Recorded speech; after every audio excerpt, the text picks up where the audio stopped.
White Fang by Jack London. Part 1. Chapter 1. The Trail of the Meat. Dark spruce forest frowned on either side the frozen waterway. The trees had been stripped by a recent wind of their white covering of frost, and they seemed to lean towards each other, black and ominous, in the fading light. A vast silence reigned over the land. The land itself was a desolation, lifeless, without movement, so lone and cold that the spirit of it was not even that of sadness. There was a hint in it of laughter, but of a laughter more terrible than any sadness, a laughter that was mirthless as the smile of the Sphinx, a laughter cold as the frost and partaking of the grimness of infallibility. It was the masterful and incommunicable wisdom of eternity laughing at the futility of life and the effort of life. It was the wild, the savage, frozen-hearted Northland wild. But there was life abroad in the land and defiant. Down the frozen waterway toiled a string of wolfish dogs. Their bristly fur was rimed with frost. Their breath froze in the air as it left their mouths, spouting forth in spumes of vapor that settled upon the hair of their bodies and formed into crystals of frost. Leather harness was on the dogs, and leather traces attached them to a sled which dragged along behind. The sled was without runners. It was made of stout birch bark, and its full surface rested on the snow. The front end of the sled was turned up, like a scroll, in order to force down and under the bore of soft snow that surged like a wave before it. On the sled, securely lashed, was a long and narrow oblong box. There were other things on the sled, blankets, an axe, and a coffee pot and frying pan. But prominent, occupying most of the space, was the long and narrow oblong box. In advance of the dogs, on wide snowshoes, toiled a man. At the rear of the sled toiled a second man. On the sled, in the box, lay a third man whose toil was over, a man whom the wild had conquered and beaten down until he would never move nor struggle again. It is not the way of the wild to like movement. Life is an offense to it, for life is movement, and the wild aims always to destroy movement. It freezes the water to prevent it running to the sea, it drives the sap out of the trees till they are frozen to their mighty hearts. And most ferociously and terribly of all does the wild harry and crush into submission man who is the most restless of life, ever in revolt against the dictum that all movement must in the end come to the cessation of movement. But at front and rear, unawed and indomitable, toiled the two men who were not yet dead. Their bodies were covered with fur and soft tan leather. Eyelashes and cheeks and lips were so coated with the crystals from their frozen breath that their faces were not discernible. This gave them the seeming of ghostly masks, undertakers in a spectral world at the funeral of some ghost. But under it all they were men, penetrating the land of desolation and mockery and silence, puny adventurers bent on colossal adventure, pitting themselves against the might of a world as remote and alien and pulseless as the abysses of space. They traveled on without speech, saving their breath for the work of their bodies. On every side was the silence, pressing upon them with a tangible presence. It affected their minds as the many atmospheres of deep water affect the body of the diver. It crushed them with the weight of unending vastness and unalterable decree. It crushed them into the remotest recesses of their own minds, pressing out of them, like juices from the grape, all the false ardors and exaltations and undue self-values of the human soul until they perceived themselves finite and small, specks and motes, moving with weak cunning and little wisdom amidst the play and interplay of the great blind elements and forces. An hour went by, and a second hour. The pale light of the short sunless day was beginning to fade, when a faint far cry arose on the still air. It soared upward with a swift rush, till it reached its topmost note, where it persisted palpitant and tense, and then slowly died away. It might have been a lost soul wailing, had it not been invested with a certain sad fierceness and hungry eagerness. The front man turned his head until his eyes met the eyes of the man behind. And then, across the narrow oblong box, each nodded to the other. A second cry arose, piercing the silence with needle-like shrillness. Both men located the sound. It was to the rear, somewhere in the snow expanse they had just traversed. A third and answering cry arose, also to the rear and to the left of the second cry. "They're after us, Bill," said the man at the front. His voice sounded hoarse and unreal, and he had spoken with apparent effort. "Meat is scarce," answered his comrade. "I ain't seen a rabbit sign for days." Thereafter they spoke no more, though their ears were keen for the hunting cries that continued to rise behind them. At the fall of darkness they swung the dogs into a cluster of spruce trees on the edge of the waterway and made a camp. The coffin at the side of the fire served for seat and table. The wolf dogs clustered on the far side of the fire, snarled and bickered among themselves, but evinced no inclination to stray off into the darkness. "Seems to me, Henry, they're stayin' remarkable close to camp," Bill commented. Henry, squatting over the fire and settling the pot of coffee with a piece of ice, nodded. Nor did he speak till he had taken his seat on the coffin and begun to eat. "They know where their hides is safe," he said. "They'd sooner eat grub than be grub. They're pretty wise, them dogs." Bill shook his head. "Oh, I don't know." His comrade looked at him curiously. "First time I ever heard you say anything about their not being wise." "Henry," said the other, munching with deliberation the beans he was eating, "did you happen to notice the way them dogs kicked up when I was feedin' 'em?" "They did cut up more'n usual," Henry acknowledged. "How many dogs we got, Henry?" "6. Well, Henry." Bill stopped for a moment in order that his words might gain greater significance. "As I was sayin', Henry, we've got 6 dogs. I took 6 fish out of the bag. I gave 1 fish to each dog, and Henry, I was 1 fish short." "You counted wrong. We've got 6 dogs," the other reiterated dispassionately. "I took out 6 fish. One ear didn't get no fish. I came back to the bag afterward and got his fish." "We've only got 6 dogs," Henry said. "Henry," Bill went on, "I won't say they was all dogs, but there was 7 of 'em that got fish." Henry stopped eating to glance across the fire and count the dogs. "There's only 6 now," he said. "I saw the other one run off across the snow," Bill announced with cool positiveness. "I saw 7. Henry looked at him commiseratingly and said, "I'll be almighty glad when this trip's over." "What do you mean by that?" Bill demanded. "I mean that this load of ourn is gettin' on your nerves and that you're beginning to see things." "I thought of that," Bill answered gravely. "And so, when I saw it run off across the snow, I looked in the snow and saw its tracks. Then I counted the dogs and there was still 6 of 'em. The tracks is there in the snow now. Do you want to look at 'em? I'll show 'em to you." Henry did not reply, but munched on in silence until, the meal finished, he topped it with a final cup of coffee. He wiped his mouth with the back of his hand and said, "Then you're thinkin' as it was a long wailing cry, fiercely sad, from somewhere in the darkness, had interrupted him. He stopped to listen to it, then he finished his sentence with a wave of his hand toward the sound of the cry. "One of them?" Bill nodded. "I'd a blame sight sooner think that than anything else. You noticed yourself the row the dogs made. Cry after cry and answering cries were turning the silence into a bedlam. From every side the cries arose and the dogs betrayed their fear by huddling together and so close to the fire that their hair was scorched by the heat." Bill threw on more wood before lighting his pipe. "I'm thinking you're down in the mouth some," Henry said. "Henry." He sucked meditatively at his pipe for some time before he went on. "Henry, I was thinkin' what a blame sight luckier he is than you and me'll ever be." He indicated the third person by a downward thrust of the thumb to the box on which they Saturday, "You and me, Henry, when we die, we'll be lucky if we get enough stones over our carcasses to keep the dogs off of us. But we ain't got people and money and all the rest like him," Henry rejoined. "Long-distance funerals is something you and me can't exactly afford. What gets me, Henry, is what a chap like this, that's a lord or something in his own country and that's never had to bother about grub nor blankets, why he comes button round the godforsaken ends of the earth, that's what I can't exactly see." "He might have lived to a ripe old age if he'd stayed at home," Henry agreed. Bill opened his mouth to speak but changed his mind. Instead, he pointed towards the wall of darkness that pressed about them from every side. There was no suggestion of form in the utter blackness, only could be seen a pair of eyes gleaming like live coals. Henry indicated with his head a second pair and a third. A circle of the gleaming eyes had drawn about their camp. Now and again a pair of eyes moved or disappeared to appear again a moment later.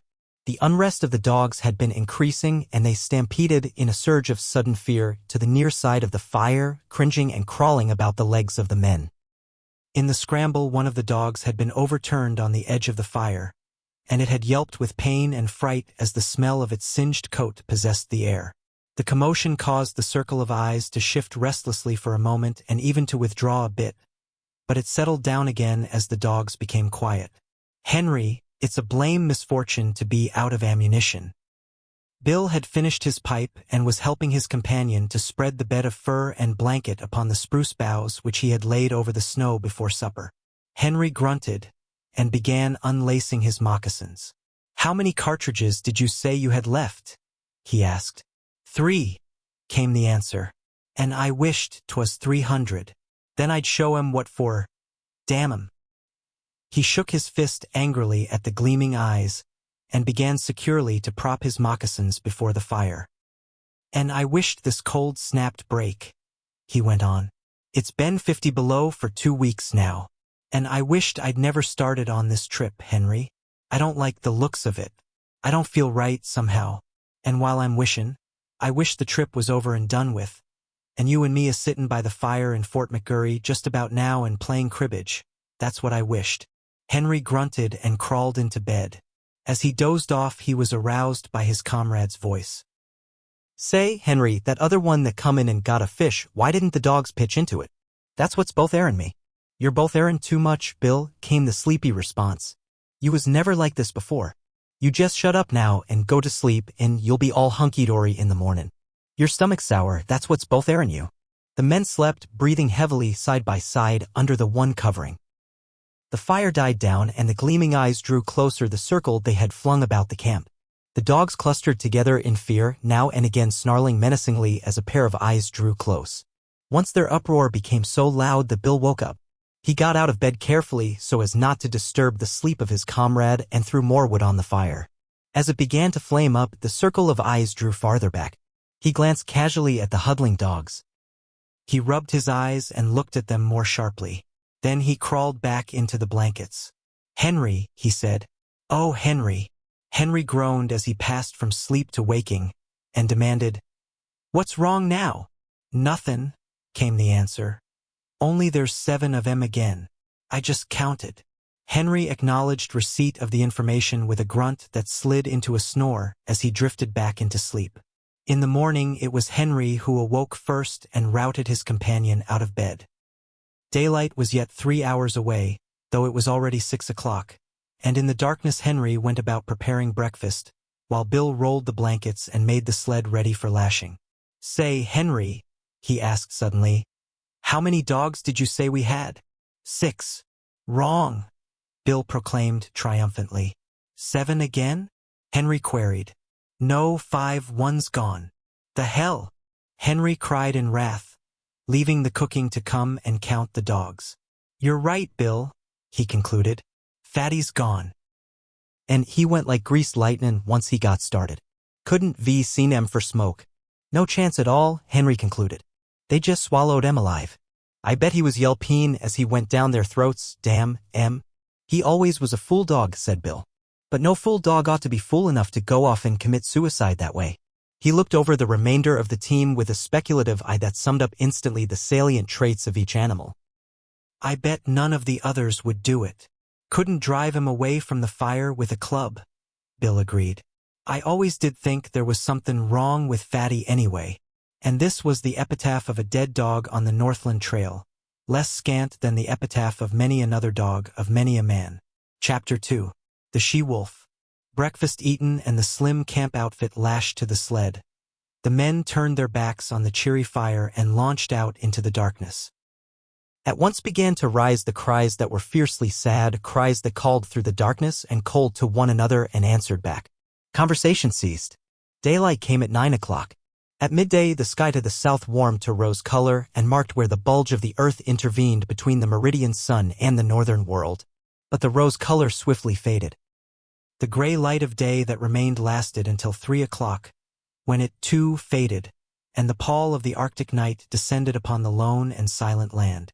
As darkness came on, the hunting cries to right and left and rear drew closer. So close that more than once they sent surges of fear through the toiling dogs, throwing them into short-lived panics. At the conclusion of one such panic, when he and Henry had got the dogs back in the traces, Bill said, "I wish they'd strike game somewheres and go away and leave us alone. They do get on the nerves horrible," Henry sympathized. They spoke no more until camp was made. Henry was bending over and adding ice to the babbling pot of beans when he was startled by the sound of a blow, an exclamation from Bill, and a sharp snarling cry of pain from among the dogs. He straightened up in time to see a dim form disappearing across the snow into the shelter of the dark. Then he saw Bill standing amid the dogs, half triumphant, half crestfallen, in one hand a stout club, in the other the tail and part of the body of a sun-cured salmon. "It got half of it," he announced, "but I got a whack at it just the same." "Do you hear it squeal?" "What did it look like?" Henry asked. "Couldn't see. But it had 4 legs and a mouth and hair and looked like any dog. Must be a tame wolf, I reckon." "It's damn tame, whatever it is, comin' in here at feed in time and gettin' its whack of fish." That night, when supper was finished and they sat on the oblong box and pulled at their pipes, the circle of gleaming eyes drew in even closer than before. "I wish they'd spring up a bunch of moose or something and go away and leave us alone," Bill said. Henry grunted with an intonation that was not all sympathy, and for a quarter of an hour they sat on in silence, Henry staring at the fire, and Bill at the circle of eyes that burned in the darkness just beyond the firelight. "I wished we was pullin' into McGurry right now," he began again. "Shut up your wishin' and your croakin'," Henry burst out angrily. "Your stomach's sour. That's what's ailing you. Swallow a spoonful of sody, and you'll sweeten up wonderful and be more pleasant company." In the morning Henry was aroused by fervid blasphemy that proceeded from the mouth of Bill. Henry propped himself up on an elbow and looked to see his comrade standing among the dogs beside the replenished fire, his arms raised in objurgation, his face distorted with passion. "Hello," Henry called. "What's up now?" "Frog's gone," came the answer. "No, I tell you yes." Henry leaped out of the blankets and to the dogs. He counted them with care, and then joined his partner in cursing the power of the wild that had robbed them of another dog. "Frog was the strongest dog of the bunch," Bill pronounced finally. "And he was no fool dog neither," Henry added. And so was recorded the second epitaph in 2 days. A gloomy breakfast was eaten, and the 4 remaining dogs were harnessed to the sled. The day was a repetition of the days that had gone before. The men toiled without speech across the face of the frozen world. The silence was unbroken save by the cries of their pursuers that, unseen, hung upon their rear. With the coming of night in the mid-afternoon, the cries sounded closer as the pursuers drew in according to their custom, and the dogs grew excited and frightened and were guilty of panics that tangled the traces and further depressed the 2 men. "There, that'll fix you fool critters," Bill said with satisfaction that night, standing erect at completion of his task. Henry left the cooking to come and see. Not only had his partner tied the dogs up, but he had tied them after the Indian fashion with sticks. About the neck of each dog he had fastened a leather thong. To this, and so close to the neck that the dog could not get his teeth to it, he had tied a stout stick 4 or 5 feet in length. The other end of the stick, in turn, was made fast to a stake in the ground by means of a leather thong. The dog was unable to gnaw through the leather at his own end of the stick. The stick prevented him from getting at the leather that fastened the other end. Henry nodded his head approvingly. "It's the only contraption that'll ever hold one ear," he said. "He can gnaw through leather as clean as a knife and just about half as quick. They all be here in the mornin', hunky-dory." "You just bet they will," Bill affirmed. "If one of 'em turns up missin', I'll go without my coffee." "They just know we ain't loaded to kill," Henry remarked at bedtime, indicating the gleaming circle that hemmed them in. "If we could put a couple of shots into 'em, they'd be more respectful. They come closer every night. Get the firelight out of your eyes and look hard there. Did you see that one?"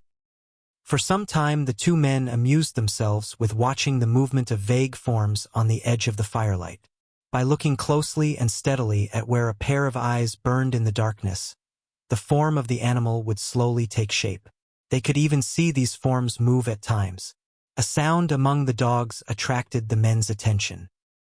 One ear was uttering quick, eager whines, lunging at the length of his stick toward the darkness, and desisting now and again in order to make frantic attacks on the stick with his teeth.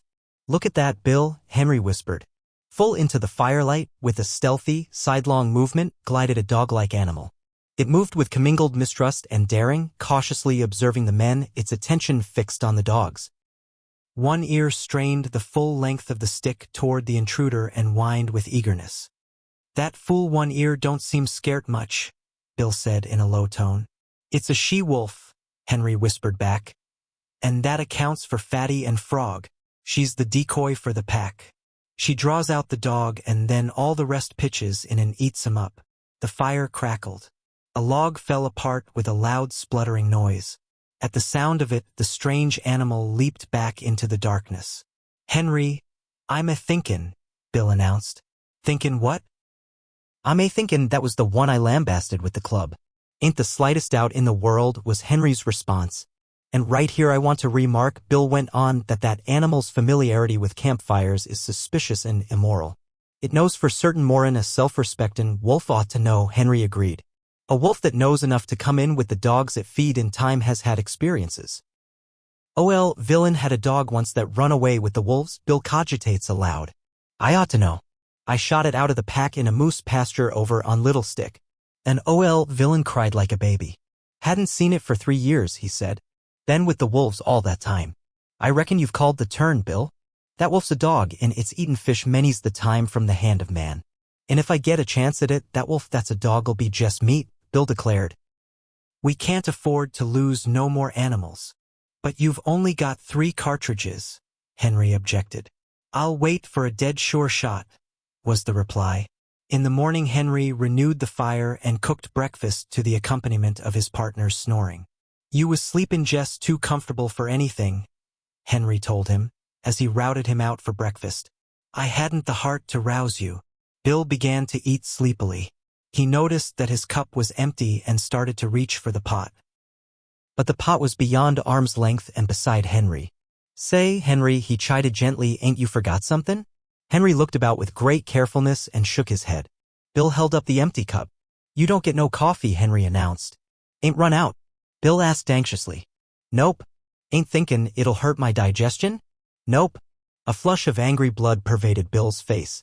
"Then it's just warm and anxious I am to be hearin' you explain yourself," he said. "Spanker's gone," Henry answered. Without haste, with the air of one resigned to misfortune, Bill turned his head, and from where he sat counted the dogs. "How'd it happen?" he asked apathetically. Henry shrugged his shoulders. "Don't know, unless one ear gnawed 'em loose. He couldn't a done it himself, that's sure. The darned cuss." Bill spoke gravely and slowly, with no hint of the anger that was raging within. "Just because he couldn't chew himself loose, he chews Spanker loose."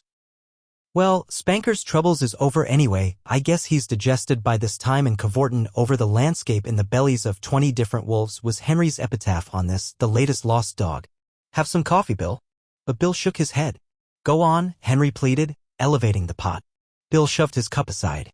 "I'll be ding-dong-dongayed if I do. I said I wouldn't if airy dog turned up missin', and I won't." "It's darn good coffee," Henry said enticingly. But Bill was stubborn, and he ate a dry breakfast washed down with mumbled curses at one ear for the trick he had played. "I'll tie 'em up out of reach of each other tonight," Bill said as they took the trail. They had traveled little more than 100 yards when Henry, who was in front, bent down and picked up something with which his snowshoe had collided. It was dark, and he could not see it, but he recognized it by the touch. He flung it back, so that it struck the sled and bounced along until it fetched up on Bill's snowshoes. "Meb, you'll need that in your business," Henry said. Bill uttered an exclamation. It was all that was left of Spanker, the stick with which he had been tied. "They ate 'em hide and all," Bill announced. "The stick's as clean as a whistle. They've ate the leather offen both ends. They're damn hungry, Henry, and they'll have you and me guessin' before this trip's over." Henry laughed defiantly. "I ain't been trailed this way by wolves before, but I've gone through a whole lot worse and kept my health. Takes more'n a handful of them pesky critters to do for yours truly, Bill, my son." I don't know," Bill muttered ominously. "Well, you'll know all right when we pull into McGurry." "I ain't feelin' special enthusiastic," Bill persisted. "You're off color, that's what's the matter with you," Henry dogmatized. "What you need is quinine, and I'm goin' to dose you up stiff as soon as we make McGurry." Bill grunted his disagreement with the diagnosis and lapsed into silence.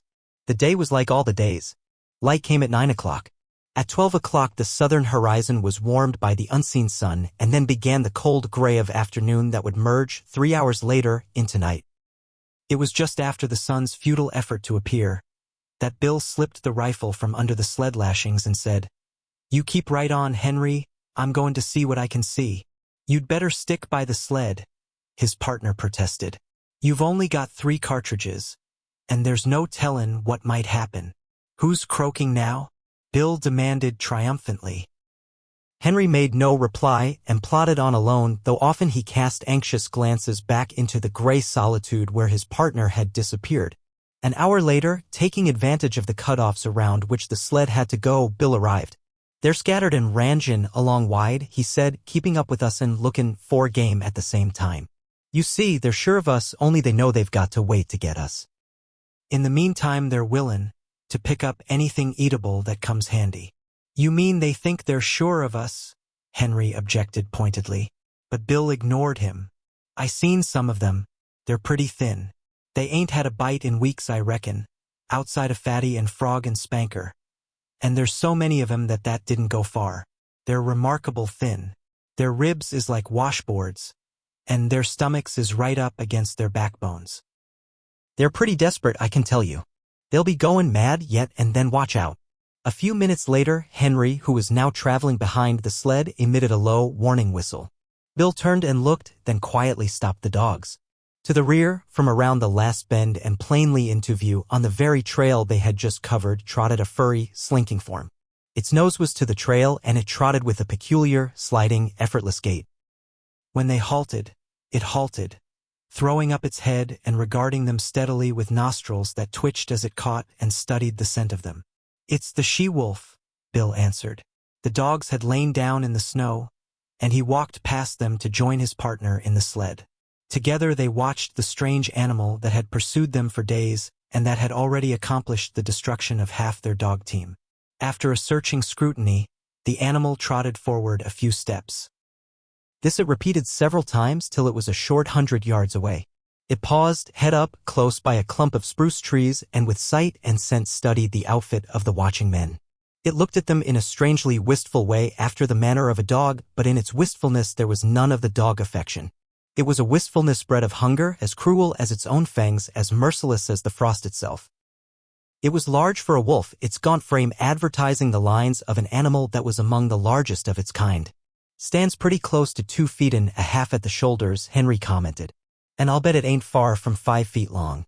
"Kind of strange color for a wolf," was Bill's criticism. "I never seen a red wolf before. Looks almost cinnamon to me." The animal was certainly not cinnamon-colored. Its coat was the true wolf coat. The dominant color was gray, and yet there was to it a faint reddish hue. A hue that was baffling, that appeared and disappeared, that was more like an illusion of the vision, now gray, distinctly gray, and again giving hints and glints of a vague redness of color not classifiable in terms of ordinary experience. "Looks for all the world like a big husky sled dog," Bill said. "I wouldn't be surprised to see it wag its tail." "Hello, you husky," he called. "Come here, you whatever your name is." "Ain't a bit scared of you," Henry laughed. Bill waved his hand at it threateningly and shouted loudly. But the animal betrayed no fear. The only change in it that they could notice was an accession of alertness. It still regarded them with the merciless wistfulness of hunger. They were meat, and it was hungry, and it would like to go in and eat them if it dared. "Look here, Henry," Bill said, unconsciously lowering his voice to a whisper because of what he imitated.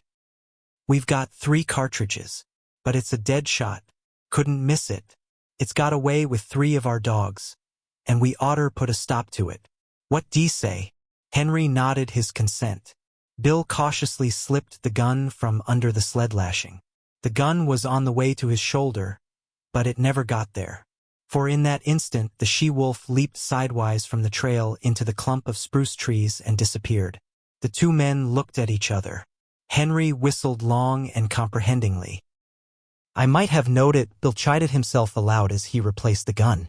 "Of course a wolf that knows enough to come in with the dogs at feed in time do know all about shooting irons.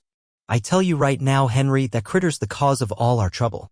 We'd have 6 dogs at the present time, 'stead of 3 if it wasn't for her. And I tell you right now, Henry, I'm going to get her. She's too smart to be shot in the open. But I'm going to lay for her. I'll bushwhack her as sure as my name is Bill. You needn't stray off too far in doing it," his partner admonished. "If that pack ever starts to jump you, them 3 cartridges be with no more'n 3 whoops in hell. Them animals is damn hungry, and once they start in, they'll sure get you, Bill." They camped early that night. 3 dogs could not drag the sled so fast nor for so long hours as could 6, and they were showing unmistakable signs of playing out. And the men went early to bed, Bill first seeing to it that the dogs were tied out of gnawing reach of one another. But the wolves were growing bolder, and the men were aroused more than once from their sleep. So near did the wolves approach, that the dogs became frantic with terror, and it was necessary to replenish the fire from time to time in order to keep the adventurous marauders at safer distance. "I've heard sailors talk of sharks following a ship," Bill remarked, as he crawled back into the blankets after one such replenishing of the fire. "Well, them wolves is land sharks. They know their business better'n we do, and they ain't a-holdin' our trail this way for their health. They're goin' to get us. They're sure goin' to get us, Henry. They've half got you already, a-talkin' like that," Henry retorted sharply. "A man's half-licked when he says he is. And you're half-eaten from the way you're goin' on about it. They've got away with better men than you and me," Bill answered. "Oh, shut up your croakin'. You make me all fired tired." Henry rolled over angrily on his side, but was surprised that Bill made no similar display of temper. This was not Bill's way, for he was easily angered by sharp words.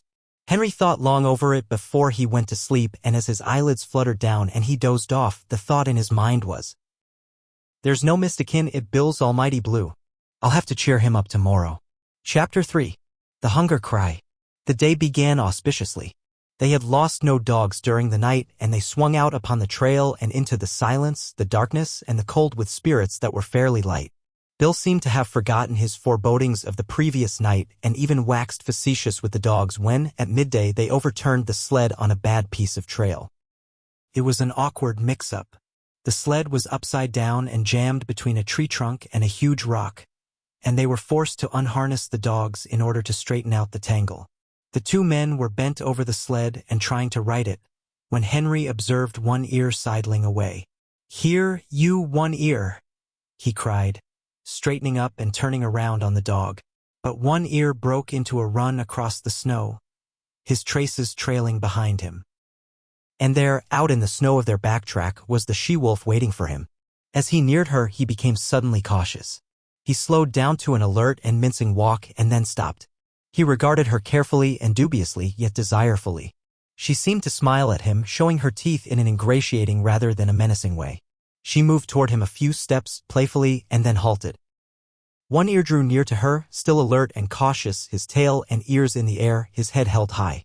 He tried to sniff noses with her, but she retreated playfully and coyly. Every advance on his part was accompanied by a corresponding retreat on her part. Step by step she was luring him away from the security of his human companionship.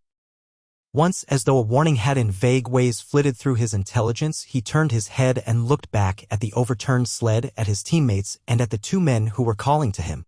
But whatever idea was forming in his mind was dissipated by the she-wolf, who advanced upon him, sniffed noses with him for a fleeting instant, and then resumed her coy retreat before his renewed advances. In the meantime, Bill had bethought himself of the rifle. But it was jammed beneath the overturned sled, and by the time Henry had helped him to right the load, One Ear and the she-wolf were too close together and the distance too great to risk a shot. Too late One Ear learned his mistake. Before they saw the cause, the two men saw him turn and start to run back toward them. Then, approaching at right angles to the trail and cutting off his retreat, they saw a dozen wolves, lean and gray, bounding across the snow. On the instant, the she-wolf's coyness and playfulness disappeared. With a snarl she sprang upon One Ear. He thrust her off with his shoulder, and, his retreat cut off and still intent on regaining the sled, he altered his course in an attempt to circle around to it. More wolves were appearing every moment and joining in the chase. The she-wolf was one leap behind One Ear and holding her own. "Where are you going?" Henry suddenly demanded, laying his hand on his partner's arm. Bill shook it off. "I won't stand it," he said. "They ain't a-goin' to get any more of our dogs if I can help it." Gun in hand, he plunged into the underbrush that lined the side of the trail. His intention was apparent enough. Taking the sled as the center of the circle that One Ear was making, Bill planned to tap that circle at a point in advance of the pursuit. With his rifle in the broad daylight, it might be possible for him to awe the wolves and save the dog. "Say, Bill," Henry called after him. "Be careful. Don't take no chances." Henry sat down on the sled and watched. There was nothing else for him to do. Bill had already gone from sight. But now and again, appearing and disappearing amongst the underbrush and the scattered clumps of spruce, could be seen one ear. Henry judged his case to be hopeless. The dog was thoroughly alive to its danger, but it was running on the outer circle while the wolf pack was running on the inner and shorter circle. It was vain to think of one ear so outdistancing his pursuers as to be able to cut across their circle in advance of them and to regain the sled. The different lines were rapidly approaching a point. Somewhere out there in the snow, screened from his sight by trees and thickets, Henry knew that the wolf pack, One Ear, and Bill were coming together. All too quickly, far more quickly than he had expected, it happened. He heard a shot, then 2 shots in rapid succession, and he knew that Bill's ammunition was gone. Then he heard a great outcry of snarls and yelps. He recognized One Ear's yell of pain and terror, and he heard a wolf cry that bespoke a stricken animal. And that was all. The snarls ceased. The yelping died away. Silence settled down again over the lonely land. He sat for a long while upon the sled. There was no need for him to go and see what had happened. He knew it as though it had taken place before his eyes. Once, he roused with a start and hastily got the axe out from underneath the lashings.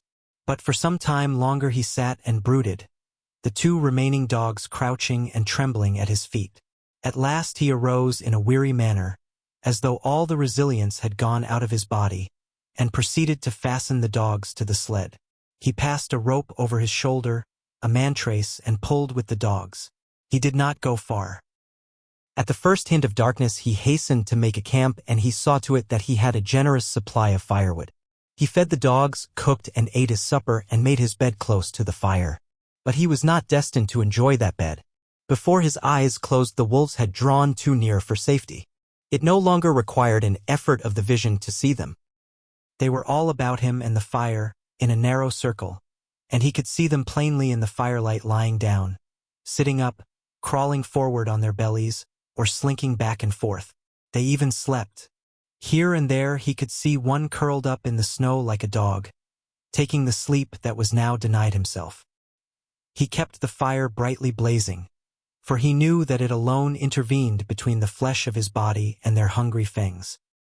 His 2 dogs stayed close by him, one on either side, leaning against him for protection, crying and whimpering, and at times snarling desperately when a wolf approached a little closer than usual.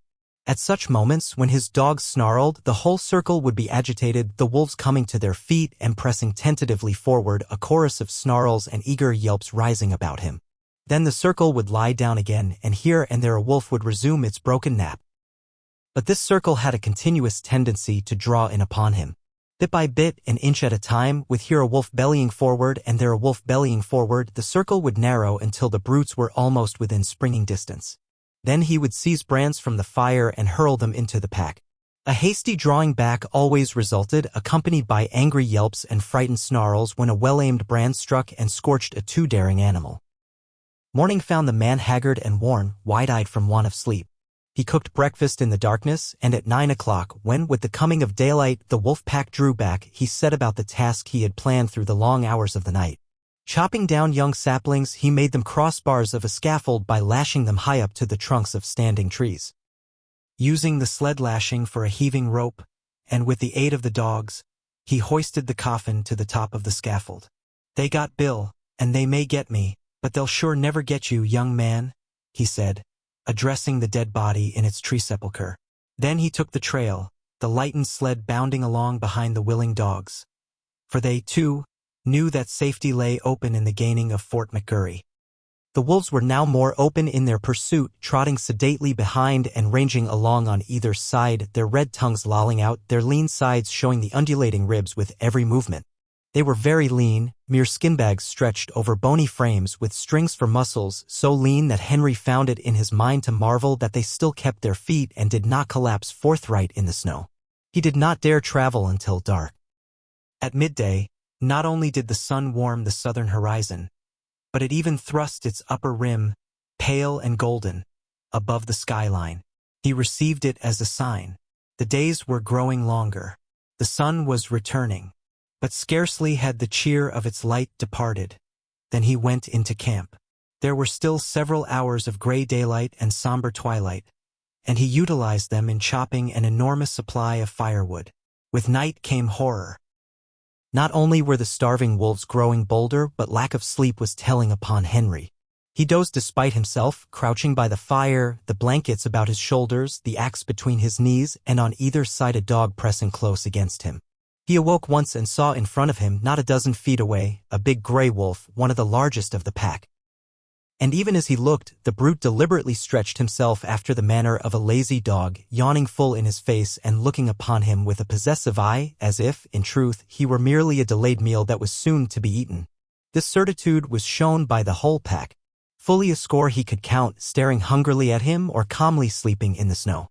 They reminded him of children gathered about a spread table and awaiting permission to begin to eat. And he was the food they were to eat. He wondered how and when the meal would begin. As he piled wood on the fire, he discovered an appreciation of his own body which he had never felt before. He watched his moving muscles and was interested in the cunning mechanism of his fingers. By the light of the fire, he crooked his fingers slowly and repeatedly, now one at a time, now all together, spreading them wide or making quick gripping movements. He studied the nail formation and prodded the fingertips, now sharply, and again softly, gauging the while the nerve sensations produced. It fascinated him, and he grew suddenly fond of this subtle flesh of his that worked so beautifully and smoothly and delicately. Then he would cast a glance of fear at the wolf circle drawn expectantly about him, and like a blow the realization would strike him that this wonderful body of his, this living flesh, was no more than so much meat, a quest of ravenous animals, to be torn and slashed by their hungry fangs, to be sustenance to them as the moose and the rabbit had often been sustenance to him. He came out of a doze that was half nightmare, to see the red-hued she-wolf before him. She was not more than half a dozen feet away, sitting in the snow and wistfully regarding him. The two dogs were whimpering and snarling at his feet, but she took no notice of them. She was looking at the man, and for some time he returned her look. There was nothing threatening about her. She looked at him merely with a great wistfulness, but he knew it to be the wistfulness of an equally great hunger. He was the food, and the sight of him excited in her the gustatory sensations. Her mouth opened, the saliva drooled forth, and she licked her chops with the pleasure of anticipation. A spasm of fear went through him. He reached hastily for a brand to throw at her. But even as he reached and before his fingers had closed on the missile, she sprang back into safety, and he knew that she was used to having things thrown at her. She had snarled as she sprang away, baring her white fangs to their roots, all her wistfulness vanishing, being replaced by a carnivorous malignity that made him shudder. He glanced at the hand that held the brand, noticing the cunning delicacy of the fingers that gripped it, how they adjusted themselves to all the inequalities of the surface, curling over and under and about the rough wood, and one little finger, too close to the burning portion of the brand, sensitively and automatically writhing back from the hurtful heat to a cooler gripping place. And in the same instant he seemed to see a vision of those same sensitive and delicate fingers being crushed and torn by the white teeth of the she-wolf. Never had he been so fond of this body of his as now when his tenure of it was so precarious. All night, with burning brands, he fought off the hungry pack. When he dozed despite himself, the whimpering and snarling of the dogs aroused him. Morning came, but for the first time the light of day failed to scatter the wolves. The man waited in vain for them to go. They remained in a circle about him and his fire, displaying an arrogance of possession that shook his courage born of the morning light. He made one desperate attempt to pull out on the trail. But the moment he left the protection of the fire, the boldest wolf leaped for him, but leaped short. He saved himself by springing back, the jaws snapping together a scant 6 inches from his thigh. The rest of the pack was now up and surging upon him, and a throwing of firebrands right and left was necessary to drive them back to a respectful distance. Even in the daylight, he did not dare leave the fire to chop fresh wood. 20 feet away towered a huge dead spruce. He spent half the day extending his campfire to the tree, at any moment a half-dozen burning faggots ready at hand to fling at his enemies. Once at the tree, he studied the surrounding forest in order to fell the tree in the direction of the most firewood. The night was a repetition of the night before, save that the need for sleep was becoming overpowering. The snarling of his dogs was losing its efficacy. Besides, they were snarling all the time, and his benumbed and drowsy senses no longer took note of changing pitch and intensity. He awoke with a start. The she-wolf was less than a yard from him. Mechanically, at short range, without letting go of it, he thrust a brand full into her open and snarling mouth. She sprang away, yelling with pain, and while he took delight in the smell of burning flesh and hair, he watched her shaking her head and growling wrathfully a score of feet away. But this time, before he dozed again, he tied a burning pine knot to his right hand. His eyes were closed but few minutes when the burn of the flame on his flesh awakened him. For several hours he adhered to this program. Every time he was thus awakened, he drove back the wolves with flying brands, replenished the fire, and rearranged the pine knot on his hand. All worked well, but there came a time when he fastened the pine knot insecurely. As his eyes closed, it fell away from his hand. He dreamed. It seemed to him that he was in Fort McGurry. It was warm and comfortable, and he was playing cribbage with the factor. Also, it seemed to him that the fort was besieged by wolves. They were howling at the very gates, and sometimes he and the factor paused from the game to listen and laugh at the futile efforts of the wolves to get in. And then, so strange was the dream, there was a crash. The door was burst open. He could see the wolves flooding into the big living room of the fort. They were leaping straight for him and the factor. With the bursting open of the door, the noise of their howling had increased tremendously. This howling now bothered him. His dream was merging into something else, he knew not what, but through it all, following him, persisted the howling. And then he awoke to find the howling real. There was a great snarling and yelping. The wolves were rushing him. They were all about him and upon him. The teeth of one had closed upon his arm. Instinctively he leaped into the fire, and as he leaped, he felt the sharp slash of teeth that tore through the flesh of his leg. Then began a firefight. His stout mittens temporarily protected his hands, and he scooped live coals into the air in all directions until the campfire took on the semblance of a volcano. But it could not last long. His face was blistering in the heat, his eyebrows and lashes were singed off, and the heat was becoming unbearable to his feet. With a flaming brand in each hand, he sprang to the edge of the fire. The wolves had been driven back. On every side, wherever the live coals had fallen, the snow was sizzling, and every little while a retiring wolf, with wild leap and snort and snarl, announced that one such live coal had been stepped upon. Flinging his brands at the nearest of his enemies, the man thrust his smoldering mittens into the snow and stamped about to cool his feet. His 2 dogs were missing, and he well knew that they had served as a course in the protracted meal which had begun days before with Fatty, the last course of which would likely be himself in the days to follow. "You ain't got me yet," he cried, savagely shaking his fist at the hungry beasts. And at the sound of his voice the whole circle was agitated. There was a general snarl, and the she-wolf slid up close to him across the snow and watched him with hungry wistfulness. He set to work to carry out a new idea that had come to him. He extended the fire into a large circle. Inside this circle he crouched, his sleeping outfit under him as a protection against the melting snow. When he had thus disappeared within his shelter of flame, the whole pack came curiously to the rim of the fire to see what had become of him. Hitherto they had been denied access to the fire, and they now settled down in a close-drawn circle, like so many dogs, blinking and yawning and stretching their lean bodies in the unaccustomed warmth.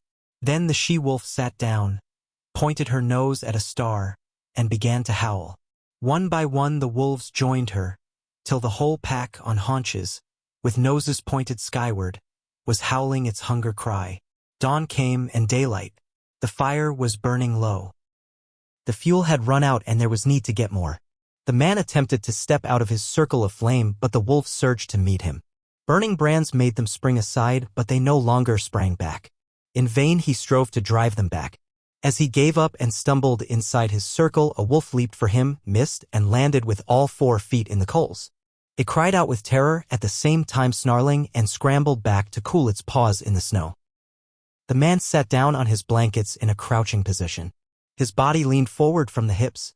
His shoulders relaxed and drooping, and his head on his knees advertised that he had given up the struggle. Now and again he raised his head to note the dying down of the fire. The circle of flame and coals was breaking into segments with openings in between. These openings grew in size, the segments diminished. "I guess you can come and get me any time," he mumbled. "Anyway, I'm going to sleep." Once he awakened, and in an opening in the circle directly in front of him, he saw the she-wolf gazing at him. Again he awakened, a little later, though it seemed hours to him. A mysterious change had taken place, so mysterious a change that he was shocked wider awake. Something had happened. He could not understand at first. Then he discovered it. The wolves were gone. Remained only the trampled snow to show how closely they had pressed him. Sleep was welling up and gripping him again. His head was sinking down upon his knees, when he roused with a sudden start. There were cries of men, and churn of sleds, the creaking of harnesses, and the eager whimpering of straining dogs. For sleds pulled in from the river bed to the camp among the trees. Half a dozen men were about the man who crouched in the center of the dying fire. They were shaking and prodding him into consciousness. He looked at them like a drunken man and maundered in strange, sleepy speech. "Red she-wolf. Come in with the dogs at feed-in time." First she ate the dog food. Then she ate the dogs. And after that she ate Bill. "Where's Lord Alfred?"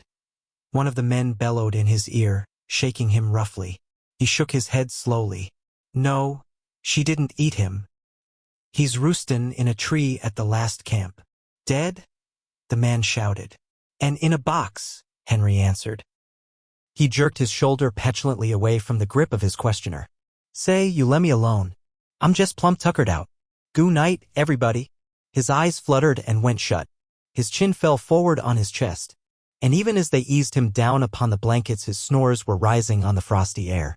But there was another sound.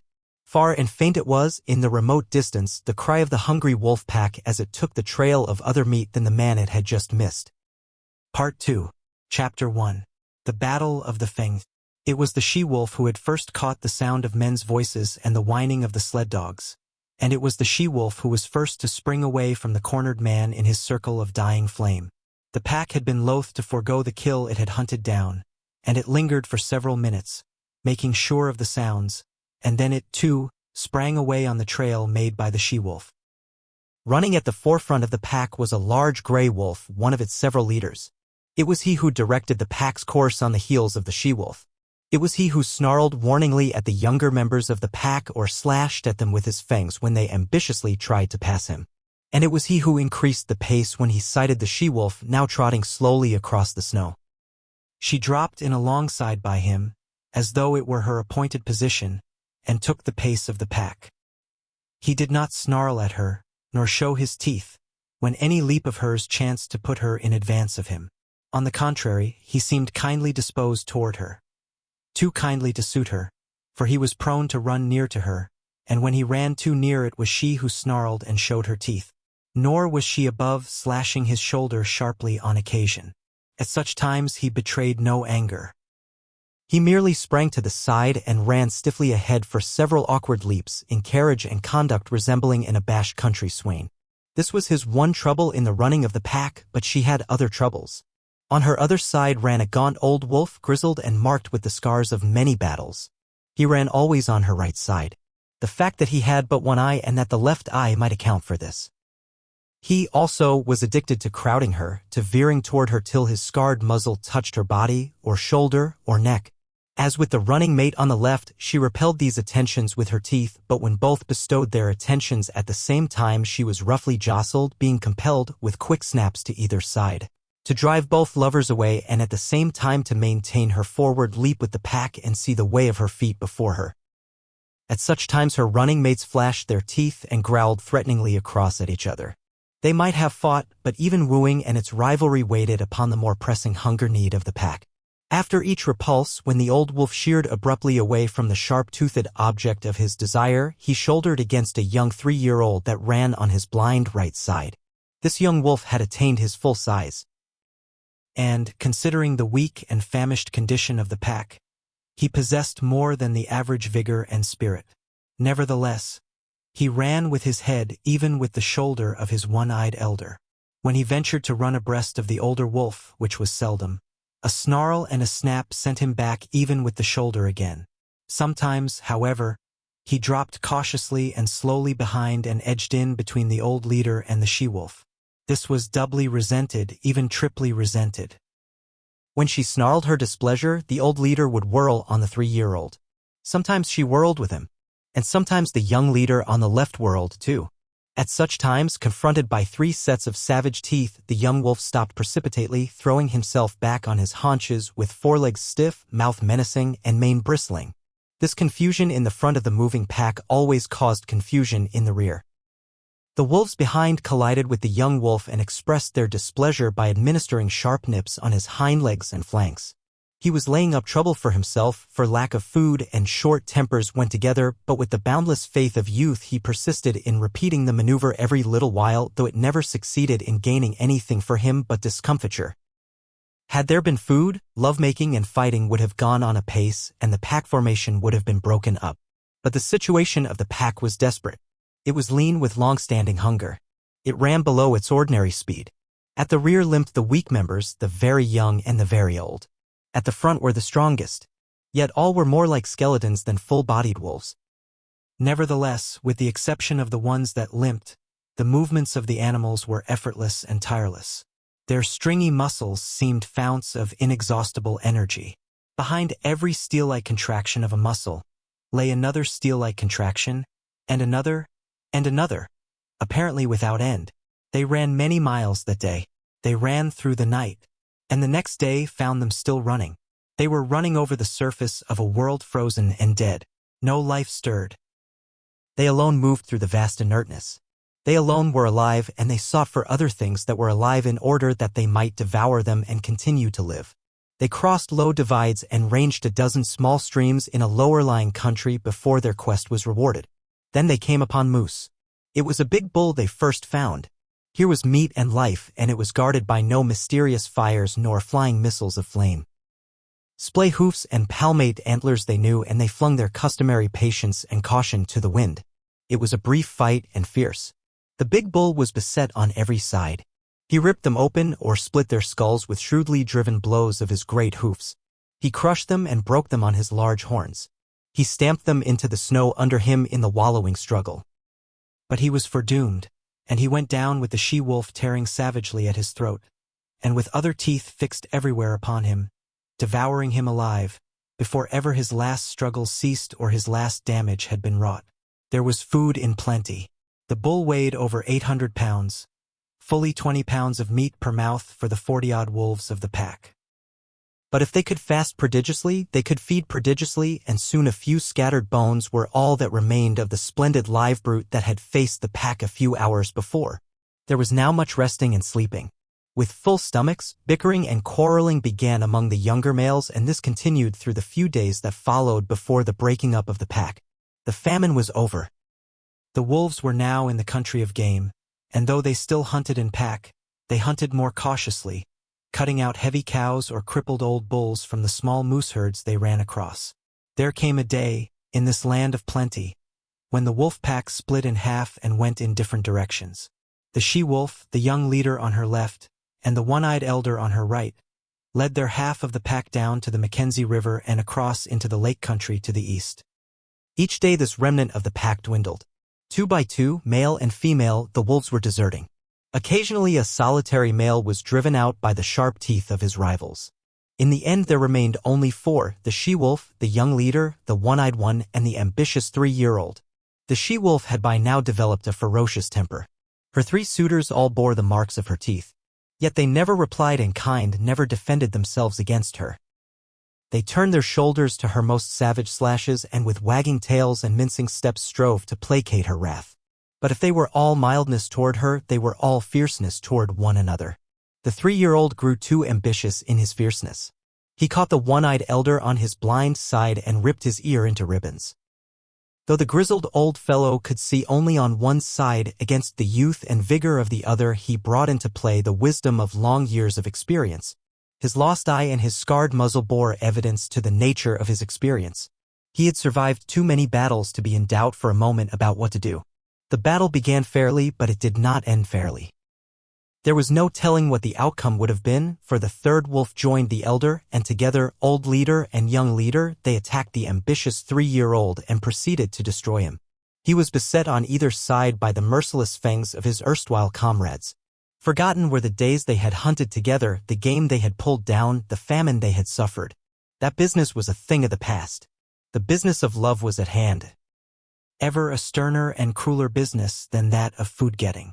And in the meanwhile, the she-wolf, the cause of it all, sat down contentedly on her haunches and watched. She was even pleased. This was her day, and it came not often, when manes bristled, and Fang smote Fang or ripped and tore the yielding flesh, all for the possession of her. And in the business of love the 3-year-old, who had made this his first adventure upon it, yielded up his life. On either side of his body stood his two rivals. They were gazing at the she-wolf, who sat smiling in the snow. But the elder leader was wise, very wise, in love even as in battle. The younger leader turned his head to lick a wound on his shoulder. The curve of his neck was turned toward his rival. With his one eye the elder saw the opportunity. He darted in low and closed with his fangs. It was a long, ripping slash and deep as well. His teeth, in passing, burst the wall of the great vein of the throat. Then he leaped clear. The young leader snarled terribly, but his snarl broke mid-most into a tickling cough. Bleeding and coughing, already stricken, he sprang at the elder and fought while life faded from him, his legs going weak beneath him, the light of day dulling on his eyes, his blows and springs falling shorter and shorter. And all the while the she-wolf sat on her haunches and smiled. She was made glad in vague ways by the battle, for this was the lovemaking of the wild, the sex tragedy of the natural world that was tragedy only to those that died.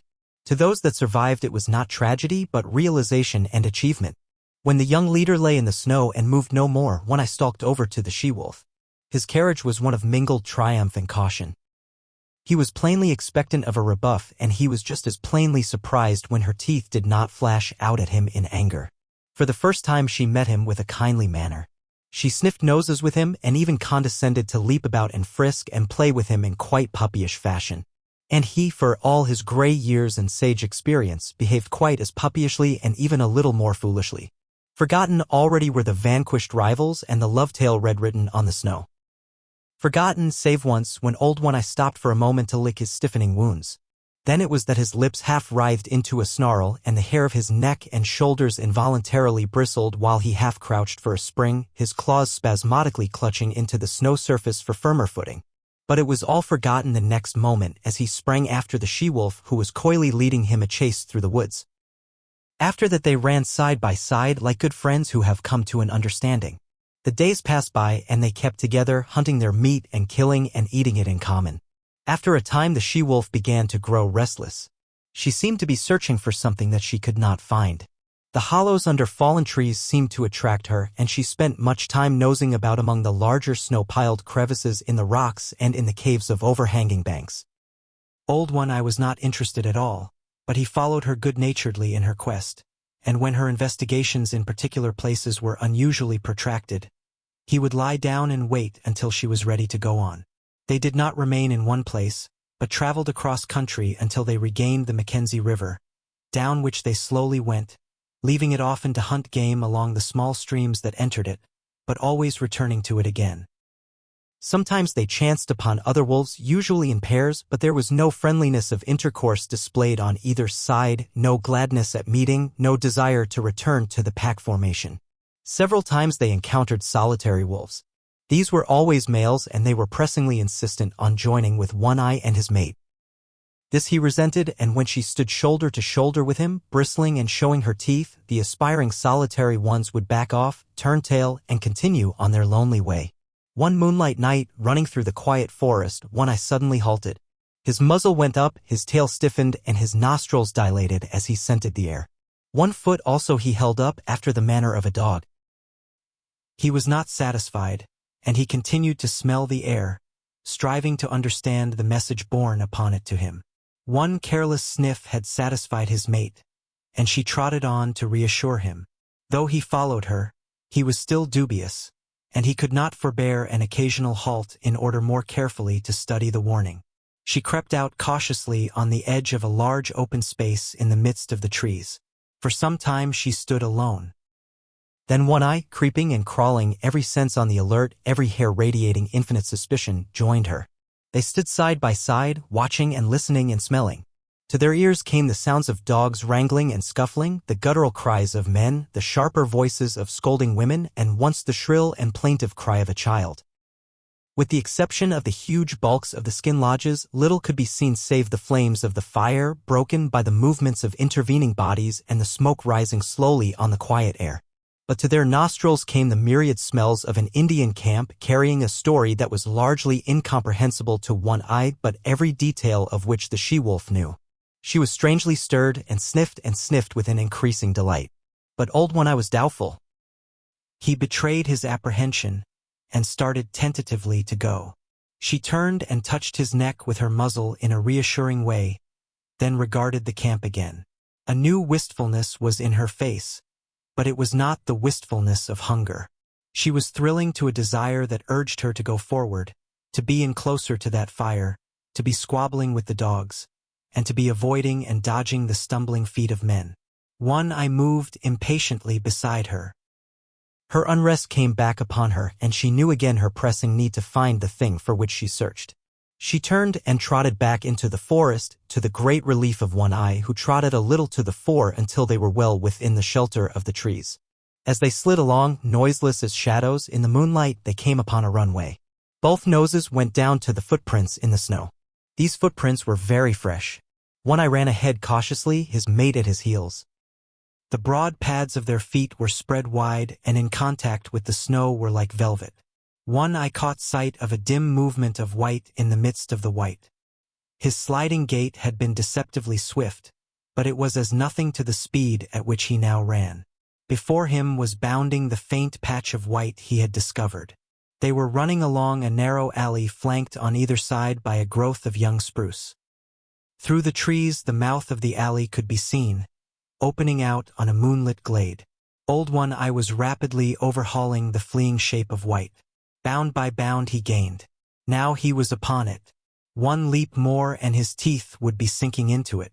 But that leap was never made. High in the air and straight up soared the shape of white, now a struggling snowshoe rabbit that leaped and bounded, executing a fantastic dance there above him in the air and never once returning to earth.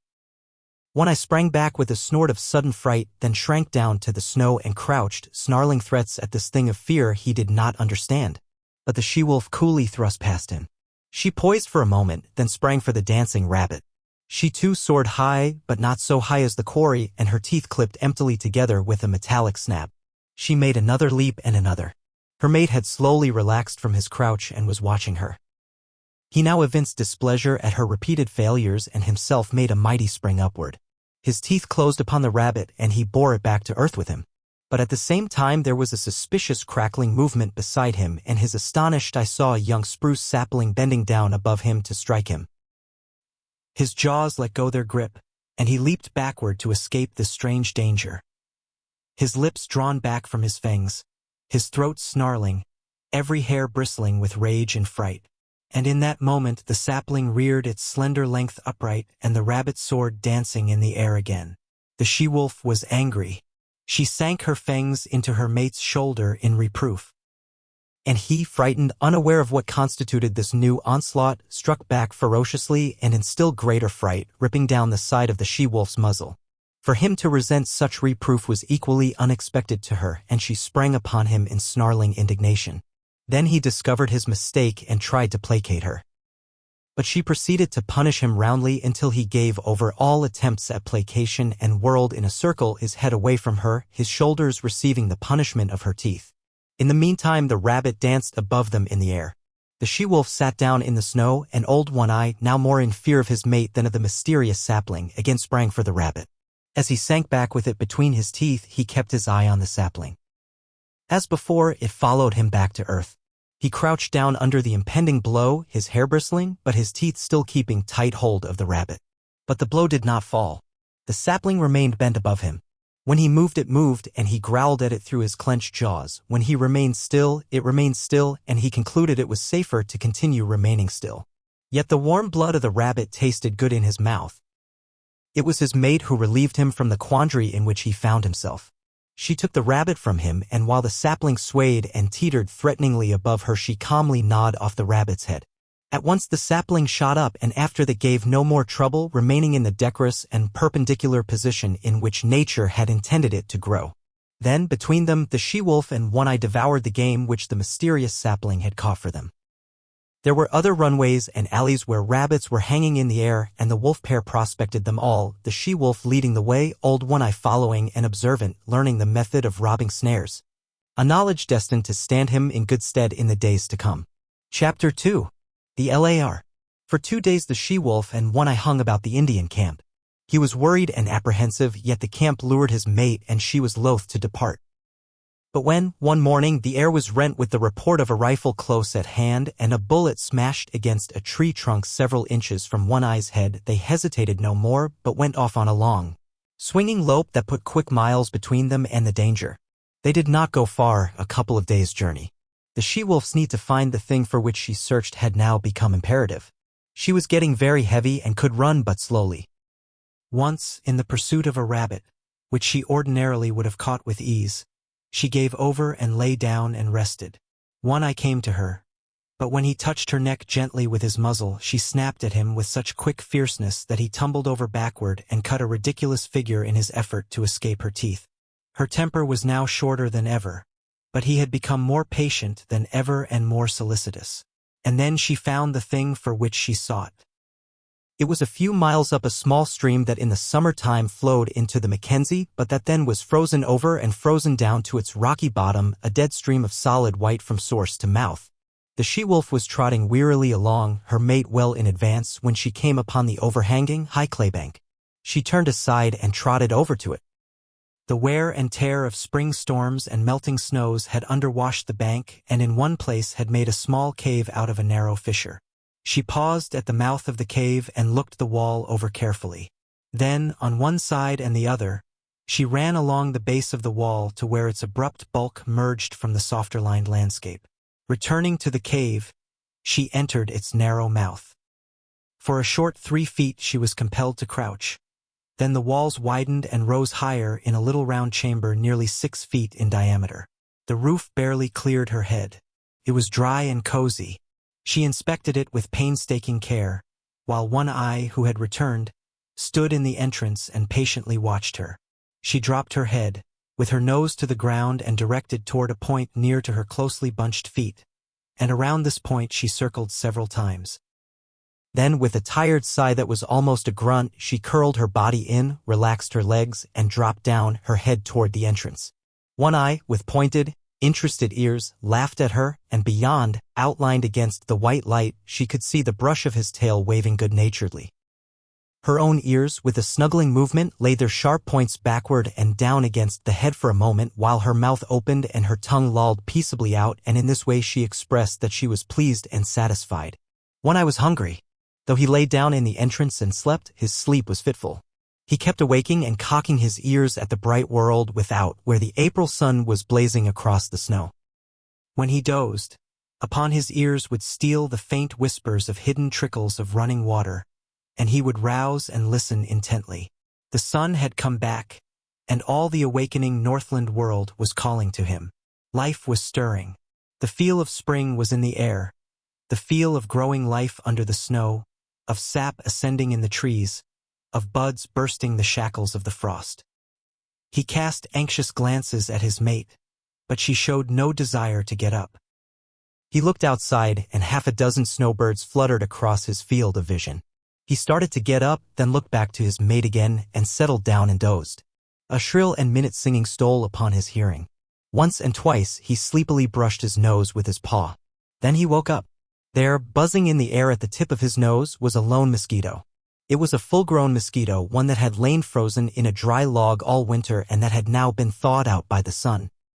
He could resist the call of the world no longer. Besides, he was hungry. He crawled over to his mate and tried to persuade her to get up. But she only snarled at him, and he walked out alone into the bright sunshine to find the snow surface soft underfoot and the traveling difficult.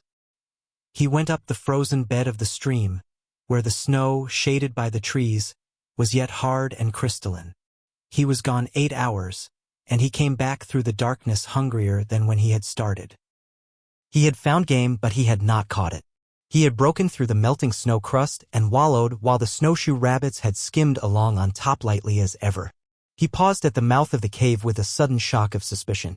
Faint, strange sounds came from within. They were sounds not made by his mate, and yet they were remotely familiar. He bellied cautiously inside and was met by a warning snarl from the she-wolf.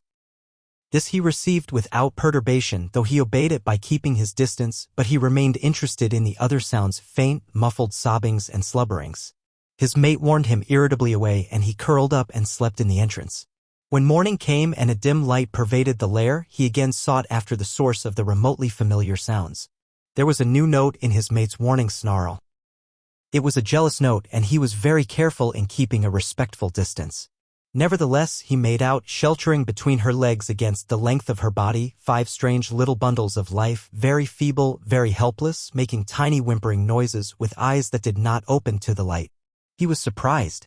It was not the first time in his long and successful life that this thing had happened. It had happened many times, yet each time it was as fresh a surprise as ever to him. His mate looked at him anxiously. Every little while she emitted a low growl, and at times, when it seemed to her he approached too near, the growl shot up in her throat to a sharp snarl. Of her own experience she had no memory of the thing happening, but in her instinct, which was the experience of all the mothers of wolves, there lurked a memory of fathers that had eaten their newborn and helpless progeny. It manifested itself as a fear strong within her, that made her prevent one eye from more closely inspecting the cubs he had fathered. But there was no danger. Old One Eye was feeling the urge of an impulse, that was, in turn, an instinct that had come down to him from all the fathers of wolves. He did not question it, nor puzzle over it. It was there, in the fiber of his being. And it was the most natural thing in the world that he should obey it by turning his back on his newborn family and by trotting out and away on the meat trail whereby he lived. 5 or 6 miles from the lair, the stream divided, its forks going off among the mountains at a right angle. Here, leading up the left fork, he came upon a fresh track. He smelled it and found it so recent that he crouched swiftly and looked in the direction in which it disappeared. Then he turned deliberately and took the right fork. The footprint was much larger than the one his own feet made, and he knew that in the wake of such a trail there was little meat for him. Half a mile up the right fork, his quick ears caught the sound of gnawing teeth. He stalked the quarry and found it to be a porcupine, standing upright against a tree and trying his teeth on the bark. One Eye approached carefully but hopelessly. He knew the breed, though he had never met it so far north before, and never in his long life had porcupine served him for a meal. But he had long since learned that there was such a thing as chance or opportunity, and he continued to draw near. There was never any telling what might happen, for with live things events were somehow always happening differently. The porcupine rolled itself into a ball, radiating long, sharp needles in all directions that defied attack. In his youth One Eye had once sniffed too near a similar, apparently inert ball of quills, and had the tail flick out suddenly in his face. One quill he had carried away in his muzzle, where it had remained for weeks, a rankling flame, until it finally worked out. So he lay down in a comfortable crouching position, his nose fully a foot away and out of the line of the tail. Thus he waited, keeping perfectly quiet. There was no telling. Something might happen. The porcupine might unroll. There might be opportunity for a deft and ripping thrust of paw into the tender, unguarded belly. But at the end of half an hour he arose, growled wrathfully at the motionless ball, and trotted on. He had waited too often and futilely in the past for porcupines to unroll, to waste any more time. He continued up the right fork. The day wore along, and nothing rewarded his hunt. The urge of his awakened instinct of fatherhood was strong upon him. He must find meat. In the afternoon he blundered upon a ptarmigan. He came out of a thicket and found himself face to face with the slow-witted bird. It was sitting on a log, not a foot beyond the end of his nose. Each saw the other. The bird made a startled rise, but he struck it with his paw and smashed it down to earth, then pounced upon it and caught it in his teeth as it scuttled across the snow, trying to rise in the air again. As his teeth crunched through the tender flesh and fragile bones, he began naturally to eat. Then he remembered and, turning on the backtrack, started for home, carrying the ptarmigan in his mouth. A mile above the forks, running velvet-footed as was his custom, a gliding shadow that cautiously prospected each new vista of the trail, he came upon later imprints of the large tracks he had discovered in the early morning. As the track led his way, he followed, prepared to meet the maker of it at every turn of the stream. He slid his head around a corner of rock where began an unusually large bend in the stream, and his quick eyes made out something that sent him crouching swiftly down. It was the maker of the track, a large female lynx. She was crouching as he had crouched once that day, in front of her the tight-rolled ball of quills. If he had been a gliding shadow before, he now became the ghost of such a shadow as he crept and circled around and came up well to leeward of the silent, motionless pair. He lay down in the snow, depositing the ptarmigan beside him, and with eyes peering through the needles of a low-growing spruce he watched the play of life before him.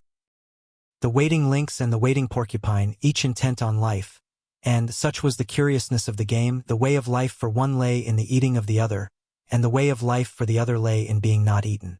While Old One-Eye, the wolf crouching in the covert, played his part, too, in the game, waiting for some strange freak of chance that might help him on the meat trail which was his way of life.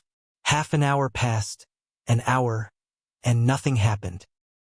The ball of quills might have been a stone for all it moved, the lynx might have been frozen to marble, and Old One-Eye might have been dead. Yet all three animals were keyed to a tenseness of living that was almost painful, and scarcely ever would it come to them to be more alive than they were then in their seeming petrifaction. One-Eye moved slightly and peered forth with increased eagerness. Something was happening. The porcupine had at last decided that its enemy had gone away. Slowly, cautiously, it was unrolling its ball of impregnable armor. It was agitated by no tremor of anticipation. Slowly, slowly, the bristling ball straightened out and lengthened.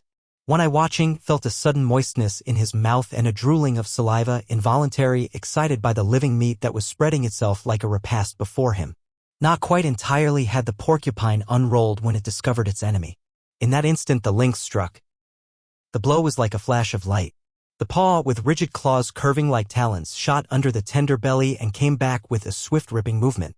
Had the porcupine been entirely unrolled, or had it not discovered its enemy a fraction of a second before the blow was struck, the paw would have escaped unscathed, but a side flick of the tail sank sharp quills into it as it was withdrawn. Everything had happened at once. The blow, the counterblow, the squeal of agony from the porcupine, the big cat's squall of sudden hurt and astonishment. One-Eye half arose in his excitement, his ears up, his tail straight out and quivering behind him. The lynx's bad temper got the best of her. She sprang savagely at the thing that had hurt her. But the porcupine, squealing and grunting, with disrupted anatomy trying feebly to roll up into its ball protection, flicked out its tail again, and again the big cat squalled with hurt and astonishment. Then she fell to backing away and sneezing, her nose bristling with quills like a monstrous pincushion. She brushed her nose with her paws, trying to dislodge the fiery darts, thrust it into the snow, and rubbed it against twigs and branches, and all the time leaping about, ahead, sidewise, up and down, in a frenzy of pain and fright. She sneezed continually, and her stub of a tail was doing its best toward lashing about by giving quick, violent jerks. She quit her antics, and quieted down for a long minute. One-Eye watched. And even he could not repress a start and an involuntary bristling of hair along his back when she suddenly leaped, without warning, straight up in the air, at the same time emitting a long and most terrible squall. Then she sprang away, up the trail, squalling with every leap she made. It was not until her racket had faded away in the distance and died out that One-Eye ventured forth. He walked as delicately as though all the snow were carpeted with porcupine quills, erect and ready to pierce the soft pads of his feet. The porcupine met his approach with a furious squealing and a clashing of its long teeth. It had managed to roll up in a ball again, but it was not quite the old compact ball, its muscles were too much torn for that. It had been ripped almost in half and was still bleeding profusely. One-Eye scooped out mouthfuls of the blood-soaked snow, and chewed and tasted and swallowed. This served as a relish, and his hunger increased mightily. But he was too old in the world to forget his caution. He waited.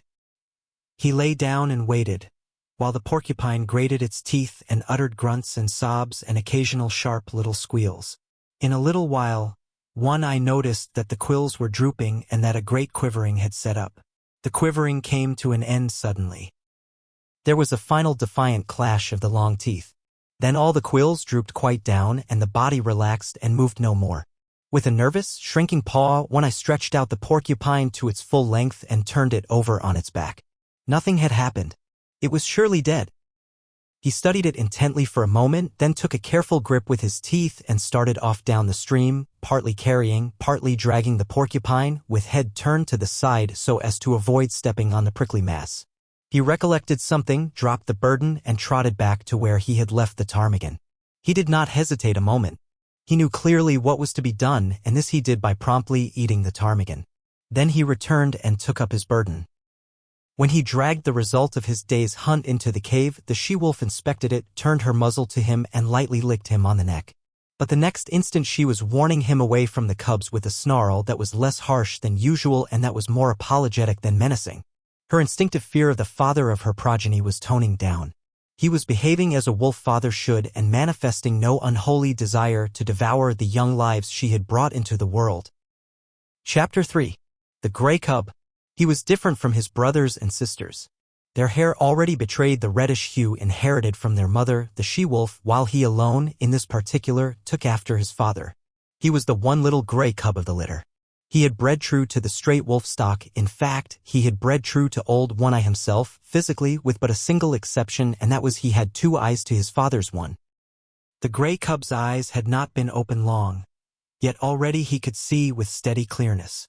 And while his eyes were still closed, he had felt, tasted, and smelled. He knew his 2 brothers and his 2 sisters very well.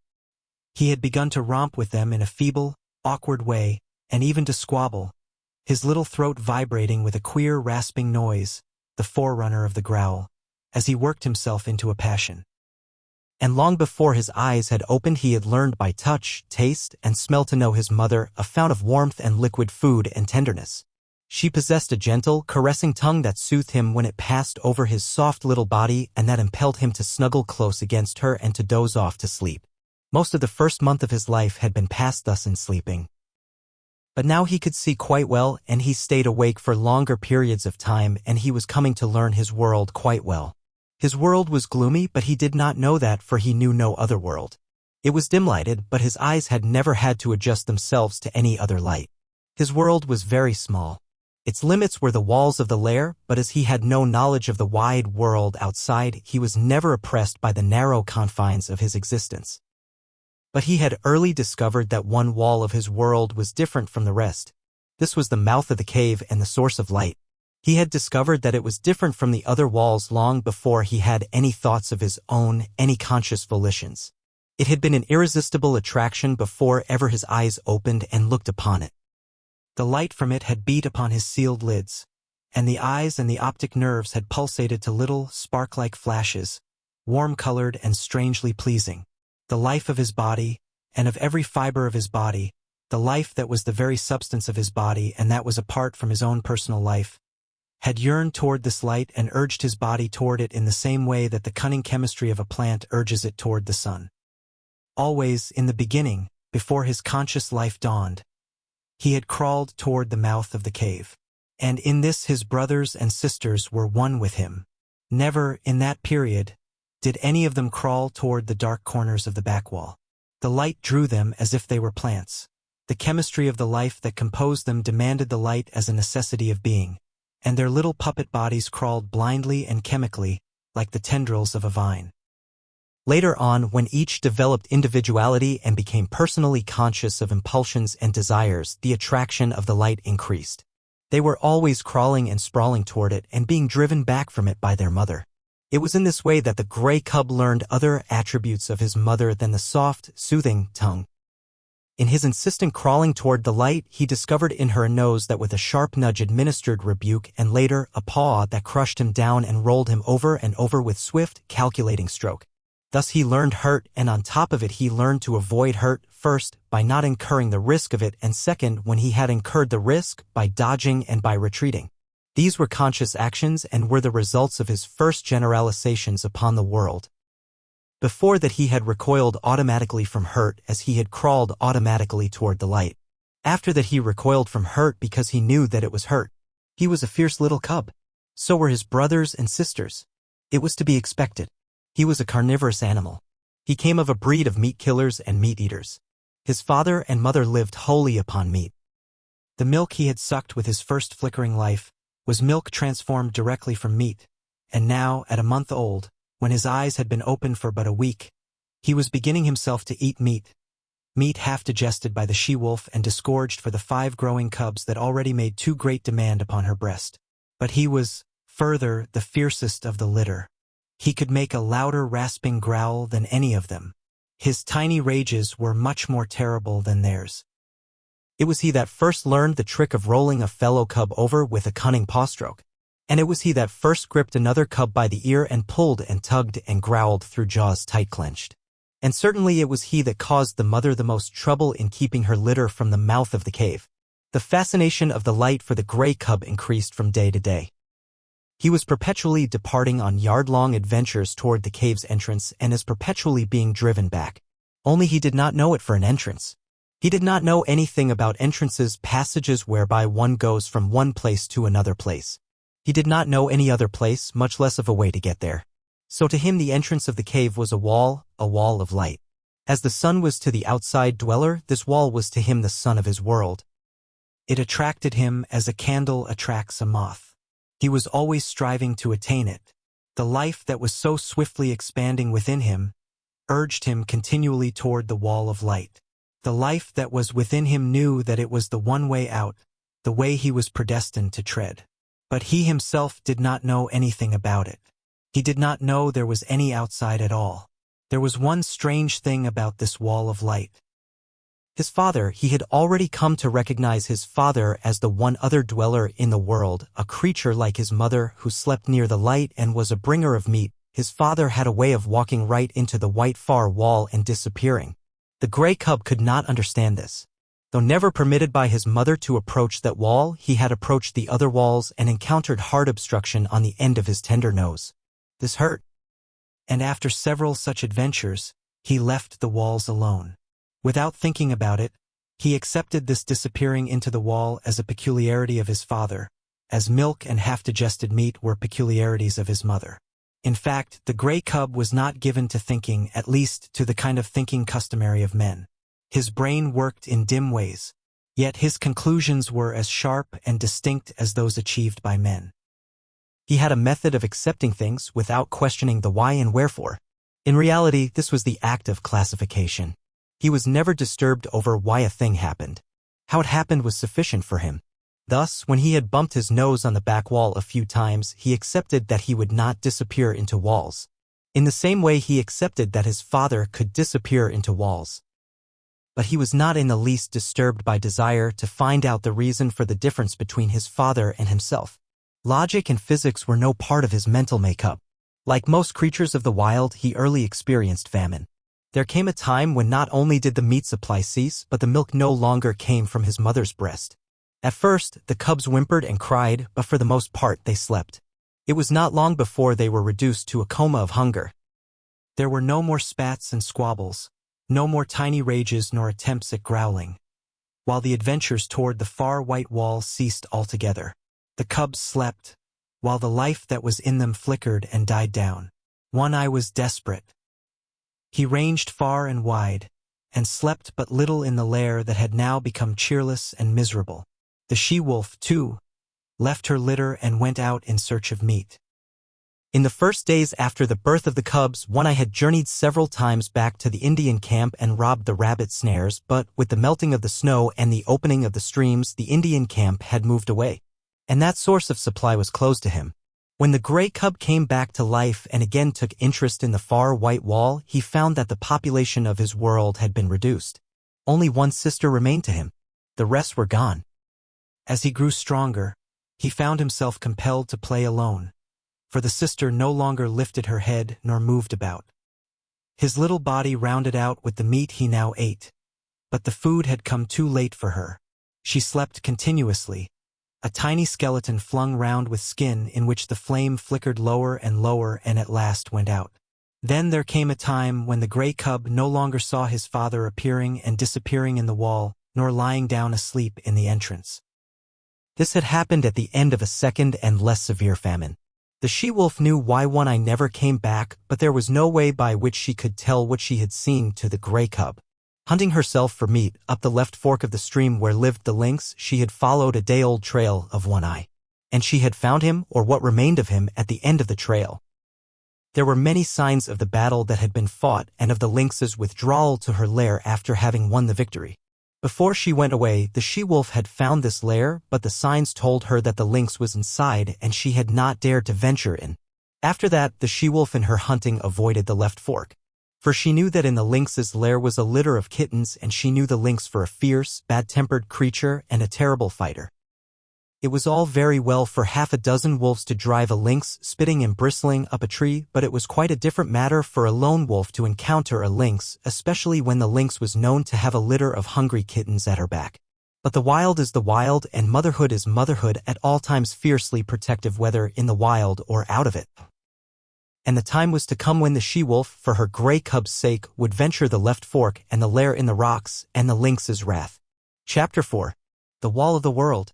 By the time his mother began leaving the cave on hunting expeditions, the cub had learned well the law that forbade his approaching the entrance. Not only had this law been forcibly and many times impressed on him by his mother's nose and paw, but in him the instinct of fear was developing. Never, in his brief cave life, had he encountered anything of which to be afraid. Yet fear was in him. It had come down to him from a remote ancestry through a thousand lives. It was a heritage he had received directly from One-Eye and the she-wolf, but to them, in turn, it had been passed down through all the generations of wolves that had gone before. Fear. That legacy of the wild which no animal may escape nor exchange for pottage. So the gray cub knew fear, though he knew not the stuff of which fear was made. Possibly he accepted it as one of the restrictions of life. For he had already learned that there were such restrictions. Hunger he had known, and when he could not appease his hunger he had felt restriction. The hard obstruction of the cave wall, the sharp nudge of his mother's nose, the smashing stroke of her paw, the hunger unappeased of several famines had borne in upon him that all was not freedom in the world, that to life there was limitations and restraints. These limitations and restraints were laws. To be obedient to them was to escape hurt and make for happiness. He did not reason the question out in this man fashion. He merely classified the things that hurt and the things that did not hurt. And after such classification he avoided the things that hurt, the restrictions and restraints, in order to enjoy the satisfactions and the remunerations of life. Thus it was that in obedience to the law laid down by his mother, and in obedience to the law of that unknown and nameless thing, fear, he kept away from the mouth of the cave. It remained to him a white wall of light. When his mother was absent he slept most of the time, while during the intervals that he was awake he kept very quiet, suppressing the whimpering cries that tickled in his throat and strove for noise. Once, lying awake, he heard a strange sound in the white wall. He did not know that it was a wolverine, standing outside, all a-trembling with its own daring, and cautiously scenting out the contents of the cave. The cub knew only that the sniff was strange, a something unclassified, therefore unknown and terrible, for the unknown was one of the chief elements that went into the making of fear. The hair bristled upon the gray cub's back, but it bristled silently. How was he to know that this thing that sniffed was a thing at which to bristle? It was not born of any knowledge of his, yet it was the visible expression of the fear that was in him and for which, in his own life, there was no accounting. But fear was accompanied by another instinct, that of concealment. The cub was in a frenzy of terror, yet he lay without movement or sound, frozen, petrified into immobility, to all appearances dead. His mother, coming home, growled as she smelt the wolverine's track, and bounded into the cave and licked and nozzled him with undue vehemence of affection. And the cub felt that somehow he had escaped a great hurt. But there were other forces at work in the cub, the greatest of which was growth. Instinct and law demanded of him obedience, but growth demanded disobedience. His mother and fear impelled him to keep away from the white wall. Growth is life, and life is forever destined to make for light. So there was no damming up the tide of life that was rising within him, rising with every mouthful of meat he swallowed, with every breath he drew. In the end, one day, fear and obedience were swept away by the rush of life, and the cub straddled and sprawled toward the entrance. Unlike any other wall with which he had had experience, this wall seemed to recede from him as he approached. No hard surface collided with the tender little nose he thrust out tentatively before him. The substance of the wall seemed as permeable and yielding as light, and as condition, in his eyes, had the seeming of form. So he entered into what had been wall to him and bathed in the substance that composed it. It was bewildering. He was sprawling through solidity. And ever the light grew brighter. Fear urged him to go back, but growth drove him on. Suddenly he found himself at the mouth of the cave. The wall, inside which he had thought himself, as suddenly leaped back before him to an immeasurable distance. The light had become painfully bright. He was dazzled by it. Likewise he was made dizzy by this abrupt and tremendous extension of space. Automatically, His eyes were adjusting themselves to the brightness, focusing themselves to meet the increased distance of objects. At first, the wall had leaped beyond his vision. He now saw it again, but it had taken upon itself a remarkable remoteness. Also, its appearance had changed. It was now a variegated wall, composed of the trees that fringed the stream, the opposing mountain that towered above the trees, and the sky that out-towered the mountain. A great fear came upon him. This was more of the terrible unknown. He crouched down on the lip of the cave and gazed out on the world. He was very much afraid. Because it was unknown, it was hostile to him. Therefore the hair stood up on end along his back and his lips wrinkled weakly in an attempt at a ferocious and intimidating snarl. Out of his puniness and fright he challenged and menaced the whole wide world. Nothing happened. He continued to gaze, and in his interest he forgot to snarl. Also, he forgot to be afraid. For the time, fear had been routed by growth, while growth had assumed the guise of curiosity. He began to notice near objects, an open portion of the stream that flashed in the sun, the blasted pine tree that stood at the base of the slope, and the slope itself that ran right up to him and ceased 2 feet beneath the lip of the cave on which he crouched. Now the gray cub had lived all his days on a level floor. He had never experienced the hurt of a fall. He did not know what a fall was. So he stepped boldly out upon the air. His hind legs still rested on the cave lip, so he fell forward head downward. The earth struck him a harsh blow on the nose that made him yelp. Then he began rolling down the slope over and over. He was in a panic of terror. The unknown had caught him at last. It had gripped savagely hold of him and was about to wreak upon him some terrific hurt. Growth was now routed by fear, and he keyed like any frightened puppy. The unknown bore him on he knew not to what frightful hurt, and he yelped and keyed unceasingly. This was a different proposition from crouching in frozen fear while the unknown lurked just alongside. Now the unknown had caught tight hold of him. Silence would do no good.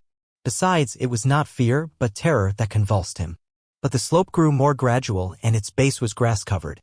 Here the cub lost momentum. When at last he came to a stop, he gave one last agonized yell and then a long, whimpering wail. Also, and quite as a matter of course, as though in his life he had already made 1,000 toilets, he proceeded to lick away the dry clay that soiled him.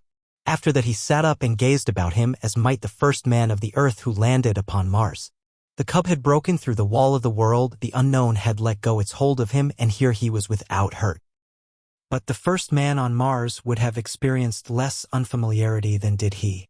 Without any antecedent knowledge, without any warning whatever that such existed, he found himself an explorer in a totally new world. Now that the terrible unknown had let go of him, he forgot that the unknown had any terrors. He was aware only of curiosity in all the things about him. He inspected the grass beneath him, the mossberry plant just beyond, and the dead trunk of the blasted pine that stood on the edge of an open space among the trees. A squirrel, running around the base of the trunk, came full upon him and gave him a great fright. He cowered down and snarled. But the squirrel was as badly scared. It ran up the tree, and from a point of safety chattered back savagely. This helped the cub's courage, and though the woodpecker he next encountered gave him a start, he proceeded confidently on his way. Such was his confidence that when a moose bird impudently hopped up to him, he reached out at it with a playful paw. The result was a sharp peck on the end of his nose that made him cower down and key. The noise he made was too much for the moose bird, who sought safety in flight. But the cub was learning. His misty little mind had already made an unconscious classification. There were live things and things not alive. Also, he must watch out for the live things. The things not alive remained always in one place, but the live things moved about, and there was no telling what they might do. The thing to expect of them was the unexpected, and for this he must be prepared. He traveled very clumsily. He ran into sticks and things. A twig that he thought a long way off would the next instant hit him on the nose or rake along his ribs. There were inequalities of surface. Sometimes he overstepped and stubbed his nose. Quite as often he understepped and stubbed his feet. Then there were the pebbles and stones that turned under him when he trod upon them, and from them he came to know that the things not alive were not all in the same state of stable equilibrium as was his cave. Also, that small things not alive were more liable than large things to fall down or turn over. But with every mishap he was learning. The longer he walked, the better he walked. He was adjusting himself. He was learning to calculate his own muscular movements, to know his physical limitations, to measure distances between objects, and between objects and himself. His was the luck of the beginner, born to be a hunter of meat, though he did not know it. He blundered upon meat just outside his own cave door on his first foray into the world. It was by sheer blundering that he chanced upon the shrewdly hidden ptarmigan nest. He fell into it. He had essayed to walk along the trunk of a fallen pine. The rotten bark gave way under his feet, and with a despairing yelp he pitched down the rounded crescent, smashed through the leafage and stalks of a small bush, and in the heart of the bush, on the ground, fetched up in the midst of 7 ptarmigan chicks. They made noises, and at first he was frightened at them. Then he perceived that they were very little, and he became bolder. They moved. He placed his paw on one, and its movements were accelerated. This was a source of enjoyment to him. He smelled it. He picked it up in his mouth. It struggled and tickled his tongue. At the same time he was made aware of a sensation of hunger. His jaws closed together. There was a crunching of fragile bones, and warm blood ran in his mouth. The taste of it was good. This was meat, the same as his mother gave him, only it was alive between his teeth and therefore better. So he ate the ptarmigan. Nor did he stop till he had devoured the whole brood. Then he licked his chops in quite the same way his mother did and began to crawl out of the bush. He encountered a feathered whirlwind. He was confused and blinded by the rush of it and the beat of angry wings. He hid his head between his paws and yelped. The blows increased. The mother ptarmigan was in a fury. Then he became angry. He rose up, snarling, striking out with his paws. He sank his tiny teeth into one of the wings and pulled and tugged sturdily. The ptarmigan struggled against him, showering blows upon him with her free wing. It was his first battle. He was elated. He forgot all about the unknown. He no longer was afraid of anything. He was fighting, tearing at a live thing that was striking at him. Also, this live thing was meat. The lust to kill was on him. He had just destroyed little live things. He would now destroy a big live thing. He was too busy and happy to know that he was happy. He was thrilling and exulting in ways new to him and greater to him than any he had known before. He held onto the wing and growled between his tight-clenched teeth. The ptarmigan dragged him out of the bush. When she turned and tried to drag him back into the bush's shelter, he pulled her away from it and on into the open. And all the time she was making outcry and striking with her free wing, while feathers were flying like a snowfall. The pitch to which he was aroused was tremendous. All the fighting blood of his breed was up in him and surging through him. This was living, though he did not know it. He was realizing his own meaning in the world. He was doing that for which he was made, killing meat and battling to kill it. He was justifying his existence, than which life can do no greater, for life achieves its summit when it does to the uttermost that which it was equipped to do. After a time, the ptarmigan ceased her struggling. He still held her by the wing, and they lay on the ground and looked at each other. He tried to growl threateningly, ferociously. She pecked on his nose, which by now, what of previous adventures, was sore. He winced but held on. She pecked him again and again. From wincing he went to whimpering. He tried to back away from her, oblivious to the fact that by his hold on her he dragged her after him. A rain of pecks fell on his ill-used nose. The flood of fight ebbed down in him, and releasing his prey he turned tail and scampered on across the open in inglorious retreat. He lay down to rest on the other side of the open, near the edge of the bushes, his tongue lolling out, his chest heaving and panting, his nose still hurting him and causing him to continue his whimper. But as he lay there, suddenly there came to him a feeling as of something terrible impending. The unknown with all its terrors rushed upon him, and he shrank back instinctively into the shelter of the bush. As he did so, a draught of air fanned him, and a large, winged body swept ominously and silently past. A hawk, driving down out of the blue, had barely missed him. While he lay in the bush, recovering from his fright and peering fearfully out, the mother ptarmigan on the other side of the open space fluttered out of the ravaged nest. It was because of her loss that she paid no attention to the winged bolt of the sky. But the cub saw, and it was a warning and a lesson to him, the swift downward swoop of the hawk, the short skim of its body just above the ground, the strike of its talons in the body of the ptarmigan's squawk of agony and fright, and the hawk's rush upward into the blue, carrying the ptarmigan away with it. It was a long time before the cub left its shelter. He had learned much. Live things were meat. They were good to eat. Also, live things, when they were large enough, could give hurt. It was better to eat small live things like ptarmigan chicks, and to let alone large live things like ptarmigan hens. Nevertheless, he felt a little prick of ambition, a sneaking desire to have another battle with that ptarmigan hen. Only the hawk had carried her away. Maybe there were other ptarmigan hens. He would go and see. He came down a shelving bank to the stream. He had never seen water before. The footing looked good. There were no inequalities of surface. He stepped boldly out on it and went down, crying with fear, into the embrace of the unknown. It was cold, and he gasped, breathing quickly.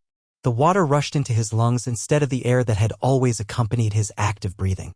The suffocation he experienced was like the pang of death. To him it signified death. He had no conscious knowledge of death, but like every animal of the wild, he possessed the instinct of death. To him it stood as the greatest of hurts. It was the very essence of the unknown. It was the sum of the terrors of the unknown, the one culminating and unthinkable catastrophe that could happen to him, about which he knew nothing and about which he feared everything. He came to the surface and the sweet air rushed into his open mouth. He did not go down again. Quite as though it had been a long-established custom of his, he struck out with all his legs and began to swim. The near bank was a yard away, but he had come up with his back to it, and the first thing his eyes rested upon was the opposite bank, toward which he immediately began to swim. The stream was a small one, but in the pool it widened out to a score of feet. Midway in the passage, the current picked up the cub and swept him downstream.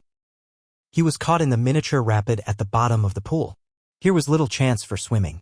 The quiet water had become suddenly angry. Sometimes he was under, sometimes on top. At all times he was in violent motion, now being turned over or around, and again being smashed against a rock. And with every rock he struck, he yelped. His progress was a series of yelps, from which might have been adduced the number of rocks he encountered. Below the rapid was a second pool, and here, captured by the eddy, he was gently borne to the bank and as gently deposited on a bed of gravel. He crawled frantically clear of the water and lay down. He had learned some more about the world. Water was not alive. Yet it moved. Also, it looked as solid as the earth, but was without any solidity at all. His conclusion was that things were not always what they appeared to be. The cub's fear of the unknown was an inherited distrust, and it had now been strengthened by experience. Thenceforth, in the nature of things, he would possess an abiding distrust of appearances. He would have to learn the reality of a thing before he could put his faith into it. One other adventure was destined for him that day. He had recollected that there was such a thing in the world as his mother. And then there came to him a feeling that he wanted her more than all the rest of the things in the world. Not only was his body tired with the adventures it had undergone, but his little brain was equally tired. In all the days he had lived it had not worked so hard as on this one day. Furthermore, he was sleepy. So he started out to look for the cave and his mother, feeling at the same time an overwhelming rush of loneliness and helplessness. He was sprawling along between some bushes when he heard a sharp, intimidating cry. There was a flash of yellow before his eyes. He saw a weasel leaping swiftly away from him. It was a small live thing, and he had no fear.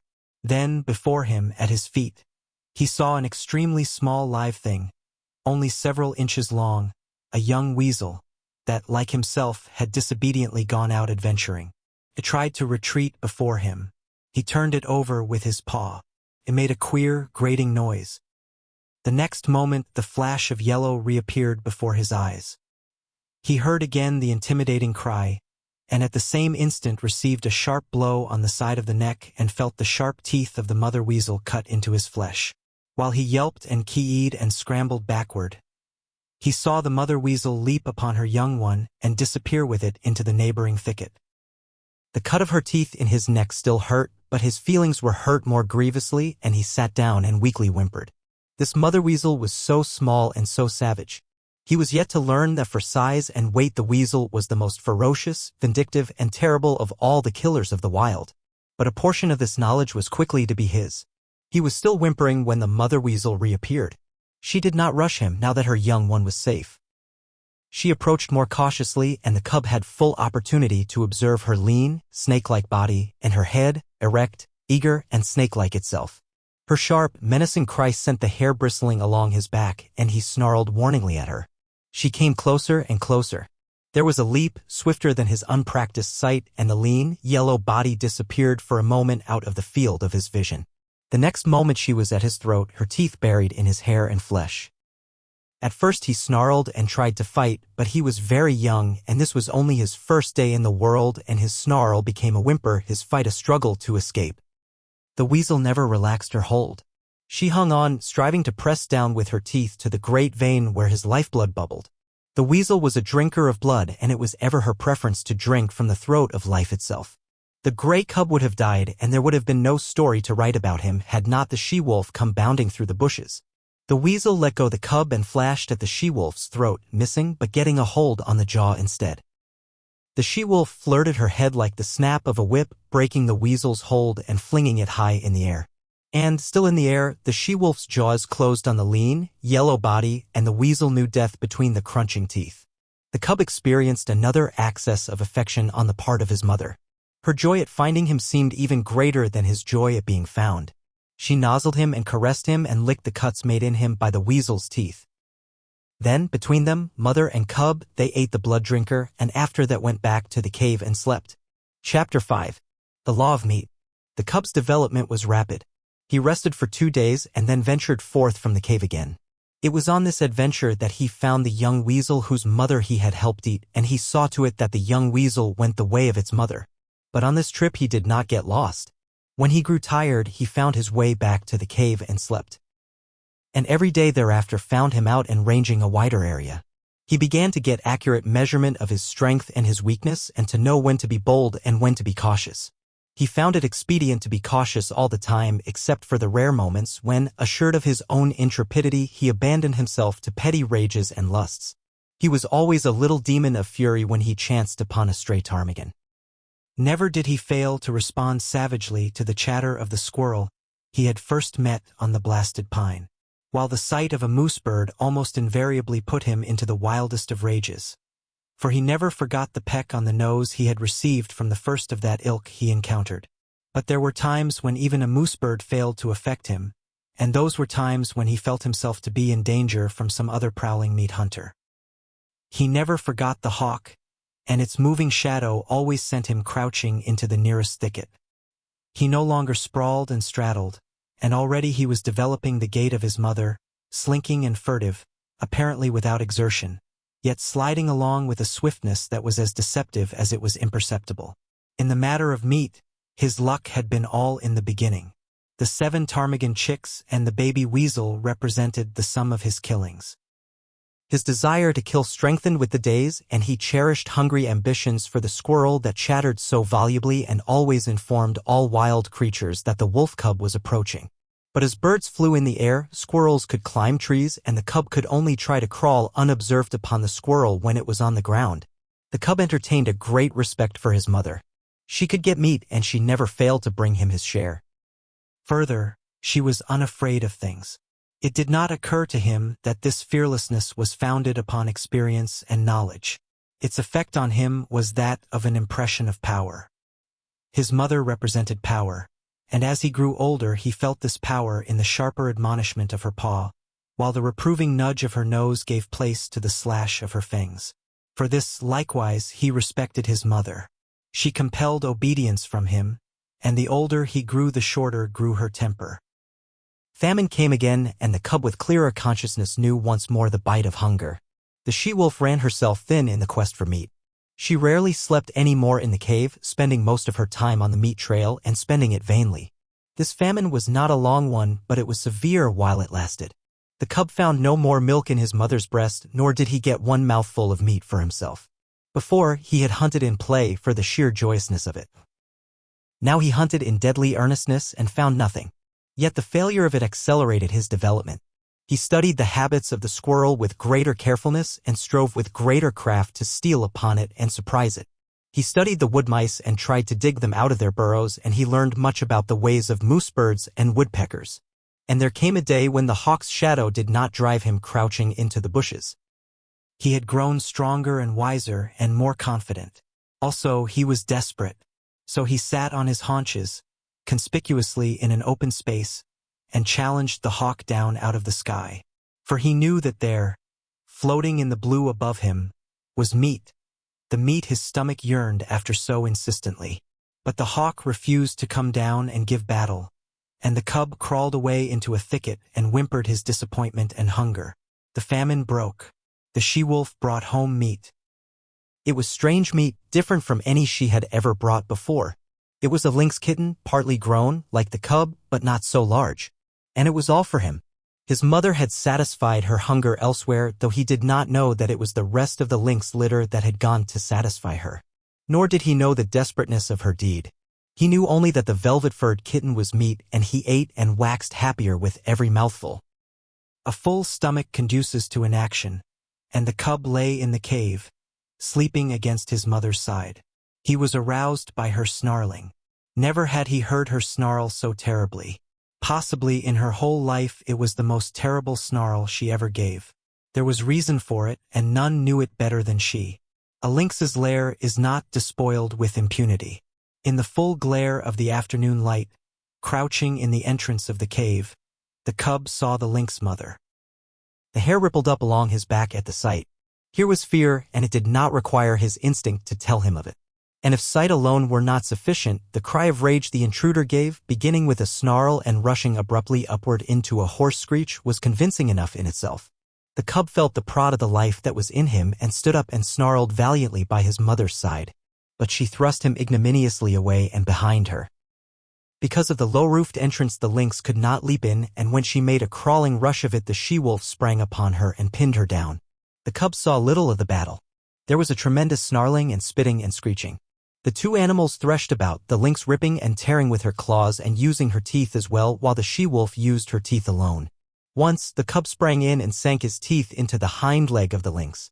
He clung on, growling savagely. Though he did not know it, by the weight of his body he clogged the action of the leg and thereby saved his mother much damage.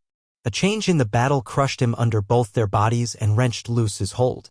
The next moment the two mothers separated, and before they rushed together again, the lynx lashed out at the cub with a huge forepaw that ripped his shoulder open to the bone and sent him hurtling sidewise against the wall.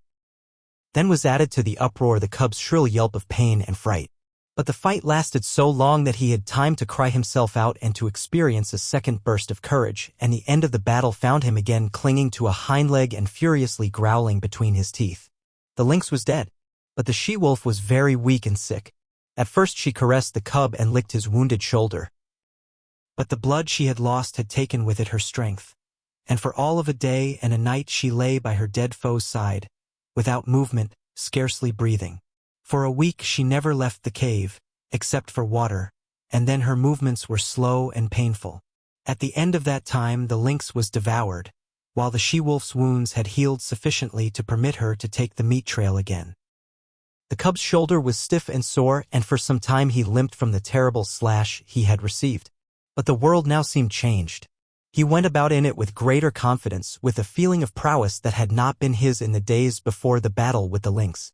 He had looked upon life in a more ferocious aspect. He had fought. He had buried his teeth in the flesh of a foe, and he had survived. And because of all this he carried himself more boldly, with a touch of defiance that was new in him. He was no longer afraid of minor things, and much of his timidity had vanished, though the unknown never ceased to press upon him with its mysteries and terrors, intangible and ever menacing. He began to accompany his mother on the meat trail, and he saw much of the killing of meat and began to play his part in it. And in his own dim way he learned the law of meat. There were two kinds of life, his own kind and the other kind. His own kind included his mother and himself. The other kind included all live things that moved. But the other kind was divided.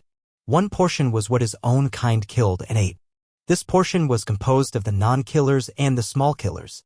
The other portion killed and ate his own kind, or was killed and eaten by his own kind. And out of this classification arose the law. The aim of life was meat. Life itself was meat. Life lived on life. There were the eaters and the eaten. The law was, eat or be eaten. He did not formulate the law in clear, set terms and moralize about it. He did not even think the law. He merely lived the law without thinking about it at all. He saw the law operating around him on every side. He had eaten the ptarmigan chicks. The hawk had eaten the ptarmigan mother. The hawk would also have eaten him. Later, when he had grown more formidable, he wanted to eat the hawk. He had eaten the lynx kitten. The lynx mother would have eaten him had she not herself been killed and eaten. And so it went. The law was being lived about him by all live things, and he himself was part and parcel of the law. He was a killer. His only food was meat, live meat, that ran away swiftly before him, or flew into the air, or climbed trees, or hid in the ground, or faced him and fought with him, or turned the tables and ran after him. Had the cub thought in man fashion, he might have epitomized life as a voracious appetite and the world as a place wherein ranged a multitude of appetites, pursuing and being pursued, hunting and being hunted, eating and being eaten, all in blindness and confusion, with violence and disorder, a chaos of gluttony and slaughter, ruled over by chance, merciless, planless, endless. But the cub did not think in man fashion. He did not look at things with wide vision. He was single-purposed and entertained but one thought or desire at a time. Besides the law of meat, there were a myriad other and lesser laws for him to learn and obey. The world was filled with surprise. The stir of the life that was in him, the play of his muscles, was an unending happiness. To run down meat was to experience thrills and elations. His rages and battles were pleasures. Terror itself and the mystery of the unknown led to his living. And there were easements and satisfactions. To have a full stomach, to doze lazily in the sunshine, such things were remuneration in full for his ardors and toils, while his ardors and toils were in themselves self-remunerative. They were expressions of life, and life is always happy when it is expressing itself. So the cub had no quarrel with his hostile environment. He was very much alive, very happy, and very proud of himself. Part 3. Chapter 1. The Makers of Fire. The cub came upon it suddenly. It was his own fault. He had been careless. He had left the cave and run down to the stream to drink. It might have been that he took no notice because he was heavy with sleep. He had been out all night on the meat trail and had but just then awakened, and his carelessness might have been due to the familiarity of the trail to the pool. He had traveled it often, and nothing had ever happened on it. He went down past the blasted pine, crossed the open space, and trotted in amongst the trees. Then, at the same instant, he saw and smelt. Before him, sitting silently on their haunches, were 5 live things, the like of which he had never seen before. It was his first glimpse of mankind. But at the sight of him, the 5 men did not spring to their feet, nor show their teeth, nor snarl. They did not move, but sat there, silent and ominous. Nor did the cub move. Every instinct of his nature would have impelled him to dash wildly away had there not suddenly and for the first time arisen in him another and counter-instinct. A great awe descended upon him. He was beaten down to movelessness by an overwhelming sense of his own weakness and littleness. Here was mastery and power, something far and away beyond him. The cub had never seen man, yet the instinct concerning man was his. In dim ways he recognized in man the animal that had fought itself to primacy over the other animals of the wild. Not alone out of his own eyes, but out of the eyes of all his ancestors was the cub now looking upon man, out of eyes that had circled in the darkness around countless winter campfires, that had peered from safe distances and from the hearts of thickets at the strange, 2-legged animal that was lord over living things. The spell of the cub's heritage was upon him, the fear and the respect born of the centuries of struggle and the accumulated experience of the generations. The heritage was too compelling for a wolf that was only a cub. Had he been full-grown, he would have run away. As it was, he cowered down in a paralysis of fear, already half proffering the submission that his kind had proffered from the first time a wolf came in to sit by man's fire and be made warm. One of the Indians arose and walked over to him and stooped above him. The cub cowered closer to the ground. It was the unknown, objectified at last, in concrete flesh and blood, bending over him and reaching down to seize hold of him. His hair bristled involuntarily, his lips writhed back, and his little fangs were bared. The hand, poised like doom above him, hesitated, and the man spoke laughing, "Wabam wabiska ip pit ta." "Look, the white fangs." The other Indians laughed loudly, and urged the man on to pick up the cub.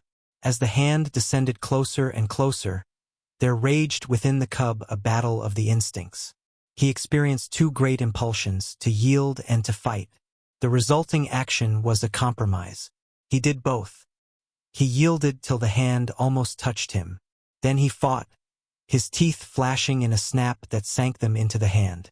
The next moment he received a clout alongside the head that knocked him over on his side. Then all fight fled out of him. His puppyhood and the instinct of submission took charge of him. He sat up on his haunches and keyed. But the man whose hand he had bitten was angry. The cub received a clout on the other side of his head. Whereupon he sat up and keyed louder than ever. The 4 Indians laughed more loudly while even the man who had been bitten began to laugh. They surrounded the cub and laughed at him while he wailed out his terror and his hurt. In the midst of it, he heard something. The Indians heard it too. But the cub knew what it was, and with a last, long wail that had in it more of triumph than grief, he ceased his noise and waited for the coming of his mother, of his ferocious and indomitable mother who fought and killed all things and was never afraid. She was snarling as she ran. She had heard the cry of her cub and was dashing to save him. She bounded in amongst them, her anxious and militant motherhood making her anything but a pretty sight. But to the cub the spectacle of her protective rage was pleasing. He uttered a glad little cry and bounded to meet her, while the man-animals went back hastily several steps. The she-wolf stood over against her cub, facing the men with bristling hair, a snarl rumbling deep in her throat. Her face was distorted and malignant with menace. Even the bridge of the nose wrinkling from tip to eyes, so prodigious was her snarl. Then it was that a cry went up from one of the men. "Kitch!" was what he uttered. It was an exclamation of surprise. The cub felt his mother wilting at the sound. "Kitch!" the man cried again, this time with sharpness and authority. And then the cub saw his mother, the she-wolf, the fearless one, crouching down till her belly touched the ground, whimpering, wagging her tail, making peace signs. The cub could not understand. He was appalled. The awe of man rushed over him again. His instinct had been true. His mother verified it. She, too, rendered submission to the man-animals. The man who had spoken came over to her. He put his hand upon her head, and she only crouched closer. She did not snap, nor threaten to snap. The other men came up, and surrounded her, and felt her, and pawed her, which actions she made no attempt to resent. They were greatly excited, and made many noises with their mouths. These noises were not indication of danger, the cub decided, as he crouched near his mother, still bristling from time to time but doing his best to submit. "It is not strange," an Indian was saying. "Her father was a wolf. It is true her mother was a dog. But did not my brother tie her out in the woods all of 3 nights in the mating season?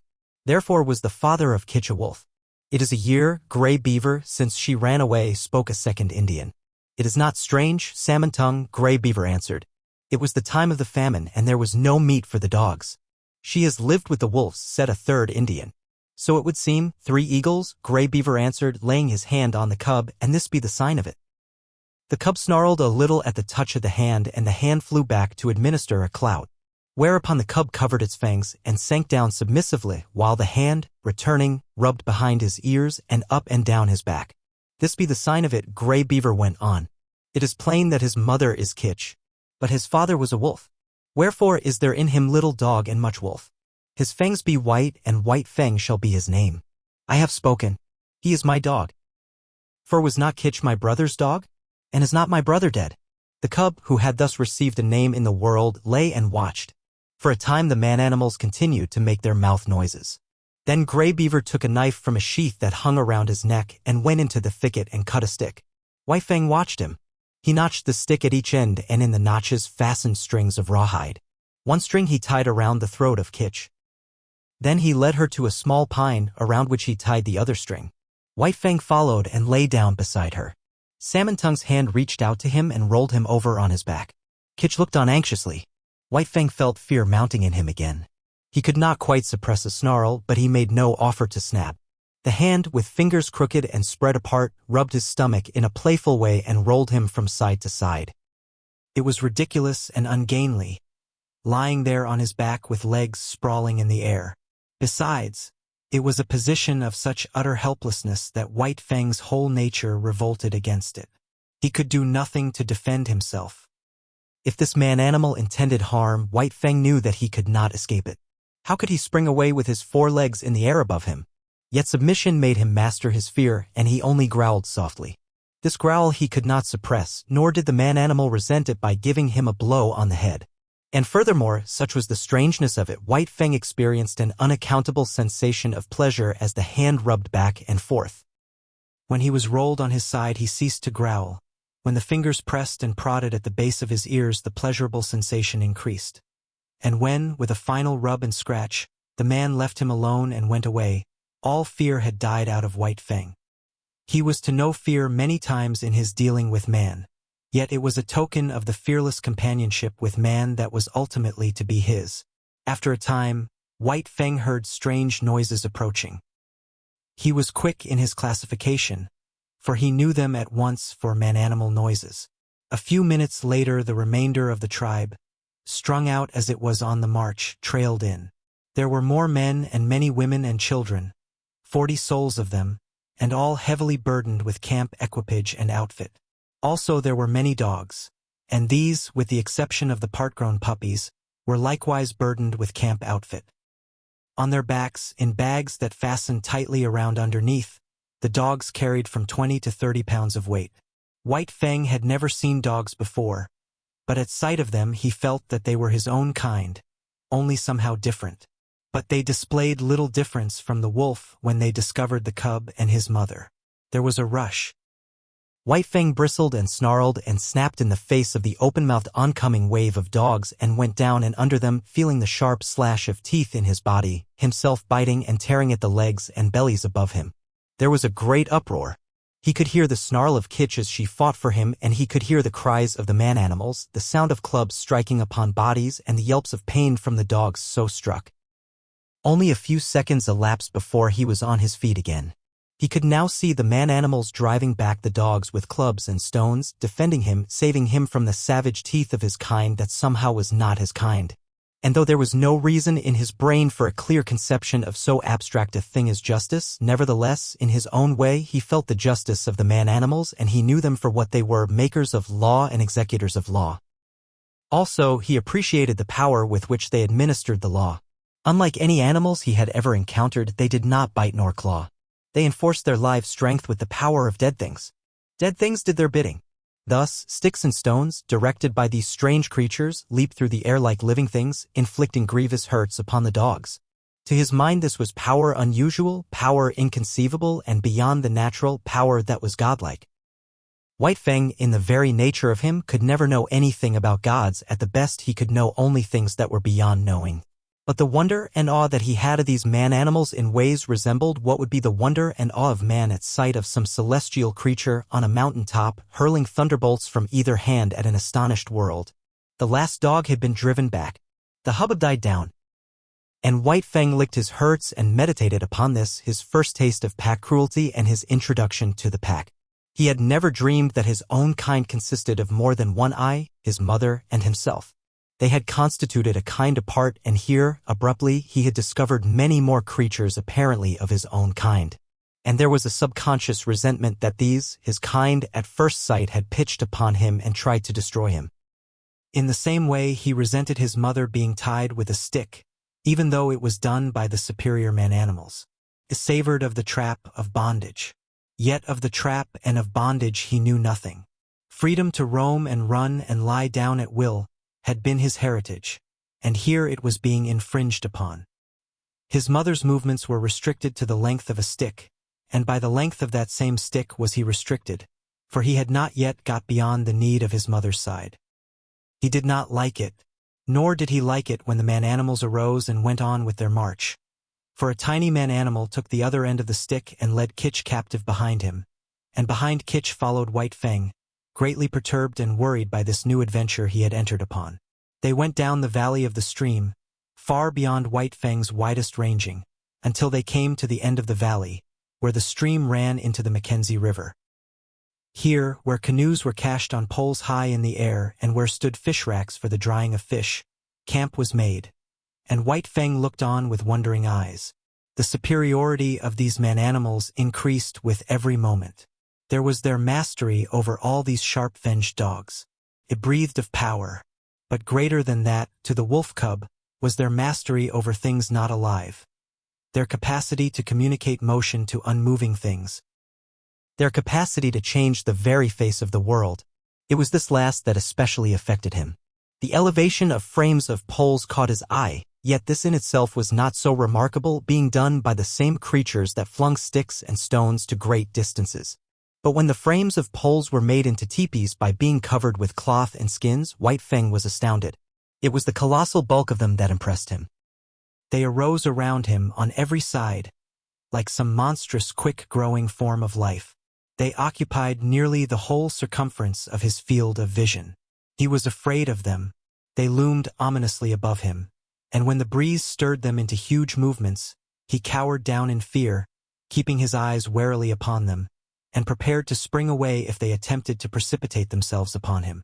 But in a short while his fear of the teepees passed away. He saw the women and children passing in and out of them without harm, and he saw the dogs trying often to get into them and being driven away with sharp words and flying stones. After a time he left Kitch's side and crawled cautiously toward the wall of the nearest teepee. It was the curiosity of growth that urged him on, the necessity of learning and living and doing that brings experience. The last few inches to the wall of the teepee were crawled with painful slowness and precaution. The day's events had prepared him for the unknown to manifest itself in most stupendous and unthinkable ways. At last his nose touched the canvas. He waited. Nothing happened. Then he smelled the strange fabric, saturated with the man-smell.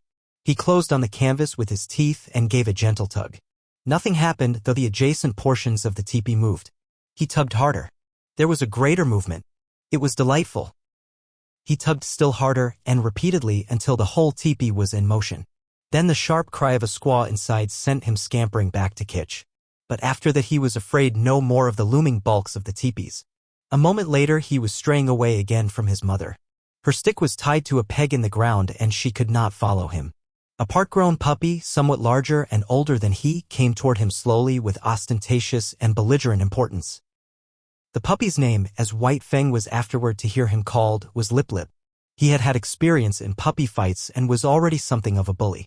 Lip Lip was White Fang's own kind and, being only a puppy, did not seem dangerous, so White Fang prepared to meet him in a friendly spirit. But when the stranger's walk became stiff-legged and his lips lifted clear of his teeth, White Fang stiffened too and answered with lifted lips. They half-circled about each other, tentatively, snarling and bristling. This lasted several minutes, and White Fang was beginning to enjoy it as a sort of game. But suddenly, with remarkable swiftness, Lip Lip leaped in, delivering a slashing snap, and leaped away again. The snap had taken effect on the shoulder that had been hurt by the lynx and that was still sore deep down near the bone. The surprise and hurt of it brought a yelp out of White Fang. But the next moment, in a rush of anger, he was upon Lip Lip and snapping viciously. But Lip Lip had lived his life in camp and had fought many puppy fights. 3 times, 4 times, and half a dozen times his sharp little teeth scored on the newcomer until White Fang, yelping shamelessly, fled to the protection of his mother. It was the first of the many fights he was to have with Lip Lip, for they were enemies from the start, born so, with natures destined perpetually to clash. Kitch licked White Fang soothingly with her tongue and tried to prevail upon him to remain with her. But his curiosity was rampant, and several minutes later he was venturing forth on a new quest. He came upon one of the man-animals, Gray Beaver, who was squatting on his hams and doing something with sticks and dry moss spread before him on the ground. White Fang came near to him and watched. Gray Beaver made mouth noises which White Fang interpreted as not hostile, so he came still nearer. Women and children were carrying more sticks and branches to Gray Beaver. It was evidently an affair of moment. White Fang came in until he touched Gray Beaver's knee, so curious was he and already forgetful that this was a terrible man-animal. Suddenly he saw a strange thing like mist beginning to arise from the sticks and moss beneath Gray Beaver's hands. Then amongst the sticks themselves appeared a live thing, twisting and turning, of a color like the color of the sun in the sky. White Fang knew nothing about fire. It drew him as the light in the mouth of the cave had drawn him in his early puppyhood. He crawled the several steps toward the flame. He heard Gray Beaver chuckle above him, and he knew the sound was not hostile. Then his nose touched the flame, and at the same instant his little tongue went out to it. For a moment he was paralyzed. The unknown, lurking in the midst of the sticks and moss, was savagely clutching him by the nose. He scrambled backward, bursting out in an astonished explosion of keys. At the sound, Kitch leaped snarling to the end of her stick and there raged terribly because she could not come to his aid. But Gray Beaver laughed loudly and slapped his thighs and told the happening to all the rest of the camp till everybody was laughing uproariously. But White Fang sat on his haunches and keyed, a forlorn and pitiable little figure in the midst of the man-animals. It was the worst hurt he had ever known. Both nose and tongue had been scorched by the live thing, sun-colored, that had grown up under Gray Beaver's hands. He cried and cried interminably, and every fresh wail was greeted by bursts of laughter on the part of the man-animals. He tried to soothe his nose with his tongue, but the tongue was burnt too, and the two hurts coming together produced greater hurt, whereupon he cried more hopelessly and helplessly than ever. And then shame came to him. He knew laughter and the meaning of it. It is not given us to know how some animals know laughter, and know when they are being laughed at. But it was the same way that White Fang knew it. And he felt shame that the man-animals should be laughing at him. He turned and fled away, not from the hurt of the fire, but from the laughter that sank even deeper, and hurt in the spirit of him.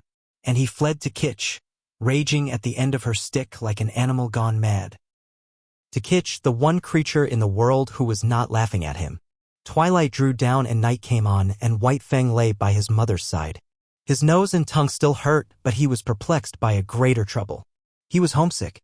He felt a vacancy in him, a need for the hush and quietude of the stream and the cave in the cliff.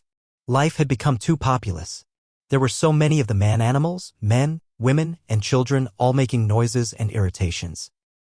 And there were the dogs, ever squabbling and bickering, bursting into uproars and creating confusions.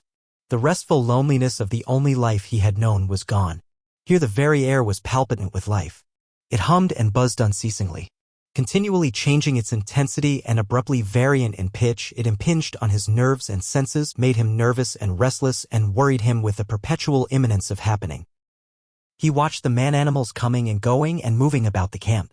In fashion distantly resembling the way men look upon the gods they create, so looked White Fang upon the man-animals before him. They were superior creatures of a verity, gods. To his dim comprehension they were as much wonder-workers as gods are to men. They were creatures of mastery, possessing all manner of unknown and impossible potencies, overlords of the alive and the not alive. Making obey that which moved, imparting movement to that which did not move, and making life, sun-colored and biting life, to grow out of dead moss and wood. They were fire-makers. They were gods. Chapter 2. The Bondage. The days were thronged with experience for White Fang. During the time that Kitch was tied by the stick, he ran about over all the camp, inquiring, investigating, learning. He quickly came to know much of the ways of the man-animals, but familiarity did not breed contempt. The more he came to know them, the more they vindicated their superiority, the more they displayed their mysterious powers, the greater loomed their godlikeness. To man has been given the grief, often, of seeing his gods overthrown and his altars crumbling, but to the wolf and the wild dog that have come in to crouch at man's feet, this grief has never come. Unlike man, whose gods are of the unseen and the overguessed, vapors and mists of fancy eluding the garmenture of reality, wandering wraiths of desired goodness and power, intangible outcroppings of self into the realm of spirit, unlike man. The wolf and the wild dog that have come into the fire find their gods in the living flesh, solid to the touch, occupying earth space and requiring time for the accomplishment of their ends and their existence. No effort of faith is necessary to believe in such a god, no effort of will can possibly induce disbelief in such a god. There is no getting away from it. There it stands, on its two hind legs, club in hand, immensely potential, passionate and wrathful and loving, God and mystery and power, all wrapped up and around by flesh that bleeds when it is torn and that is good to eat like any flesh. And so it was with White Fang. The man-animals were gods unmistakable and unescapable. As his mother, Kitch, had rendered her allegiance to them at the first cry of her name, so he was beginning to render his allegiance. He gave them the trail as a privilege indubitably theirs. When they walked, he got out of their way. When they called, he came. When they threatened, he cowered down. When they commanded him to go, he went away hurriedly. For behind any wish of theirs was power to enforce that wish, power that hurt, power that expressed itself in clouts and clubs, in flying stones and stinging lashes of whips. He belonged to them as all dogs belong to them. His actions were theirs to command. His body was theirs to maul, to stamp upon, to tolerate. Such was the lesson that was quickly borne in upon him. It came hard, going as it did, counter to much that was strong and dominant in his own nature. And, while he disliked it in the learning of it, unknown to himself he was learning to like it. It was a placing of his destiny in another's hands, a shifting of the responsibilities of existence. This in itself was compensation, for it is always easier to lean upon another than to stand alone. But it did not all happen in a day, this giving over of himself, body and soul, to the man-animals. He could not immediately forego his wild heritage and his memories of the wild. There were days when he crept to the edge of the forest and stood and listened to something calling him far and away. And always he returned, restless and uncomfortable, to whimper softly and wistfully at Kitch's side and to lick her face with eager, questioning tongue. White Fang learned rapidly the ways of the camp.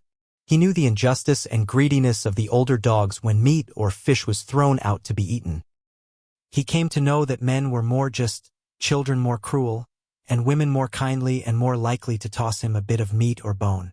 And after 2 or 3 painful adventures with the mothers of part-grown puppies, he came into the knowledge that it was always good policy to let such mothers alone, to keep away from them as far as possible, and to avoid them when he saw them coming. But the bane of his life was Lip Lip. Larger, older, and stronger, Lip Lip had selected White Fang for his special object of persecution. White Fang fought willingly enough, but he was outclassed. His enemy was too big. Lip Lip became a nightmare to him. Whenever he ventured away from his mother, the bully was sure to appear, trailing at his heels, snarling at him, picking upon him, and watchful of an opportunity, when no man-animal was near, to spring upon him and force a fight. As Lip Lip invariably won, he enjoyed it hugely. It became his chief delight in life as it became White Fang's chief torment. But the effect upon White Fang was not to cow him. Though he suffered most of the damage and was always defeated, his spirit remained unsubdued. Yet a bad effect was produced. He became malignant and morose. His temper had been savage by birth, but it became more savage under this unending persecution. The genial, playful, puppyish side of him found little expression. He never played and gambled about with the other puppies of the camp. Lip Lip would not permit it. The moment White Fang appeared near them, Lip Lip was upon him, bullying and hectoring him or fighting with him until he had driven him away. The effect of all this was to rob White Fang of much of his puppyhood and to make him in his comportment older than his age. Denied the outlet, through play, of his energies, he recoiled upon himself and developed his mental processes. He became cunning. He had idle time in which to devote himself to thoughts of trickery. Prevented from obtaining his share of meat and fish when a general feed was given to the camp dogs, he became a clever thief. He had to forage for himself, and he foraged well, though he was ofttimes a plague to the squaws in consequence. He learned to sneak about camp, to be crafty, to know what was going on everywhere, to see and to hear everything, and to reason accordingly, and successfully to devise ways and means of avoiding his implacable persecutor. It was early in the days of his persecution that he played his first really big crafty game and got there from his first taste of revenge. As Kitch, when with the wolves, had lured out to destruction dogs from the camps of men, so White Fang, in manner somewhat similar, lured Lip Lip into Kitch's avenging jaws. Retreating before Lip Lip, White Fang made an indirect flight that led in and out and around the various teepees of the camp. He was a good runner, swifter than any puppy of his size, and swifter than Lip Lip. But he did not run his best in this chase. He barely held his own, one leap ahead of his pursuer. Lip Lip, excited by the chase and by the persistent nearness of his victim, forgot caution and locality. When he remembered locality, it was too late. Dashing at top speed around a teepee, he ran full tilt into Kitch lying at the end of her stick. He gave one yelp of consternation, and then her punishing jaws closed upon him. She was tied, but he could not get away from her easily. She rolled him off his legs so that he could not run, while she repeatedly ripped and slashed him with her fangs. When at last he succeeded in rolling clear of her, he crawled to his feet, badly disheveled, hurt both in body and in spirit. His hair was standing out all over him in tufts where her teeth had mauled. He stood where he had arisen, opened his mouth, and broke out the long, heartbroken puppy wail. But even this he was not allowed to complete. In the middle of it, White Fang, rushing in, sank his teeth into Lip Lip's hind leg. There was no fight left in Lip Lip, and he ran away shamelessly, his victim hot on his heels and worrying him all the way back to his own teepee. Here the squaws came to his aid, and White Fang, transformed into a raging demon, was finally driven off only by a fusillade of stones. Came the day when Gray Beaver, deciding that the liability of her running away was past, released Kitch. White Fang was delighted with his mother's freedom. He accompanied her joyfully about the camp. And so long as he remained close by her side, Lip Lip kept a respectful distance. White Fang even bristled up to him and walked stiff-legged, but Lip Lip ignored the challenge. He was no fool himself, and whatever vengeance he desired to wreak, he could wait until he caught White Fang alone. Later on that day, Kitch and White Fang strayed into the edge of the woods next to the camp. He had led his mother there, step by step, and now when she stopped, he tried to inveigle her farther. The stream, the lair, and the quiet woods were calling to him, and he wanted her to come. He ran on a few steps, stopped, and looked back. She had not moved. He whined pleadingly and scurried playfully in and out of the underbrush. He ran back to her, licked her face, and ran on again.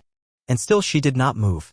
He stopped and regarded her, all of an intentness and eagerness physically expressed that slowly faded out of him as she turned her head and gazed back at the camp. There was something calling to him out there in the open. His mother heard it too. But she heard also that other and louder call, the call of the fire and of man.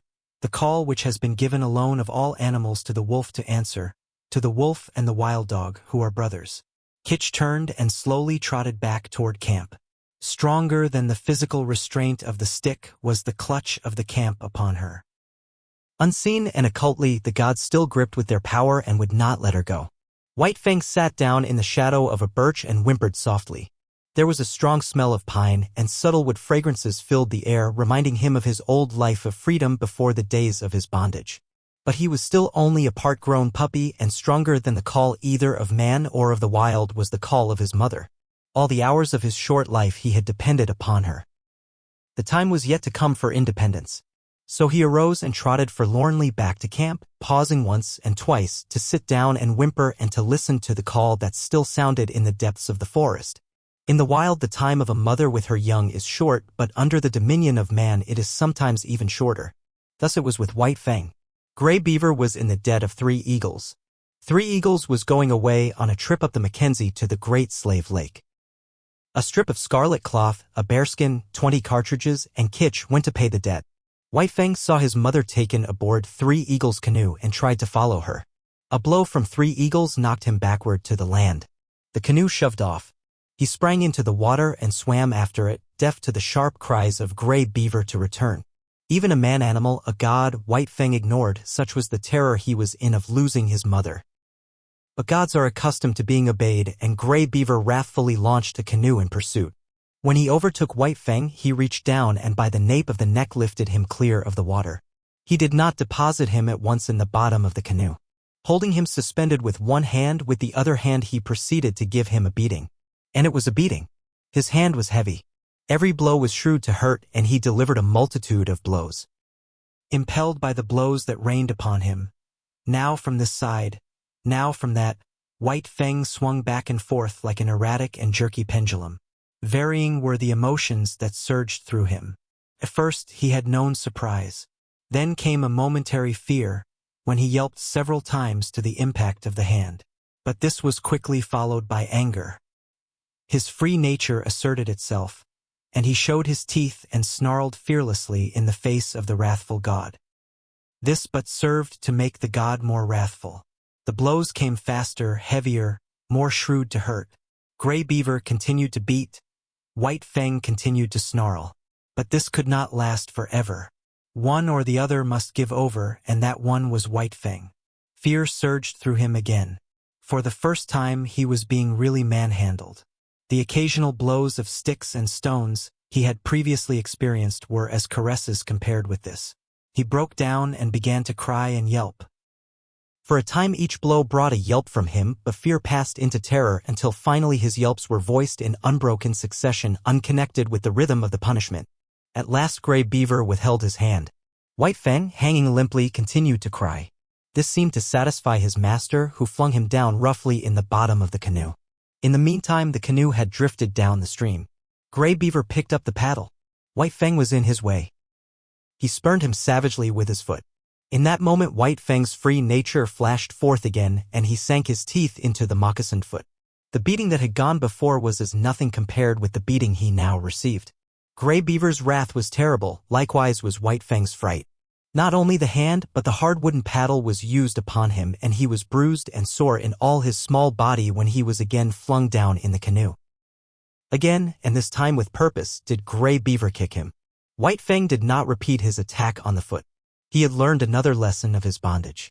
Never, no matter what the circumstance, must he dare to bite the God who was Lord and Master over him. The body of the Lord and Master was sacred, not to be defiled by the teeth of such as he. That was evidently the crime of crimes, the one offense there was no condoning nor overlooking. When the canoe touched the shore, White Fang lay whimpering and motionless, waiting the will of Gray Beaver. It was Gray Beaver's will that he should go ashore, for ashore he was flung, striking heavily on his side and hurting his bruises afresh. He crawled tremblingly to his feet and stood whimpering. Lip Lip, who had watched the whole proceeding from the bank, now rushed upon him, knocking him over and sinking his teeth into him. White Fang was too helpless to defend himself, and it would have gone hard with him had not Gray Beaver's foot shot out, lifting Lip Lip into the air with its violence so that he smashed down to earth a dozen feet away. This was the man-animal's justice. And even then, in his own pitiable plight, White Fang experienced a little grateful thrill. At Gray Beaver's heels, he limped obediently through the village to the teepee. And so it came that White Fang learned that the right to punish was something the gods reserved for themselves and denied to the lesser creatures under them. That night, when all was still, White Fang remembered his mother and sorrowed for her. He sorrowed too loudly and woke up Gray Beaver, who beat him. After that he mourned gently when the gods were around. But sometimes, straying off to the edge of the woods by himself, he gave vent to his grief and cried it out with loud whimperings and wailings. It was during this period that he might have hearkened to the memories of the lair and the stream and run back to the wild. But the memory of his mother held him. As the hunting man-animals went out and came back, so she would come back to the village sometime. So he remained in his bondage waiting for her. But it was not altogether an unhappy bondage. There was much to interest him. Something was always happening. There was no end to the strange things these gods did, and he was always curious to see. Besides, he was learning how to get along with Gray Beaver. Obedience, rigid, undeviating obedience, was what was exacted of him, and in return he escaped beatings and his existence was tolerated. Nay, Gray Beaver himself sometimes tossed him a piece of meat and defended him against the other dogs in the eating of it. And such a piece of meat was of value. It was worth more, in some strange way, than a dozen pieces of meat from the hand of a squaw. Gray Beaver never petted nor caressed. Perhaps it was the weight of his hand, perhaps his justice, perhaps the sheer power of him, and perhaps it was all these things that influenced White Fang, for a certain tie of attachment was forming between him and his surly lord. Insidiously and by remote ways, as well as by the power of stick and stone and cloud of hand, were the shackles of White Fang's bondage being riveted upon him. The qualities in his kind that in the beginning made it possible for them to come into the fires of men were qualities capable of development. They were developing in him, and the camp life, replete with misery as it was secretly endearing itself to him all the time. But White Fang was unaware of it. He knew only grief for the loss of Kitch, hope for her return, and a hungry yearning for the free life that had been his. Chapter 3. The Outcast. Lip Lip continued so to darken his days that White Fang became wickeder and more ferocious than it was his natural right to be. Savageness was a part of his makeup, but the savageness thus developed exceeded his makeup. He acquired a reputation for wickedness amongst the man-animals themselves. Wherever there was trouble and uproar in camp, fighting and squabbling or the outcry of a squaw over a bit of stolen meat, they were sure to find White Fang mixed up in it and usually at the bottom of it. They did not bother to look after the causes of his conduct. They saw only the effects, and the effects were bad. He was a sneak and a thief, a mischief maker, a fomenter of trouble. And irate squaws told him to his face, the while he eyed them alert and ready to dodge any quick-flung missile, that he was a wolf and worthless and bound to come to an evil end. He found himself an outcast in the midst of the populous camp. All the young dogs followed Lip Lip's lead. There was a difference between White Fang and them. Perhaps they sensed his wildwood breed, and instinctively felt for him the enmity that the domestic dog feels for the wolf. But be that as it may, they joined with Lip Lip in the persecution. And once declared against him, they found good reason to continue declared against him. One and all, from time to time, they felt his teeth, and to his credit, he gave more than he received. Many of them he could whip in single fight, but single fight was denied him. The beginning of such a fight was a signal for all the young dogs in camp to come running and pitch upon him. Out of this pack persecution he learned two important things: how to take care of himself in a mass fight against him, and how, on a single dog, to inflict the greatest amount of damage in the briefest space of time. To keep one's feet in the midst of the hostile mass meant life, and this he learnt well. He became cat-like in his ability to stay on his feet. Even grown dogs might hurtle him backward or sideways with the impact of their heavy bodies. And backward or sideways he would go, in the air or sliding on the ground, but always with his legs under him and his feet downward to the Mother Earth. When dogs fight, there are usually preliminaries to the actual combat, snarlings and bristlings and stiff-legged struttings. But White Fang learned to omit these preliminaries. Delay meant the coming against him of all the young dogs. He must do his work quickly and get away. So he learned to give no warning of his intention. He rushed in and snapped and slashed on the instant, without notice, before his foe could prepare to meet him. Thus he learned how to inflict quick and severe damage. Also he learned the value of surprise. A dog, taken off its guard, its shoulder slashed open or its ear ripped in ribbons before it knew what was happening, was a dog half-whipped. Furthermore, it was remarkably easy to overthrow a dog taken by surprise. While a dog, thus overthrown, invariably exposed for a moment the soft underside of its neck, the vulnerable point at which to strike for its life. White Fang knew this point. It was a knowledge bequeathed to him directly from the hunting generation of wolves. So it was that White Fang's method when he took the offensive was, first to find a young dog alone, second to surprise it and knock it off its feet, and third to drive in with his teeth at the soft throat. Being but partly grown, his jaws had not yet become large enough nor strong enough to make his throat attack deadly, but many a young dog went around camp with a lacerated throat in token of White Fang's intention. And one day, catching one of his enemies alone on the edge of the woods, he managed, by repeatedly overthrowing him and attacking the throat, to cut the great vein and let out the life. There was a great row that night. He had been observed, the news had been carried to the dead dog's master, the squaws remembered all the instances of stolen meat, and Gray Beaver was beset by many angry voices. But he resolutely held the door of his teepee, inside which he had placed the culprit, and refused to permit the vengeance for which his tribespeople clamored. White Fang became hated by man and dog. During this period of his development he never knew a moment's security. The tooth of every dog was against him, the hand of every man. He was greeted with snarls by his kind, with curses and stones by his gods. He lived tensely.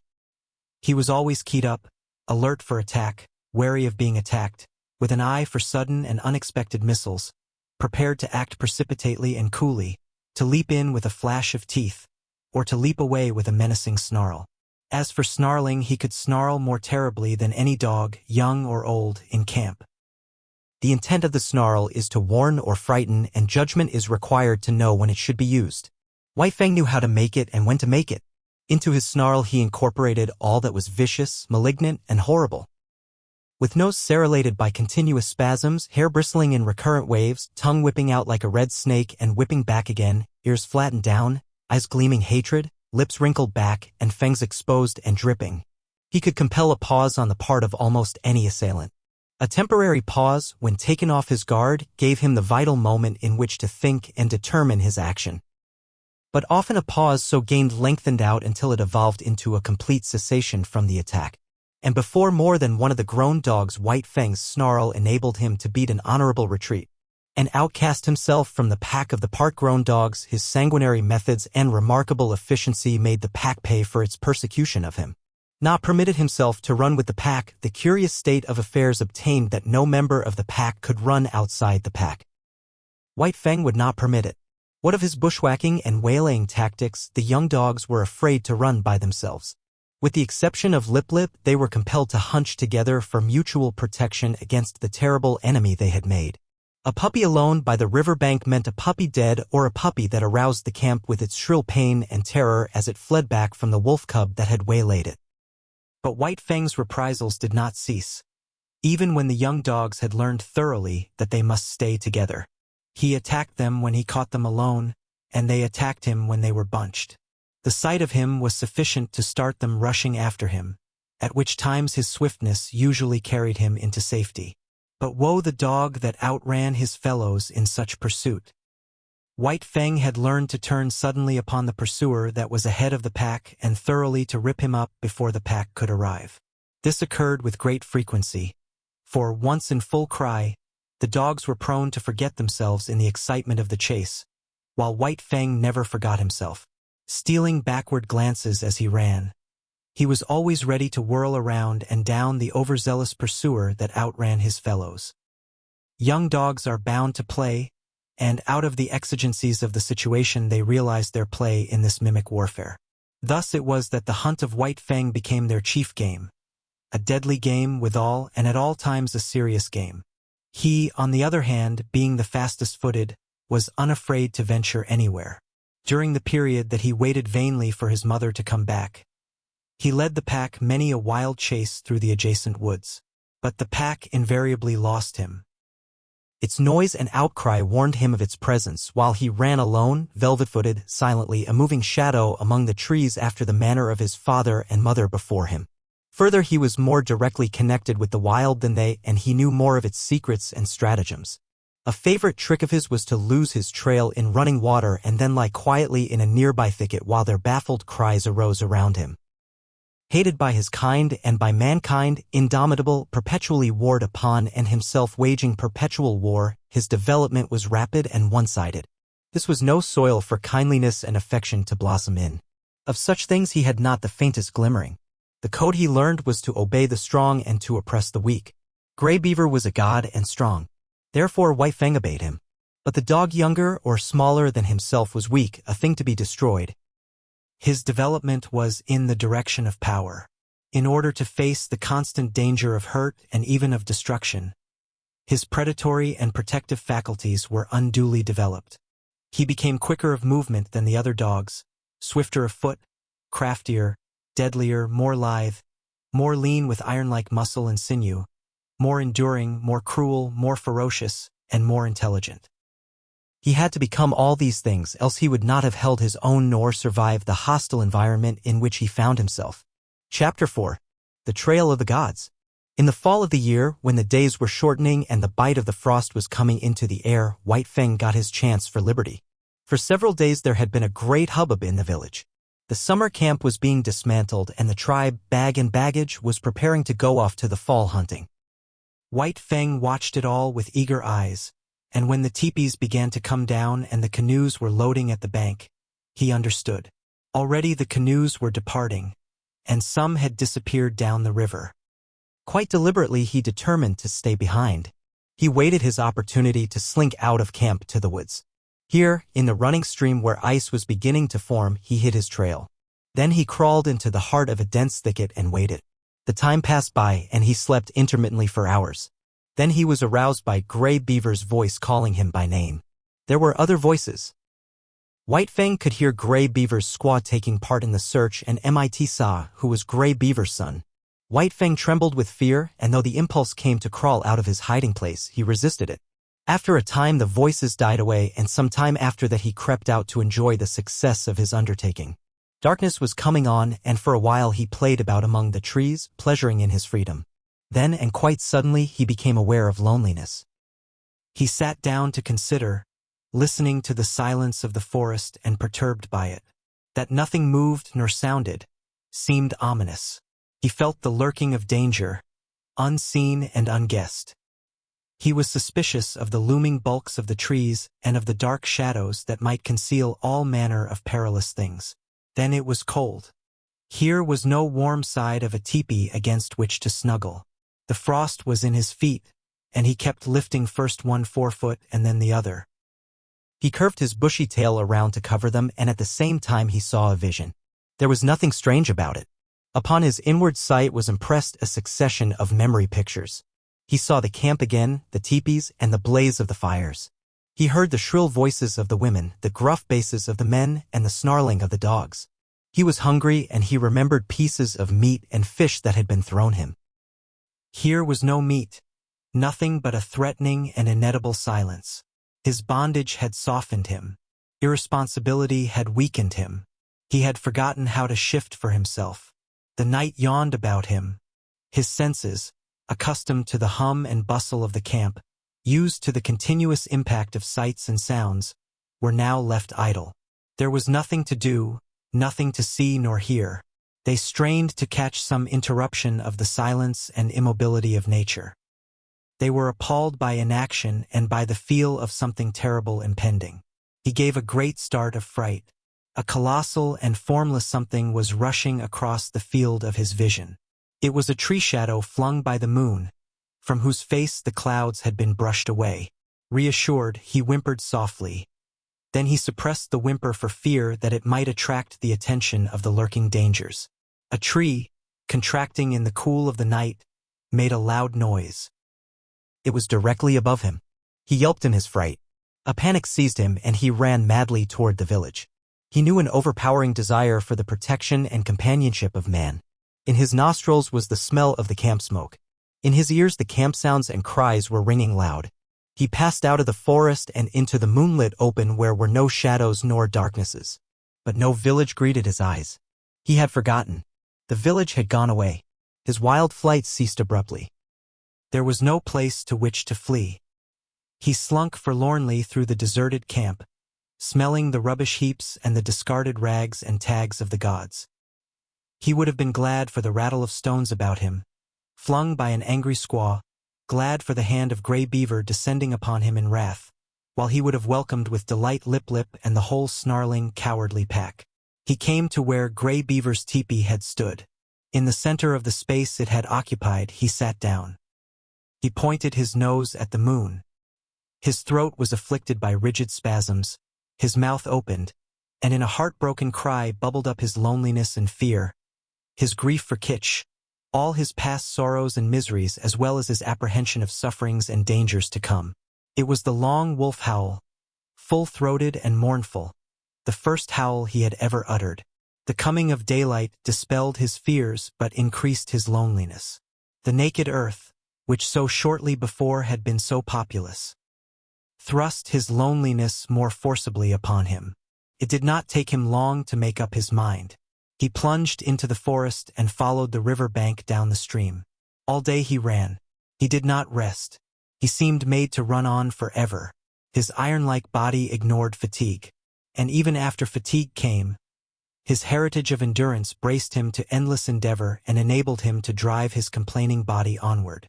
Where the river swung in against precipitous bluffs, he climbed the high mountains behind. Rivers and streams that entered the main river he forded or swam. Often he took to the rim ice that was beginning to form, and more than once he crashed through and struggled for life in the icy current. Always he was on the lookout for the trail of the gods where it might leave the river and proceed inland. White Fang was intelligent beyond the average of his kind, yet his mental vision was not wide enough to embrace the other bank of the Mackenzie. What if the trail of the gods led out on that side? It never entered his head. Later on, when he had traveled more and grown older and wiser and come to know more of trails and rivers, it might be that he could grasp and apprehend such a possibility. But that mental power was yet in the future. Just now he ran blindly, his own bank of the Mackenzie alone entering into his calculations. All night he ran, blundering in the darkness into mishaps and obstacles that delayed but did not daunt. By the middle of the second day he had been running continuously for 30 hours and the iron of his flesh was giving out. It was the endurance of his mind that kept him going. He had not eaten in 40 hours and he was weak with hunger. The repeated drenchings in the icy water had likewise had their effect on him. His handsome coat was draggled. The broad pads of his feet were bruised and bleeding. He had begun to limp and this limp increased with the hours. To make it worse, the light of the sky was obscured and snow began to fall, a raw, moist, melting, clinging snow, slippery underfoot that hid from him the landscape he traversed, and that covered over the inequalities of the ground so that the way of his feet was more difficult and painful. Grey Beaver had intended camping that night on the far bank of the Mackenzie, for it was in that direction that the hunting lay. But on the near bank, shortly before dark, a moose coming down to drink had been espied by Clucooch, who was Grey Beaver's squaw. Now, had not the moose come down to drink, had not Saw been steering out of the course because of the snow, had not Clucooch sighted the moose, and had not Grey Beaver killed it with a lucky shot from his rifle, all subsequent things would have happened differently.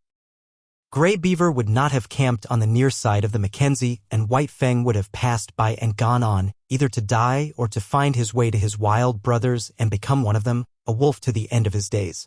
Night had fallen. The snow was flying more thickly, and White Fang, whimpering softly to himself as he stumbled and limped along, came upon a fresh trail in the snow. So fresh was it that he knew it immediately for what it was. Whining with eagerness, he followed back from the river bank and in among the trees. The camp sounds came to his ears. He saw the blaze of the fire, Klukooch cooking, and Gray Beaver squatting on his hams and mumbling a chunk of raw tallow. There was fresh meat in camp. White Fang expected a beating. He crouched and bristled a little at the thought of it. Then he went forward again. He feared and disliked the beating he knew to be waiting for him. But he knew, further, that the comfort of the fire would be his, the protection of the gods, the companionship of the dogs, the last, a companionship of enmity, but none the less a companionship and satisfying to his gregarious needs. He came cringing and crawling into the firelight. Gray Beaver saw him and stopped munching the tallow. White Fang crawled slowly, cringing and groveling in the abjectness of his abasement and submission. He crawled straight toward Gray Beaver, every inch of his progress becoming slower and more painful. At last he lay at the master's feet, into whose possession he now surrendered himself, voluntarily, body and soul. Of his own choice, he came in to sit by man's fire and to be ruled by him. White Fang trembled, waiting for the punishment to fall upon him. There was a movement of the hand above him. He cringed involuntarily under the expected blow. It did not fall. He stole a glance upward. Gray Beaver was breaking the lump of tallow in half. Gray Beaver was offering him one piece of the tallow. Very gently and somewhat suspiciously, he first smelled the tallow and then proceeded to eat it. Gray Beaver ordered meat to be brought to him and guarded him from the other dogs while he ate. After that, grateful and content, White Fang lay at Gray Beaver's feet, gazing at the fire that warmed him, blinking and dozing, secure in the knowledge that the morrow would find him, not wandering forlorn through bleak forest stretches, but in the camp of the man-animals with the gods to whom he had given himself and upon whom he was now dependent. Chapter 5, The Covenant. When December was well along, Gray Beaver went on a journey up the Mackenzie. Mitsa and Klukooch went with him. One sled he drove himself, drawn by dogs he had traded for or borrowed. A second and smaller sled was driven by Mitsa, and to this was harnessed a team of puppies. It was more of a toy affair than anything else, yet it was the delight of Mitsa, who felt that he was beginning to do a man's work in the world. Also, he was learning to drive dogs and to train dogs, while the puppies themselves were being broken into the harness. Furthermore, the sled was of some service, for it carried nearly 200 pounds of outfit and food. White Fang had seen the camp dogs toiling in the harness, so that he did not resent overmuch the first placing of the harness upon himself. About his neck was put a moss-stuffed collar, which was connected by 2 pulling traces to a strap that passed around his chest and over his back. It was to this that was fastened the long rope by which he pulled at the sled. There were 7 puppies in the team. The others had been born earlier in the year and were 9 and 10 months old, while White Fang was only 8 months old. Each dog was fastened to the sled by a single rope. No 2 ropes were of the same length, while the difference in length between any 2 ropes was at least that of a dog's body. Every rope was brought to a ring at the front end of the sled. The sled itself was without runners, being a birch bark toboggan with a turned forward end to keep it from plowing under the snow. This construction enabled the weight of the sled and load to be distributed over the largest snow surface, for the snow was crystal powder and very soft. Observing the same principle of widest distribution of weight, the dogs at the ends of their ropes radiated fan fashion from the nose of the sled so that no dog trod in another's footsteps. There was furthermore another virtue in the fan formation. The ropes of varying length prevented the dogs attacking from the rear those that ran in front of them. For a dog to attack another, it would have to turn upon one at a shorter rope, in which case it would find itself face to face with the dog attacked, and also it would find itself facing the whip of the driver. But the most peculiar virtue of all lay in the fact that the dog that strove to attack one in front of him must pull the sled faster, and that the faster the sled traveled, the faster could the dog attacked run away. Thus, the dog behind could never catch up with the one in front. The faster he ran, the faster ran the one he was after, and the faster ran all the dogs. Incidentally, the sled went faster, and thus, by cunning indirection, did man increase his mastery over the beasts. Mitsa resembled his father, much of whose gray wisdom he possessed. In the past he had observed Lip Lip's persecution of White Fang, but at that time Lip Lip was another man's dog and Mit-sa had never dared more than to shy an occasional stone at him. But now Lip Lip was his dog and he proceeded to wreak his vengeance on him by putting him at the end of the longest rope. This made Lip Lip the leader and was apparently an honor. But in reality it took away from him all honor, and instead of being bully and master of the pack, he now found himself hated and persecuted by the pack. Because he ran at the end of the longest rope, the dogs had always the view of him running away before them. All that they saw of him was his bushy tail and fleeing hind legs, a view far less ferocious and intimidating than his bristling mane and gleaming fangs. Also, dogs being so constituted in their mental ways, the sight of him running away gave desire to run after him and a feeling that he ran away from them. The moment the sled started, the team took after Lip Lip in a chase that extended throughout the day. At first he had been prone to turn upon his pursuers, jealous of his dignity and wrathful. But at such times Mit-sa would throw the stinging lash of the 30-foot caribou gut whip into his face and compel him to turn tail and run on. Lip Lip might face the pack, but he could not face that whip, and all that was left him to do was to keep his long rope taut and his flanks ahead of the teeth of his mates. But a still greater cunning lurked in the recesses of the Indian mind. To give point to unending pursuit of the leader, Mit-sa favored him over the other dogs. These favors aroused in them jealousy and hatred. In their presence Mit-sa would give him meat and would give it to him only. This was maddening to them.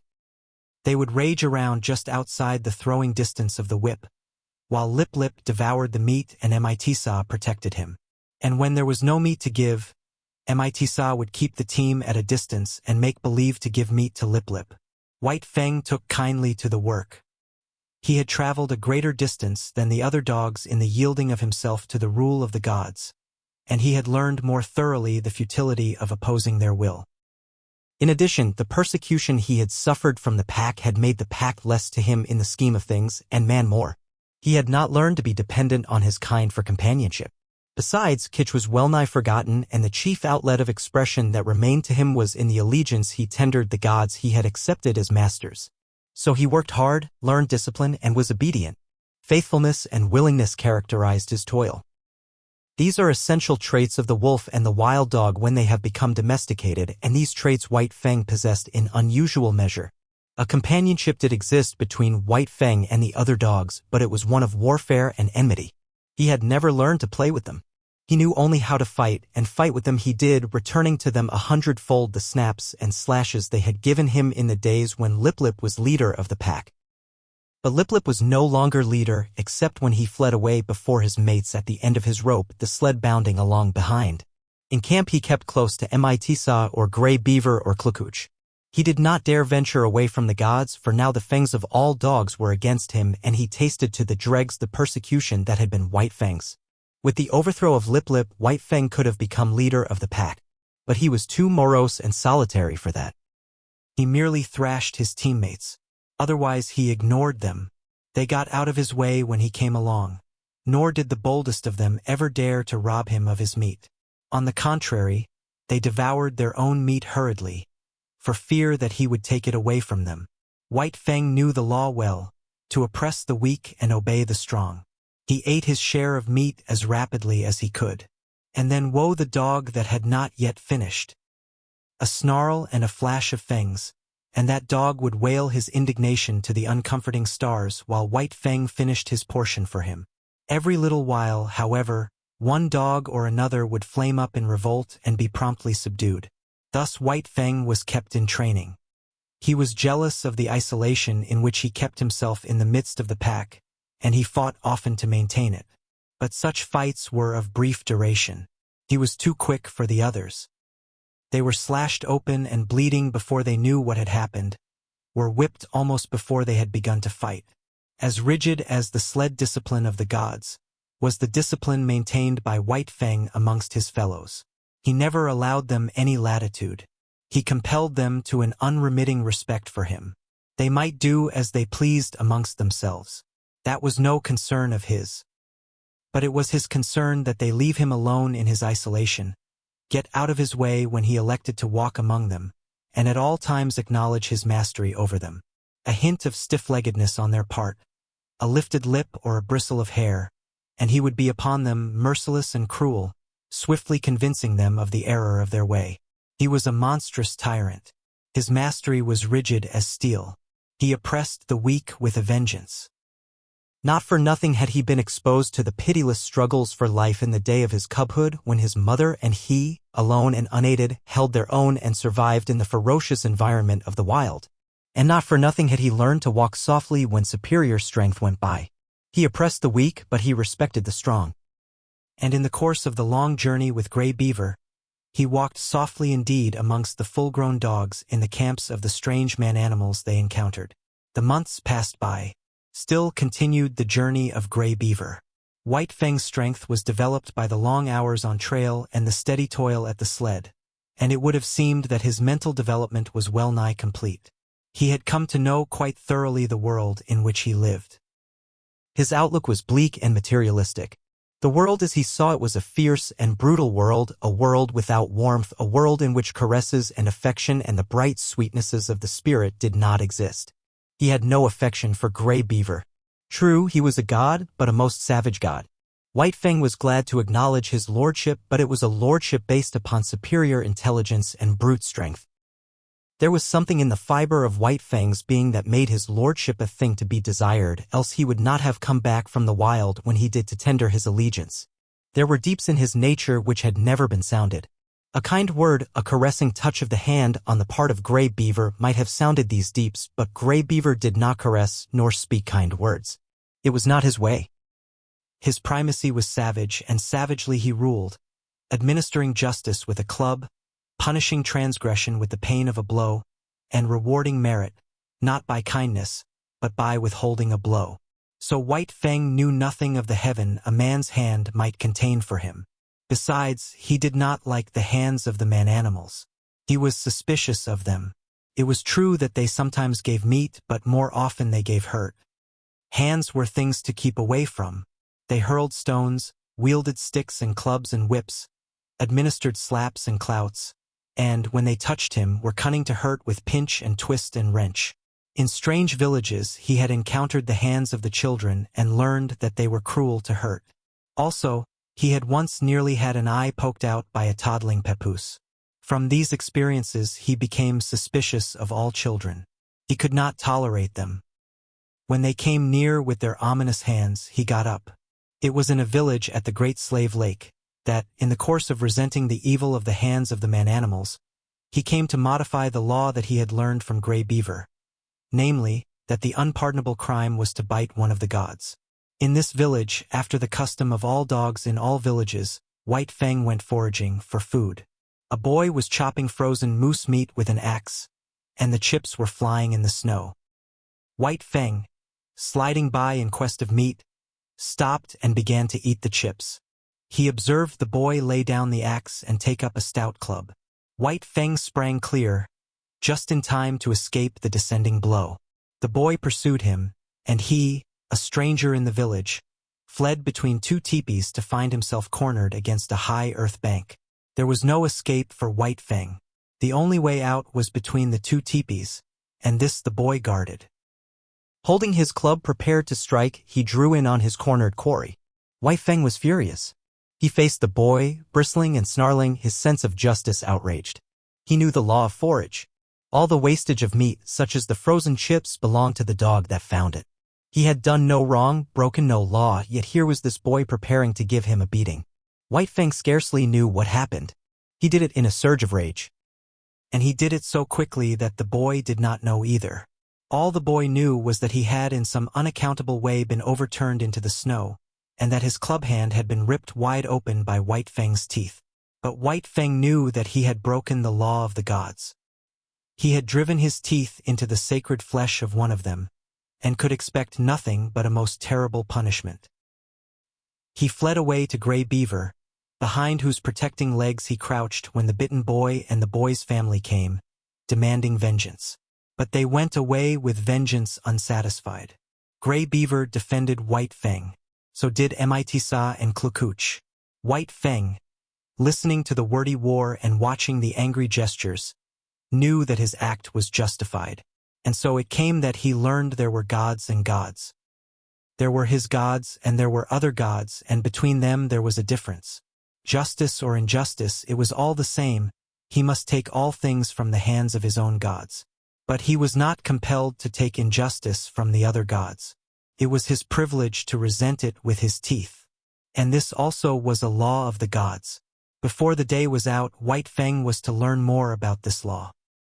Mitsa, alone, gathering firewood in the forest, encountered the boy that had been bitten. With him were other boys. Hot words passed. Then all the boys attacked Mitsa. It was going hard with him. Blows were raining upon him from all sides. White Fang looked on at first. This was an affair of the gods and no concern of his. Then he realized that this was Mitsa, one of his own particular gods, who was being maltreated. It was no reasoned impulse that made White Fang do what he then did. A mad rush of anger sent him leaping in amongst the combatants. 5 minutes later the landscape was covered with fleeing boys, many of whom dripped blood upon the snow in token that White Fang's teeth had not been idle. When Mitsa told the story in camp, Gray Beaver ordered meat to be given to White Fang. He ordered much meat to be given, and White Fang, gorged and sleepy by the fire, knew that the law had received its verification. It was in line with these experiences that White Fang came to learn the law of property and the duty of the defense of property. From the protection of his god's body to the protection of his god's possessions was a step, and this step he made. What was his god's was to be defended against all the world, even to the extent of biting other gods. Not only was such an act sacrilegious in its nature, but it was fraught with peril. The gods were all-powerful, and a dog was no match against them. Yet White Fang learned to face them, fiercely belligerent and unafraid. Duty rose above fear, and thieving gods learned to leave Gray Beaver's property alone. One thing, in this connection, White Fang quickly learned, and that was that a thieving god was usually a cowardly god and prone to run away at the sounding of the alarm. Also, he learned that but brief time elapsed between his sounding of the alarm and Gray Beaver coming to his aid. He came to know that it was not fear of him that drove the thief away, but fear of Gray Beaver. White Fang did not give the alarm by barking. He never barked. His method was to drive straight at the intruder, and to sink his teeth in if he could. Because he was morose and solitary, having nothing to do with the other dogs, he was unusually fitted to guard his master's property, and in this he was encouraged and trained by Gray Beaver. One result of this was to make White Fang more ferocious and indomitable and more solitary. The months went by, binding stronger and stronger the covenant between dog and man. This was the ancient covenant that the first wolf that came in from the wild entered into with man. And, like all succeeding wolves and wild dogs that had done likewise, White Fang worked the covenant out for himself. The terms were simple. For the possession of a flesh-and-blood god, he exchanged his own liberty. Food and fire, protection and companionship were some of the things he received from the god. In return, he guarded the god's property, defended his body, worked for him, and obeyed him. The possession of a god implies service. White Fang's was a service of duty and awe, but not of love. He did not know what love was. He had no experience of love. Kitsch was a remote memory. Besides, not only had he abandoned the wild and his kind when he gave himself up to man, but the terms of the covenant were such that if ever he met Kitsch again, he would not desert his god to go with her. His allegiance to man seemed somehow a law of his being greater than the love of liberty, of kind and kin. Chapter 6. The Famine. The spring of the year was at hand when Gray Beaver finished his long journey.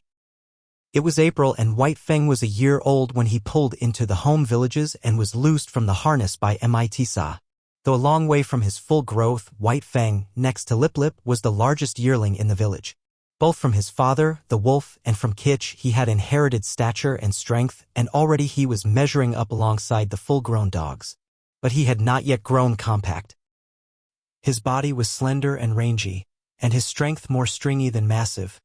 His coat was the true wolf gray, and to all appearances he was true wolf himself.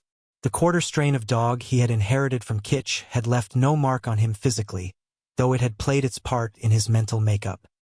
He wandered through the village, recognizing with staid satisfaction the various gods he had known before the long journey. Then there were the dogs, puppies growing up like himself, and grown dogs that did not look so large and formidable as the memory pictures he retained of them. Also, he stood less in fear of them than formerly, stalking among them with a certain careless ease that was as new to him as it was enjoyable. There was Basik, a grizzled old fellow that in his younger days had but to uncover his fangs to send White Fang cringing and crouching to the right about. From him White Fang had learned much of his own insignificance, and from him he was now to learn much of the change and development that had taken place in himself. While Basik had been growing weaker with age, White Fang had been growing stronger with youth. It was at the cutting up of a moose, fresh killed, that White Fang learned of the changed relations in which he stood to the dog world. He had got for himself a hoof and part of the shinbone, to which quite a bit of meat was attached. Withdrawn from the immediate scramble of the other dogs, in fact out of sight behind a thicket, he was devouring his prize, when Basik rushed in upon him. Before he knew what he was doing, he had slashed the intruder twice and sprung clear. Basik was surprised by the other's temerity and swiftness of attack. He stood, gazing stupidly across at White Fang, the raw, red shin-bone between them. Basik was old, and already he had come to know the increasing valor of the dogs it had been his wont to bully. Bitter experiences these, which perforce he swallowed, calling upon all his wisdom to cope with them. In the old days he would have sprung upon White Fang in a fury of righteous wrath. But now his waning powers would not permit such a course. He bristled fiercely and looked ominously across the shinbone at White Fang. And White Fang, resurrecting quite a deal of the old awe, seemed to wilt and to shrink in upon himself and grow small as he cast about in his mind for a way to beat a retreat not too inglorious. And right here Basik erred. Had he contented himself with looking fierce and ominous, all would have been well. White Fang, on the verge of retreat, would have retreated, leaving the meat to him. But Basik did not wait. He considered the victory already his and stepped forward to the meat. As he bent his head carelessly to smell it, White Fang bristled slightly. Even then it was not too late for Basik to retrieve the situation. Had he merely stood over the meat, head up and glowering, White Fang would ultimately have slunk away. But the fresh meat was strong in Basik's nostrils, and greed urged him to take a bite of it. This was too much for White Fang. Fresh upon his months of mastery over his own teammates, it was beyond his self-control to stand idly by while another devoured the meat that belonged to him. He struck, after his custom, without warning. With the first slash, Basik's right ear was ripped into ribbons. He was astounded at the suddenness of it. But more things, and most grievous ones, were happening with equal suddenness. He was knocked off his feet. His throat was bitten. While he was struggling to his feet, the young dog sank teeth twice into his shoulder. The swiftness of it was bewildering. He made a futile rush at White Fang, clipping the empty air with an outraged snap. The next moment his nose was laid open and he was staggering backward away from the meat. The situation was now reversed. White Fang stood over the shinbone, bristling and menacing, while Basik stood a little way off, preparing to retreat. He dared not risk a fight with this young lightning flash, and again he knew, and more bitterly, the enfeeblement of oncoming age. His attempt to maintain his dignity was heroic. Calmly turning his back upon young dog and shinbone as though both were beneath his notice and unworthy of his consideration, he stalked grandly away. Nor, until well out of sight, did he stop to lick his bleeding wounds. The effect on White Fang was to give him a greater faith in himself and a greater pride. He walked less softly among the grown dogs, his attitude toward them was less compromising. Not that he went out of his way looking for trouble. Far from it. But upon his way he demanded consideration. He stood upon his right to go his way unmolested and to give trail to no dog. He had to be taken into account, that was all. He was no longer to be disregarded and ignored, as was the lot of puppies and as continued to be the lot of the puppies that were his teammates. They got out of the way, gave trail to the grown dogs, and gave up meat to them under compulsion. But White Fang, uncompanionable, solitary, morose, scarcely looking to right or left, redoubtable, forbidding of aspect, remote and alien, was accepted as an equal by his puzzled elders. They quickly learned to leave him alone, neither venturing hostile acts nor making overtures of friendliness. If they left him alone, he left them alone. A state of affairs that they found, after a few encounters, to be preeminently desirable. In midsummer, White Fang had an experience. Trotting along in his silent way to investigate a new teepee which had been erected on the edge of the village while he was away with the hunters after moose, he came full upon Kitch. He paused and looked at her. He remembered her vaguely, but he remembered her, and that was more than could be said for her. She lifted her lip at him in the old snarl of menace, and his memory became clear. His forgotten cubhood, all that was associated with that familiar snarl, rushed back to him. Before he had known the gods, she had been to him the center pin of the universe. The old familiar feelings of that time came back upon him, surged up within him. He bounded towards her joyously, and she met him with shrewd fangs that laid his cheek open to the bone. He did not understand. He backed away, bewildered and puzzled. But it was not Kitch's fault. A wolf mother was not made to remember her cubs of a year or so before, so she did not remember White Fang. He was a strange animal, an intruder, and her present litter of puppies gave her the right to resent such intrusion. One of the puppies sprawled up to White Fang. They were half-brothers, only they did not know it. White Fang sniffed the puppy curiously, whereupon Kitch rushed upon him, gashing his face a second time. He backed farther away. All the old memories and associations died down again and passed into the grave from which they had been resurrected. He looked at Kitch licking her puppy and stopping now and then to snarl at him. She was without value to him. He had learned to get along without her. Her meaning was forgotten. There was no place for her in his scheme of things, as there was no place for him in hers. He was still standing, stupid and bewildered, the memories forgotten, wondering what it was all about when Kitch attacked him a third time, intent on driving him away altogether from the vicinity. And White Fang allowed himself to be driven away. This was a female of his kind, and it was a law of his kind that the males must not fight the females. He did not know anything about this law, for it was no generalization of the mind, not a something acquired by experience of the world. He knew it as a secret prompting, as an urge of instinct, of the same instinct that made him howl at the moon and stars of nights, and that made him fear death and the unknown. The months went by.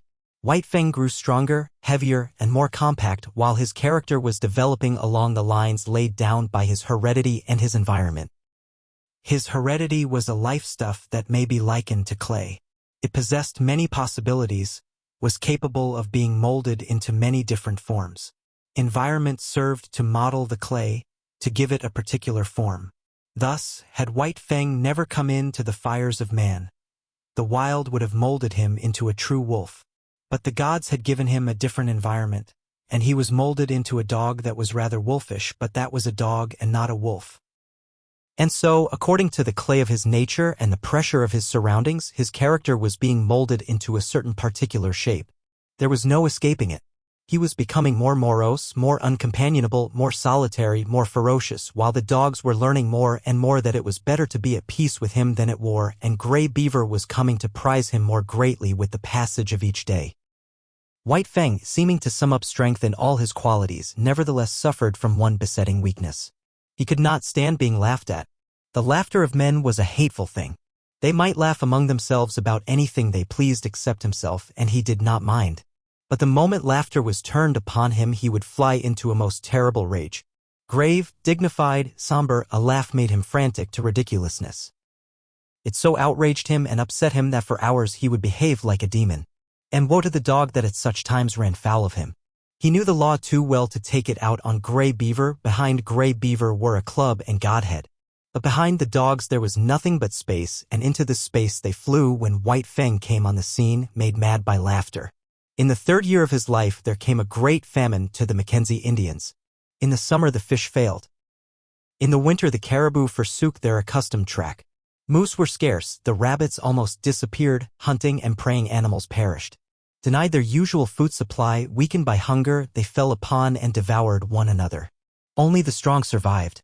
White Fang's gods were always hunting animals. The old and the weak of them died of hunger. There was wailing in the village, where the women and children went without in order that what little they had might go into the bellies of the lean and hollow-eyed hunters, who trod the forest in the vain pursuit of meat. To such extremity were the gods driven that they ate the soft-tanned leather of their moccasins and mittens, while the dogs ate the harnesses off their backs and the very whiplashes. Also the dogs ate one another, and also the gods ate the dogs. The weakest and the more worthless were eaten first. The dogs that still lived looked on and understood. A few of the boldest and wisest forsook the fires of the gods, which had now become a shambles, and fled into the forest, where, in the end, they starved to death or were eaten by wolves. In this time of misery, White Fang, too, stole away into the woods. He was better fitted for the life than the other dogs, for he had the training of his cubhood to guide him. Especially adept did he become in stalking small living things. He would lie concealed for hours, following every movement of a cautious tree squirrel, waiting, with a patience as huge as the hunger he suffered from, until the squirrel ventured out upon the ground. Even then, White Fang was not premature. He waited until he was sure of striking before the squirrel could gain a tree refuge. Then, and not until then, would he flash from his hiding place, a gray projectile, incredibly swift, never failing its mark, the fleeing squirrel that fled not fast enough.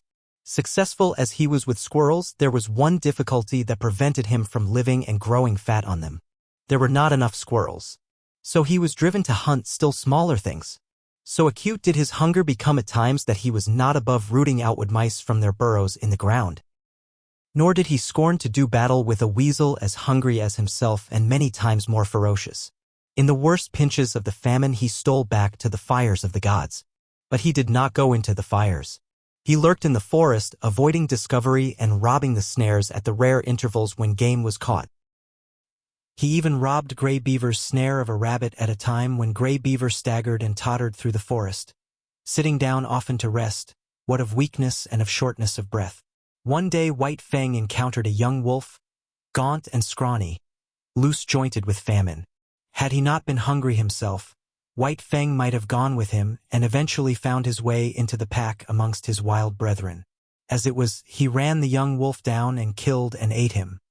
Fortune seemed to favor him. Always, when hardest pressed for food, he found something to kill. Again, when he was weak, it was his luck that none of the larger preying animals chanced upon him. Thus, he was strong from the 2 days eating a lynx had afforded him when the hungry wolf pack ran full tilt upon him. It was a long, cruel chase, but he was better nourished than they, and in the end outran them. And not only did he outrun them, but circling widely back on his track, he gathered in one of his exhausted pursuers. After that he left that part of the country and journeyed over to the valley wherein he had been born. Here, in the old lair, he encountered Kitch. Up to her old tricks, she too had fled the inhospitable fires of the gods and gone back to her old refuge to give birth to her young. Of this litter but one remained alive when White Fang came upon the scene, and this one was not destined to live long. Young life had little chance in such a famine. Kitch's greeting of her grown son was anything but affectionate. But White Fang did not mind. He had outgrown his mother. So he turned tail philosophically and trotted on up the stream. At the forks he took the turning to the left, where he found the lair of the lynx with whom his mother and he had fought long before. Here, in the abandoned lair, he settled down and rested for a day. During the early summer, in the last days of the famine, he met Lip Lip, who had likewise taken to the woods where he had eked out a miserable existence. White Fang came upon him unexpectedly. Trotting in opposite directions along the base of a high bluff, they rounded a corner of rock and found themselves face to face. They paused with instant alarm and looked at each other suspiciously. White Fang was in splendid condition. His hunting had been good, and for a week he had eaten his fill. He was even gorged from his latest kill. But in the moment he looked at Lip Lip, his hair rose on end all along his back. It was an involuntary bristling on his part, the physical state that in the past had always accompanied the mental state produced in him by Lip Lip's bullying and persecution. As in the past he had bristled and snarled at sight of Lip Lip, so now and automatically he bristled and snarled. He did not waste any time. The thing was done thoroughly and with dispatch. Lip Lip essayed to back away, but White Fang struck him hard, shoulder to shoulder. Lip Lip was overthrown and rolled upon his back. White Fang's teeth drove into the scrawny throat. There was a death struggle, during which White Fang walked around, stiff-legged and observant. Then he resumed his course and trotted on along the base of the bluff. One day, not long after, he came to the edge of the forest where a narrow stretch of open land sloped down to the Mackenzie. He had been over this ground before when it was bare, but now a village occupied it. Still hidden amongst the trees, he paused to study the situation. Sights and sounds and scents were familiar to him. It was the old village changed to a new place. But sights and sounds and smells were different from those he had last had when he fled away from it. There was no whimpering nor wailing. Contented sounds saluted his ear, and when he heard the angry voice of a woman, he knew it to be the anger that proceeds from a full stomach. And there was a smell in the air of fish. There was food. The famine was gone. He came out boldly from the forest and trotted into camp straight to Gray Beaver's teepee. Gray Beaver was not there. Aklukuch welcomed him with glad cries and the whole of a fresh-caught fish, and he lay down to wait Gray Beaver's coming. Part 4. Chapter 1. The Enemy of His Kind. Had there been in White Fang's nature any possibility, no matter how remote, of his ever coming to fraternize with his kind, such possibility was irretrievably destroyed when he was made leader of the sled team. For now the dogs hated him for the extra meat bestowed upon him by Mitsa. Hated him for all the real and fancied favors he received, hated him for that he fled always at the head of the team, his waving brush of a tail and his perpetually retreating hindquarters forever maddening their eyes. And White Fang just as bitterly hated them back. Being sled leader was anything but gratifying to him. To be compelled to run away before the yelling pack, every dog of which, for 3 years, he had thrashed and mastered, was almost more than he could endure. But endure it he must, or perish, and the life that was in him had no desire to perish out. The moment Mitsa gave his order for the start, that moment the whole team, with eager, savage cries, sprang forward at White Fang. There was no defense for him. If he turned upon them, Mitsa would throw the stinging lash of the whip into his face. Only remained to him to run away. He could not encounter that howling horde with his tail and hindquarters. These were scarcely fit weapons with which to meet the many merciless fangs. So run away he did, violating his own nature and pride with every leap he made, and leaping all day long. One cannot violate the promptings of one's nature without having that nature recoil upon itself. Such a recoil is like that of a hair made to grow out from the body, turning unnaturally upon the direction of its growth and growing into the body, a rankling, festering thing of hurt. And so with White Fang. Every urge of his being impelled him to spring upon the pack that cried at his heels, but it was the will of the gods that this should not be, and behind the will, to enforce it, was the whip of Caribou Gut with its biting 30-foot lash. So White Fang could only eat his heart in bitterness and develop a hatred and malice commensurate with the ferocity and indomitability of his nature. If ever a creature was the enemy of its kind, White Fang was that creature. He asked no quarter, gave none. He was continually marred and scarred by the teeth of the pack, and as continually he left his own marks upon the pack. Unlike most leaders who, when camp was made and the dogs were unhitched, huddled near to the gods for protection, White Fang disdained such protection. He walked boldly about the camp, inflicting punishment in the night for what he had suffered in the day. In the time before he was made leader of the team, the pack had learned to get out of his way. But now it was different. Excited by the day-long pursuit of him, swayed subconsciously by the insistent iteration on their brains of the sight of him fleeing away, mastered by the feeling of mastery enjoyed all day, the dogs could not bring themselves to give way to him. When he appeared amongst them, there was always a squabble.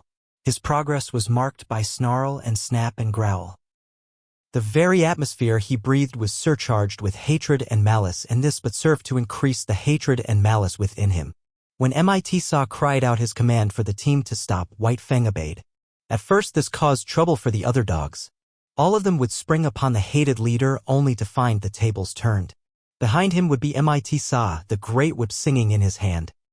So the dogs came to understand that when the team stopped by order, White Fang was to be let alone. But when White Fang stopped without orders, then it was allowed them to spring upon him and destroy him if they could. After several experiences, White Fang never stopped without orders. He learned quickly. It was in the nature of things that he must learn quickly if he were to survive the unusually severe conditions under which life was vouchsafed him. But the dogs could never learn the lesson to leave him alone in camp. Each day, pursuing him and crying defiance at him, the lesson of the previous night was erased, and that night would have to be learned over again, to be as immediately forgotten. Besides, there was a greater consistence in their dislike of him. They sensed between themselves and him a difference of kind, cause sufficient in itself for hostility. Like him, they were domesticated wolves. But they had been domesticated for generations. Much of the wild had been lost, so that to them the wild was the unknown, the terrible, the ever-menacing and ever-warring. But to him, in appearance and action and impulse, still clung the wild. He symbolized it, was its personification. So that when they showed their teeth to him, they were defending themselves against the powers of destruction that lurked in the shadows of the forest and in the dark beyond the campfire.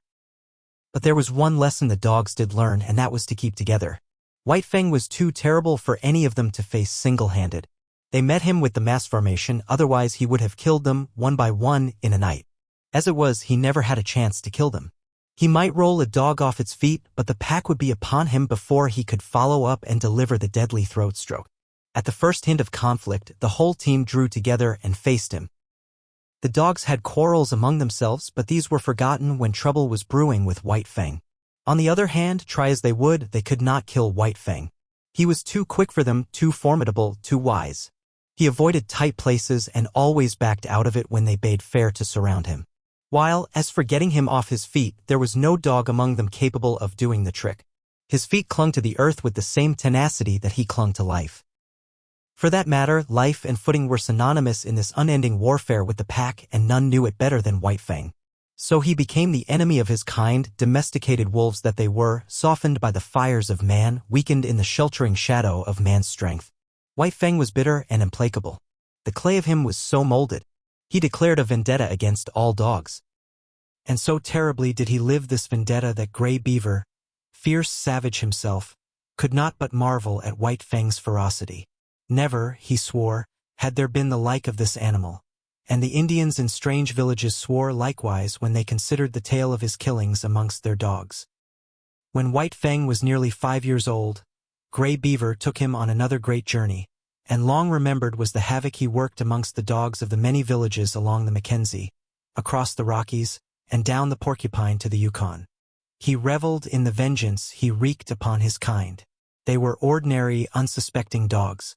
They were not prepared for his swiftness and directness, for his attack without warning. They did not know him for what he was, a lightning flash of slaughter.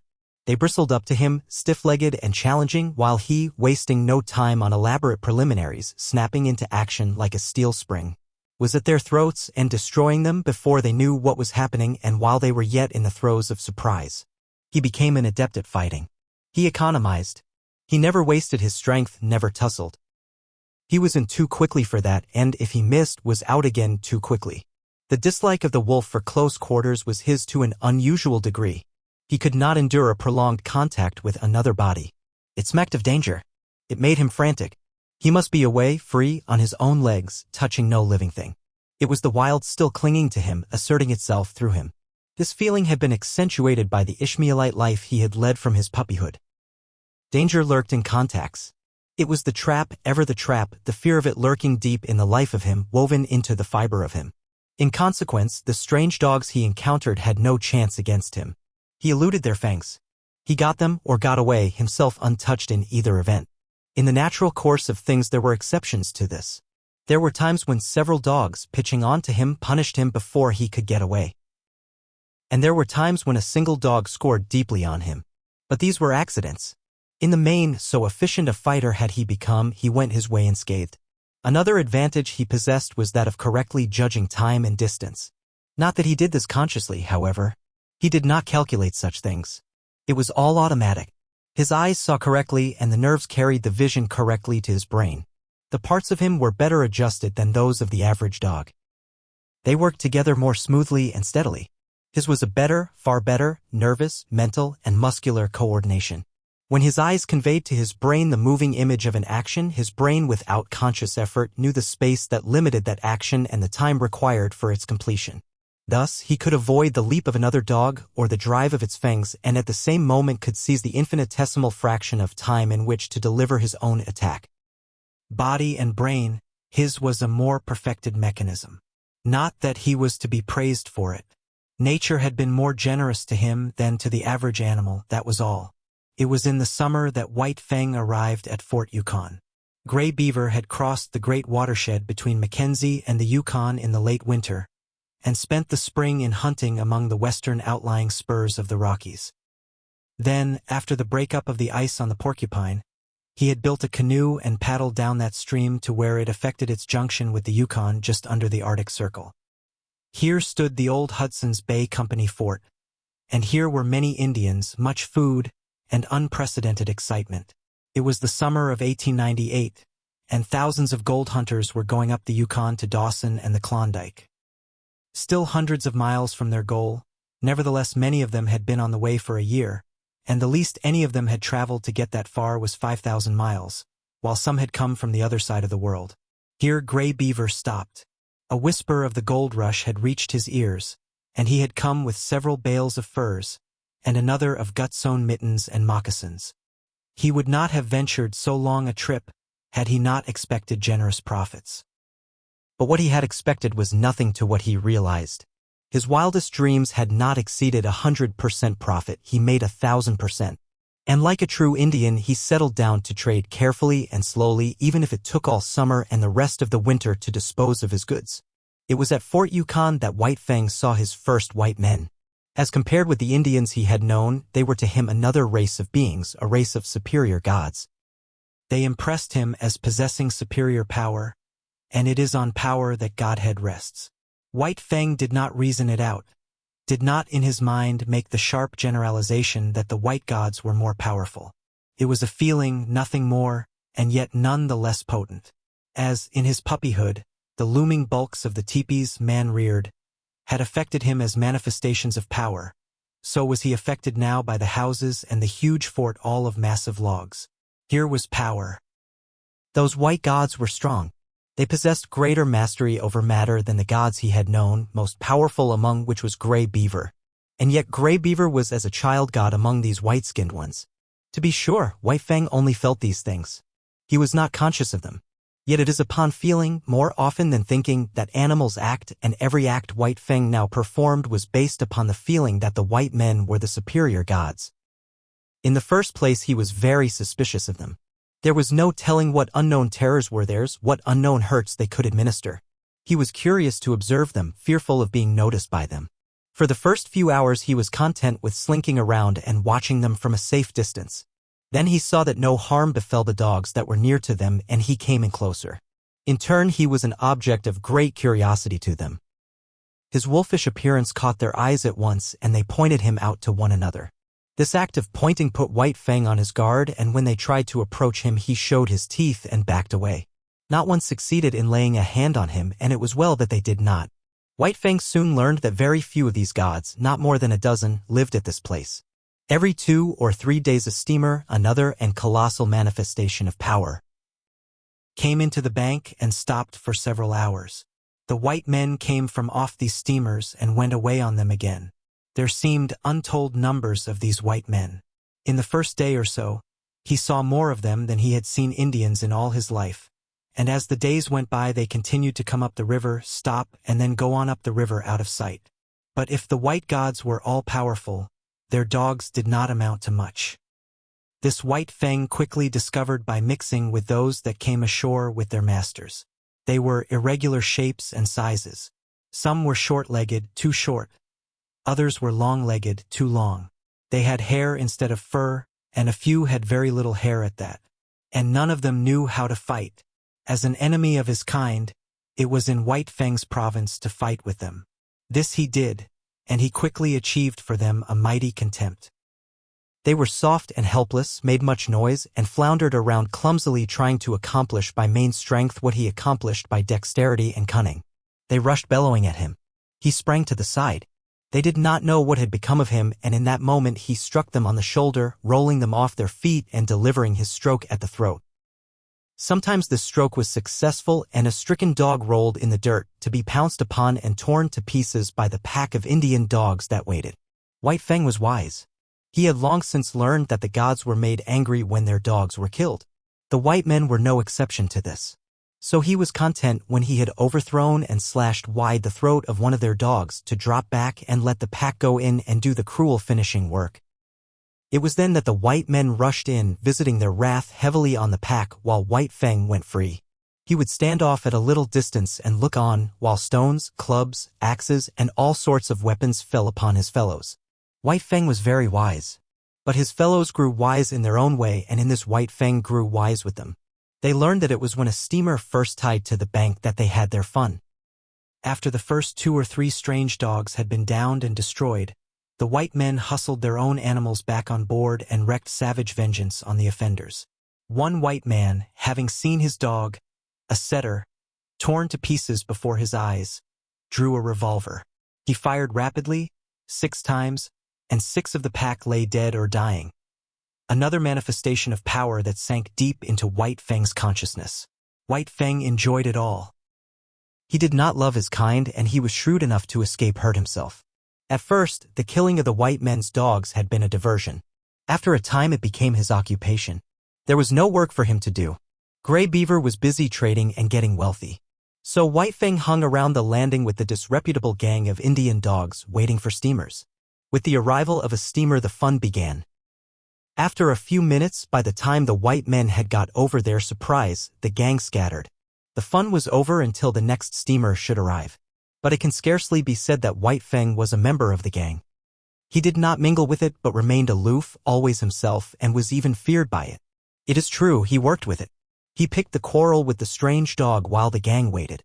And when he had overthrown the strange dog, the gang went in to finish it. But it is equally true that he then withdrew, leaving the gang to receive the punishment of the outraged gods. It did not require much exertion to pick these quarrels. All he had to do when the strange dogs came ashore was to show himself. When they saw him they rushed for him. It was their instinct. He was the wild, the unknown, the terrible, the ever-menacing, the thing that prowled in the darkness around the fires of the primeval world when they, cowering close to the fires, were reshaping their instincts, learning to fear the wild out of which they had come, and which they had deserted and betrayed. Generation by generation, down all the generations, had this fear of the wild been stamped into their natures. For centuries the wild had stood for terror and destruction. And during all this time free license had been theirs from their masters to kill the things of the wild. In doing this they had protected both themselves and the gods whose companionship they shared.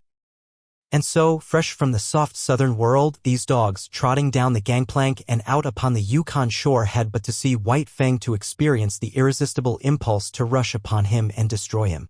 They might be town-reared dogs, but the instinctive fear of the wild was theirs just the same. Not alone with their own eyes did they see the wolfish creature in the clear light of day, standing before them. They saw him with the eyes of their ancestors, and by their inherited memory they knew White Fang for the wolf, and they remembered the ancient feud. All of which served to make White Fang's days enjoyable.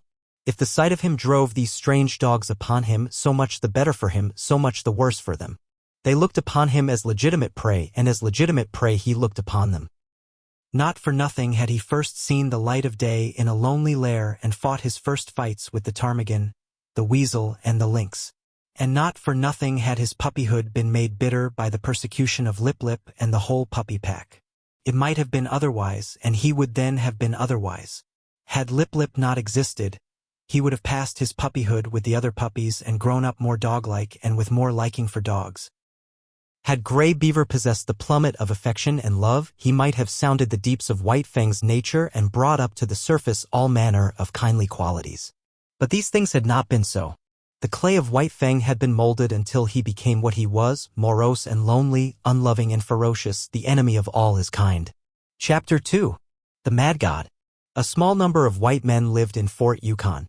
These men had been long in the country. They called themselves sourdoughs and took great pride in so classifying themselves. For other men new in the land they felt nothing but disdain. The men who came ashore from the steamers were newcomers. They were known as chechaquos, and they always wilted at the application of the name. They made their bread with baking powder. This was the invidious distinction between them and the sourdoughs who, forsooth, made their bread from sourdough because they had no baking powder. All of which is neither here nor there. The men in the fort disdained the newcomers and enjoyed seeing them come to grief. Especially did they enjoy the havoc worked amongst the newcomers' dogs by White Fang and his disreputable gang. When a steamer arrived, the men of the fort made it a point always to come down to the bank and see the fun. They looked forward to it with as much anticipation as did the Indian dogs, while they were not slow to appreciate the savage and crafty part played by White Fang. But there was one man amongst them who particularly enjoyed the sport. He would come running at the first sound of a steamboat's whistle, and when the last fight was over and White Fang and the pack had scattered, he would return slowly to the fort, his face heavy with regret. Sometimes, when a soft Southland dog went down, shrieking its death cry under the fangs of the pack, this man would be unable to contain himself and would leap into the air and cry out with delight. And always he had a sharp and covetous eye for White Fang. This man was called Beauty by the other men of the fort. No one knew his first name, and in general he was known in the country as Beauty Smith. But he was anything save a beauty. To antithesis was due his naming. He was preeminently unbeautiful. Nature had been niggardly with him. He was a small man to begin with, and upon his meager frame was deposited an even more strikingly meager head. Its apex might be likened to a point. In fact, in his boyhood, before he had been named Beauty by his fellows, he had been called Pinhead. Backward, from the apex, his head slanted down to his neck, and forward it slanted uncompromisingly to meet a low and remarkably wide forehead. Beginning here, as though regretting her parsimony, Nature had spread his features with a lavish hand. His eyes were large, and between them was the distance of two eyes. His face, in relation to the rest of him, was prodigious. In order to discover the necessary area, Nature had given him an enormous prognathous jaw. It was wide and heavy, and protruded outward and down until it seemed to rest on his chest.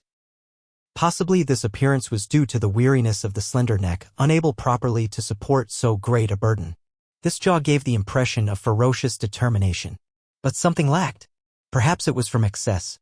Perhaps the jaw was too large. At any rate, it was a lie. Beauty Smith was known far and wide as the weakest of weak-kneed and sniveling cowards.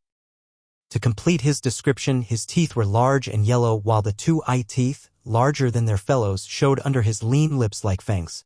His eyes were yellow and muddy, as though nature had run short on pigments and squeezed together the dregs of all her tubes. It was the same with his hair, sparse and irregular of growth, muddy yellow and dirty yellow, rising on his head and sprouting out of his face in unexpected tufts and bunches, in appearance like clumped and windblown grain. In short, Beauty Smith was a monstrosity, and the blame of it lay elsewhere. He was not responsible. The clay of him had been so molded in the making. He did the cooking for the other men in the fort, the dishwashing and the drudgery. They did not despise him. Rather did they tolerate him in a broad human way, as one tolerates any creature evilly treated in the making. Also, they feared him. His cowardly rages made them dread a shot in the back or poison in their coffee. But somebody had to do the cooking, and whatever else his shortcomings, Beauty Smith could cook. This was the man that looked at White Fang, delighted in his ferocious prowess, and desired to possess him. He made overtures to White Fang from the first. White Fang began by ignoring him. Later on, when the overtures became more insistent, White Fang bristled and bared his teeth and backed away. He did not like the man. The feel of him was bad. He sensed the evil in him, and feared the extended hand and the attempts at soft-spoken speech.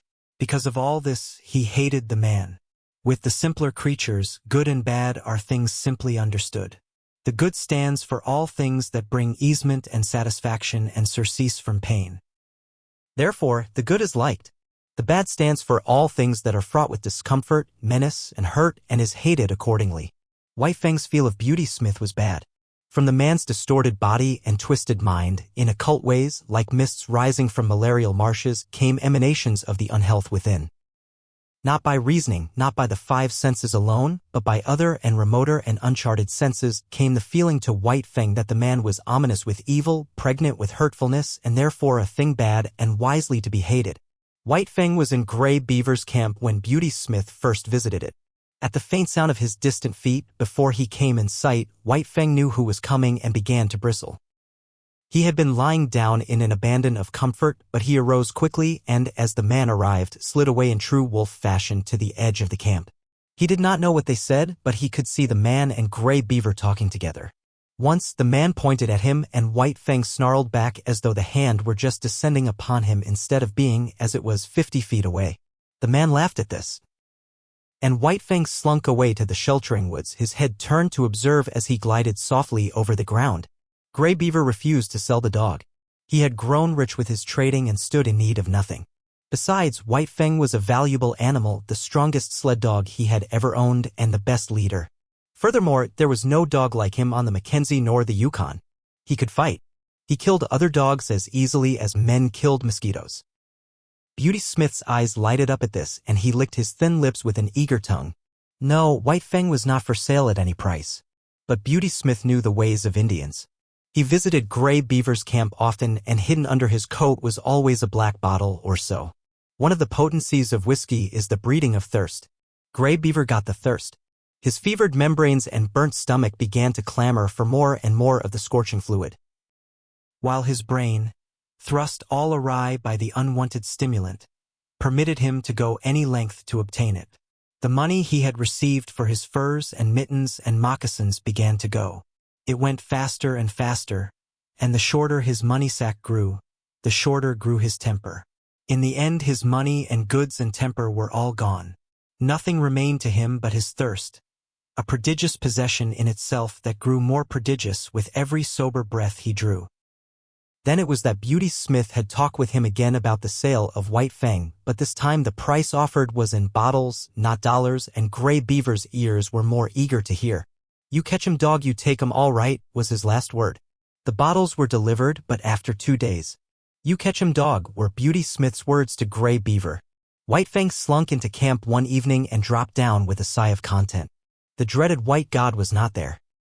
For days his manifestations of desire to lay hands on him had been growing more insistent, and during that time White Fang had been compelled to avoid the camp. He did not know what evil was threatened by those insistent hands. He knew only that they did threaten evil of some sort, and that it was best for him to keep out of their reach. But scarcely had he lain down when Gray Beaver staggered over to him and tied a leather thong around his neck. He sat down beside White Fang, holding the end of the thong in his hand. In the other hand he held a bottle which from time to time was inverted above his head to the accompaniment of gurgling noises. An hour thus passed when the vibrations of feet in contact with the ground floor and the one who approached. White Fang heard it first, and he was bristling with recognition while Gray Beaver still nodded stupidly. White Fang tried to draw the thong softly out of his master's hand. But the relaxed fingers closed tightly and Gray Beaver roused himself. Beauty Smith strode into camp and stood over White Fang. He snarled softly up at the thing of fear, watching keenly the deportment of the hands. One hand extended outward and began to descend upon his head. His soft snarl grew tense and harsh. The hand continued slowly to descend while he crouched beneath it, eyeing it malignantly, his snarl growing shorter and shorter as, with quickening breath, it approached its culmination. Suddenly he snapped, striking with his fangs like a snake. The hand was jerked back and the teeth came together emptily with a sharp click. Beauty Smith was frightened and angry. Gray Beaver clawed White Fang alongside the head so that he cowered down close to the earth in respectful obedience. White Fang's suspicious eyes followed every movement. He saw Beauty Smith go away and return with a stout club. Then the end of the thong was given over to him by Gray Beaver. Beauty Smith started to walk away. The thong grew taut. White Fang resisted it. Gray Beaver clout him right and left to make him get up and follow. He obeyed, but with a rush, hurling himself upon the stranger who was dragging him away. Beauty Smith did not jump away. He had been waiting for this. He swung the club smartly, stopping the rush midway and smashing White Fang down upon the ground. Gray Beaver laughed and nodded approval. Beauty Smith tightened the thong again, and White Fang crawled limply and dizzily to his feet. He did not rush a second time. One smash from the club was sufficient to convince him that the white god knew how to handle it, and he was too wise to fight the inevitable. So he followed morosely at Beauty Smith's heels, his tail between his legs, yet snarling softly under his breath. But Beauty Smith kept a wary eye on him, and the club was held always ready to strike. At the fort, Beauty Smith left him securely tied and went into bed. White Fang waited an hour. Then he applied his teeth to the thong, and in the space of 10 seconds was free. He had wasted no time with his teeth. There had been no useless gnawing. The thong was cut across, diagonally, almost as clean as though done by a knife. White Fang looked up at the fort at the same time bristling and growling. Then he turned and trotted back to Gray Beaver's camp. He owed no allegiance to this strange and terrible god. He had given himself to Gray Beaver, and to Gray Beaver he considered he still belonged. But what had occurred before was repeated with a difference. Gray Beaver again made him fast with a thong, and in the morning turned him over to Beauty Smith. And here was where the difference came in. Beauty Smith gave him a beating. Tied securely, White Fang could only rage futilely and endure the punishment. Club and whip were both used upon him, and he experienced the worst beating he had ever received in his life. Even the big beating given him in his puppyhood by Gray Beaver was mild compared with this. Beauty Smith enjoyed the task. He delighted in it. He gloated over his victim, and his eyes flamed dully as he swung the whip or club and listened to White Fang's cries of pain and to his helpless bellows and snarls. For Beauty Smith was cruel in the way that cowards are cruel. Cringing and sniveling himself before the blows or angry speech of a man, he revenged himself, in turn, upon creatures weaker than he. All life likes power, and Beauty Smith was no exception. Denied the expression of power amongst his own kind, he fell back upon the lesser creatures and there vindicated the life that was in him. But Beauty Smith had not created himself, and no blame was to be attached to him. He had come into the world with a twisted body and a brute intelligence. This had constituted the clay of him, and it had not been kindly molded by the world. White Fang knew why he was being beaten. When Gray Beaver tied the thong around his neck and passed the end of the thong into Beauty Smith's keeping, White Fang knew that it was his God's will for him to go with Beauty Smith. And when Beauty Smith left him tied outside the fort, he knew that it was Beauty Smith's will that he should remain there. Therefore, he had disobeyed the will of both the gods and earned the consequent punishment. He had seen dogs change owners in the past, and he had seen the runaways beaten as he was being beaten. He was wise, and yet in the nature of him there were forces greater than wisdom. One of these was fidelity. He did not love Gray Beaver, yet even in the face of his will and his anger, he was faithful to him. He could not help it. This faithfulness was a quality of the clay that composed him. It was the quality that was peculiarly the possession of his kind. The quality that set apart his species from all other species. The quality that has enabled the wolf and the wild dog to come in from the open and be the companions of man. After the beating, White Fang was dragged back to the fort. But this time Beauty Smith left him tied with a stick. One does not give up a god easily, and so with White Fang. Gray Beaver was his own particular god. And, in spite of Gray Beaver's will, White Fang still clung to him and would not give him up. Gray Beaver had betrayed and forsaken him, but that had no effect upon him. Not for nothing had he surrendered himself body and soul to Gray Beaver. There had been no reservation on White Fang's part, and the bond was not to be broken easily. So, in the night, when the men in the fort were asleep, White Fang applied his teeth to the stick that held him. The wood was seasoned and dry, and it was tied so closely to his neck that he could scarcely get his teeth to it.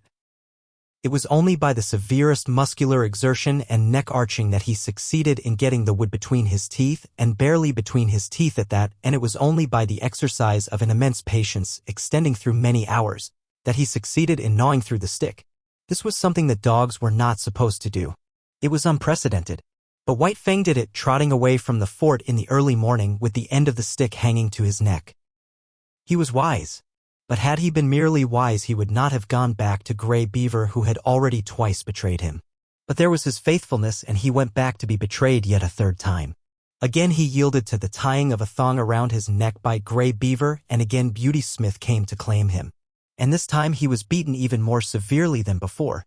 Gray Beaver looked on stolidly while the white man wielded the whip. He gave no protection. It was no longer his dog. When the beating was over, White Fang was sick. A soft Southland dog would have died under it, but not he. His school of life had been sterner, and he was himself of sterner stuff. He had too great vitality. His clutch on life was too strong. But he was very sick. At first he was unable to drag himself along, and Beauty Smith had to wait half an hour for him. And then, blind and reeling, he followed at Beauty Smith's heels back to the fort.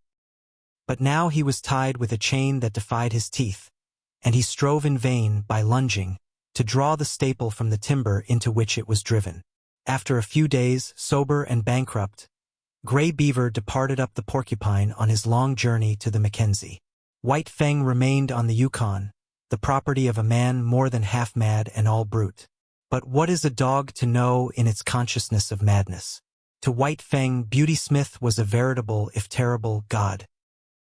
He was a mad god at best, but White Fang knew nothing of madness. He knew only that he must submit to the will of this new master, obey his every whim and fancy. Chapter 3. The Reign of Hate. Under the tutelage of the mad god, White Fang became a fiend. He was kept chained in a pen at the rear of the fort, and here Beauty Smith teased and irritated and drove him wild with petty torments. The man early discovered White Fang's susceptibility to laughter and made it a point, after painfully tricking him, to laugh at him. This laughter was uproarious and scornful, and at the same time the god pointed his finger derisively at White Fang. At such times reason fled from White Fang, and in his transports of rage he was even more mad than Beauty Smith. Formerly White Fang had been merely the enemy of his kind, withal a ferocious enemy. He now became the enemy of all things and more ferocious than ever. To such an extent was he tormented that he hated blindly and without the faintest spark of reason. He hated the chain that bound him, the men who peered in at him through the slats of the pen, the dogs that accompanied the men and that snarled malignantly at him in his helplessness. He hated the very wood of the pen that confined him. And first, last, and most of all, he hated Beauty Smith. But Beauty Smith had a purpose in all that he did to White Fang. One day a number of men gathered about the pen. Beauty Smith entered, club in hand, and took the chain off from White Fang's neck. When his master had gone out, White Fang turned loose and tore around the pen, trying to get at the men outside. He was magnificently terrible.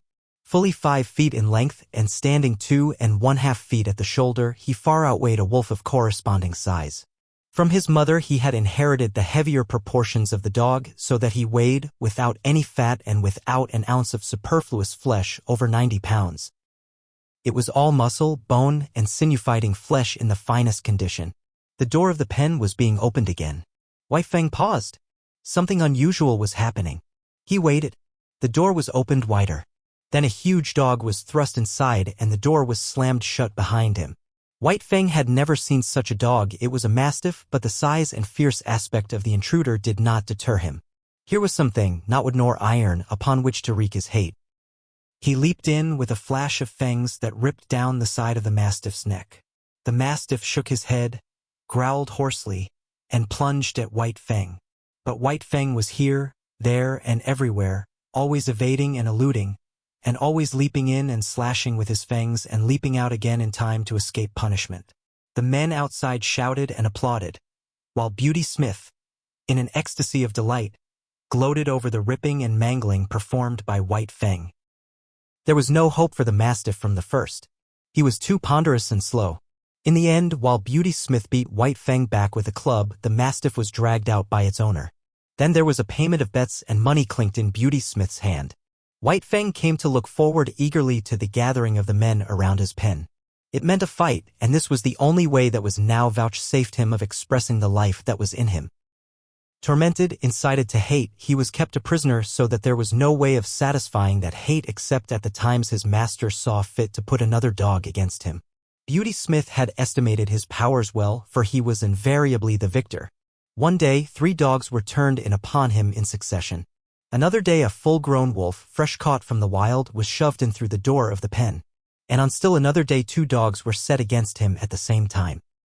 This was his severest fight, and though in the end he killed them both, he was himself half-killed in doing it. In the fall of the year, when the first snows were falling and mush ice was running in the river, Beauty Smith took passage for himself and White Fang on a steamboat bound up the Yukon to Dawson. White Fang had now achieved a reputation in the land. As the fighting wolf, he was known far and wide, and the cage in which he was kept on the steamboat's deck was usually surrounded by curious men. He raged and snarled at them, or lay quietly and studied them with cold hatred. Why should he not hate them? He never asked himself the question.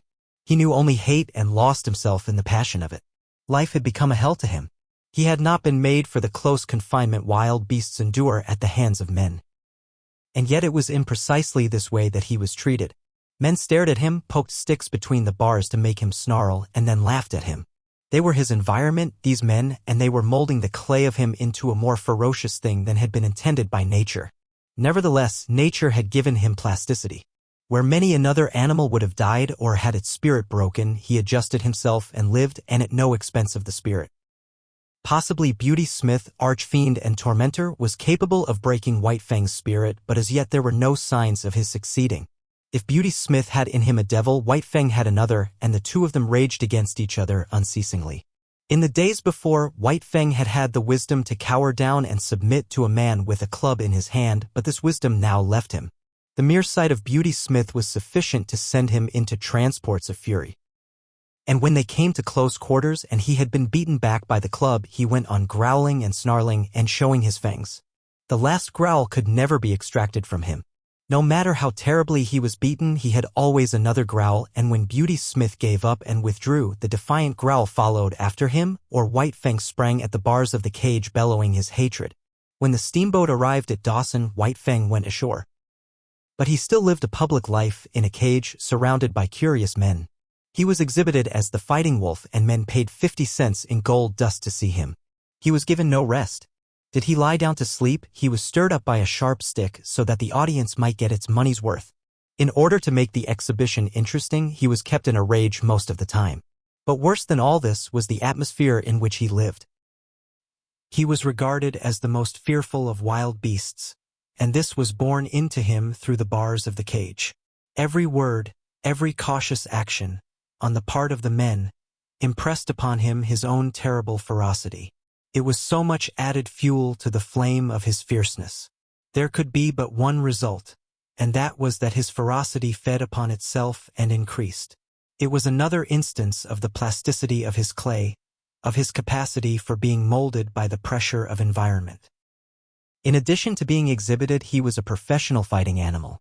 At irregular intervals, whenever a fight could be arranged, he was taken out of his cage and led off into the woods a few miles from town. Usually this occurred at night, so as to avoid interference from the mounted police of the territory. After a few hours of waiting, when daylight had come, the audience and the dog with which he was to fight arrived. In this manner it came about that he fought all sizes and breeds of dogs. It was a savage land, the men were savage, and the fights were usually to the death. Since White Fang continued to fight, it is obvious that it was the other dogs that died. He never knew defeat. His early training, when he fought with Lip Lip and the whole puppy pack, stood him in good stead. There was the tenacity with which he clung to the earth. No dog could make him lose his footing. This was the favorite trick of the wolf breeds. To rush in upon him either directly or with an unexpected swerve in the hope of striking his shoulder and overthrowing him. Mackenzie hounds, Eskimo and Labrador dogs, huskies and malamutes all tried it on him and all failed. He was never known to lose his footing. Men told this to one another and looked each time to see it happen, but White Fang always disappointed them. Then there was his lightning quickness. It gave him a tremendous advantage over his antagonists. No matter what their fighting experience, they had never encountered a dog that moved so swiftly as he. Also to be reckoned with was the immediateness of his attack. The average dog was accustomed to the preliminaries of snarling and bristling and growling, and the average dog was knocked off his feet and finished before he had begun to fight or recovered from his surprise. So often did this happen that it became the custom to hold White Fang until the other dog went through its preliminaries, was good and ready, and even made the first attack. But greatest of all the advantages in White Fang's favor was his experience. He knew more about fighting than did any of the dogs that faced him. He had fought more fights, knew how to meet more tricks and methods, and had more tricks himself, while his own method was scarcely to be improved upon. As the time went by, he had fewer and fewer fights. Men despaired of matching him with an equal, and Beauty Smith was compelled to pit wolves against him. These were trapped by the Indians for the purpose, and a fight between White Fang and a wolf was always sure to draw a crowd. Once, a full-grown female lynx was secured, and this time White Fang fought for his life. Her quickness matched his. Her ferocity equaled his. While he fought with his fangs alone, and she fought with her sharp-clawed feet as well. But after the lynx, all fighting ceased for White Fang. There were no more animals with which to fight, at least there was none considered worthy of fighting with him. So he remained on exhibition until spring, when one Tim Keenan, a faro dealer, arrived in the land. With him came the first bulldog that had ever entered the Klondike. That this dog and White Fang should come together was inevitable, and for a week the anticipated fight was the mainspring of conversation in certain quarters of the town. Chapter 4. The Clinging Death. Beauty Smith slipped the chain from his neck and stepped back. For once White Fang did not make an immediate attack. He stood still, ears pricked forward, alert and curious, surveying the strange animal that faced him. He had never seen such a dog before. Tim Keenan shoved the bulldog forward with a muttered, "Go to it." The animal waddled toward the center of the circle, short and squat and ungainly. He came to a stop and blinked across at White Fang. There were cries from the crowd of, "Go to him, Cherokee. Sick Cherokee. Eat up." But Cherokee did not seem anxious to fight. He turned his head and blinked at the men who shouted, at the same time wagging his stump of a tail good-naturedly. He was not afraid, but merely lazy. Besides, it did not seem to him that it was intended he should fight with the dog he saw before him. He was not used to fighting with that kind of dog, and he was waiting for them to bring on the real dog. Tim Keenan stepped in and bent over Cherokee. fondling him on both sides of the shoulders with hands that rubbed against the grain of the hair and that made slight, pushing forward movements. These were so many suggestions. Also, their effect was irritating, for Cherokee began to growl very softly, deep down in his throat. There was a correspondence in rhythm between the growls and the movements of the man's hands. The growl rose in the throat with the culmination of each forward-pushing movement, and ebbed down to start up afresh with the beginning of the next movement. The end of each movement was the accent of the rhythm, the movement ending abruptly and the growling rising with a jerk. This was not without its effect on White Fang. The hair began to rise on his neck and across the shoulders. Tim Keenan gave a final shove forward and stepped back again. As the impetus that carried Cherokee forward died down, he continued to go forward of his own volition in a swift, bow-legged run. Then White Fang struck. A cry of startled admiration went up. He had covered the distance and gone in more like a cat than a dog. And with the same cat-like swiftness he had slashed with his fangs and leaped clear. The bulldog was bleeding back of one ear from a rip in his thick neck. He gave no sign, did not even snarl, but turned and followed after White Fang. The display on both sides, the quickness of the one and the steadiness of the other, had excited the partisan spirit of the crowd, and the men were making new bets and increasing original bets. Again and yet again, White Fang sprang in, slashed, and got away untouched, and still his strange foe followed after him without too great haste, not slowly but deliberately and determinately in a businesslike sort of way. There was purpose in his method, something for him to do that he was intent upon doing and from which nothing could distract him. His whole demeanor, every action, was stamped with this purpose. It puzzled White Fang. Never had he seen such a dog. It had no hair protection. It was soft and bled easily. There was no thick mat of fur to baffle White Fang's teeth, as they were often baffled by dogs of his own breed. Each time that his teeth struck, they sank easily into the yielding flesh, while the animal did not seem able to defend itself. Another disconcerting thing was that it made no outcry, such as he had been accustomed to with the other dogs he had fought. Beyond a growl or a grunt, the dog took its punishment silently. And never did it flag in its pursuit of him. Not that Cherokee was slow. He could turn and whirl swiftly enough, but White Fang was never there. Cherokee was puzzled, too. He had never fought before with a dog with which he could not close. The desire to close had always been mutual. But here was a dog that kept at a distance, dancing and dodging here and there and all about. And when it did get its teeth into him, it did not hold on but let go instantly and darted away again. But White Fang could not get at the soft underside of the throat. The bulldog stood too short, while its massive jaws were an added protection. White Fang darted in and out unscathed, while Cherokee's wounds increased. Both sides of his neck and head were ripped and slashed. He bled freely, but showed no signs of being disconcerted. He continued his plodding pursuit, though once, for the moment baffled, he came to a full stop and blinked at the men who looked on, at the same time wagging his stump of a tail as an expression of his willingness to fight.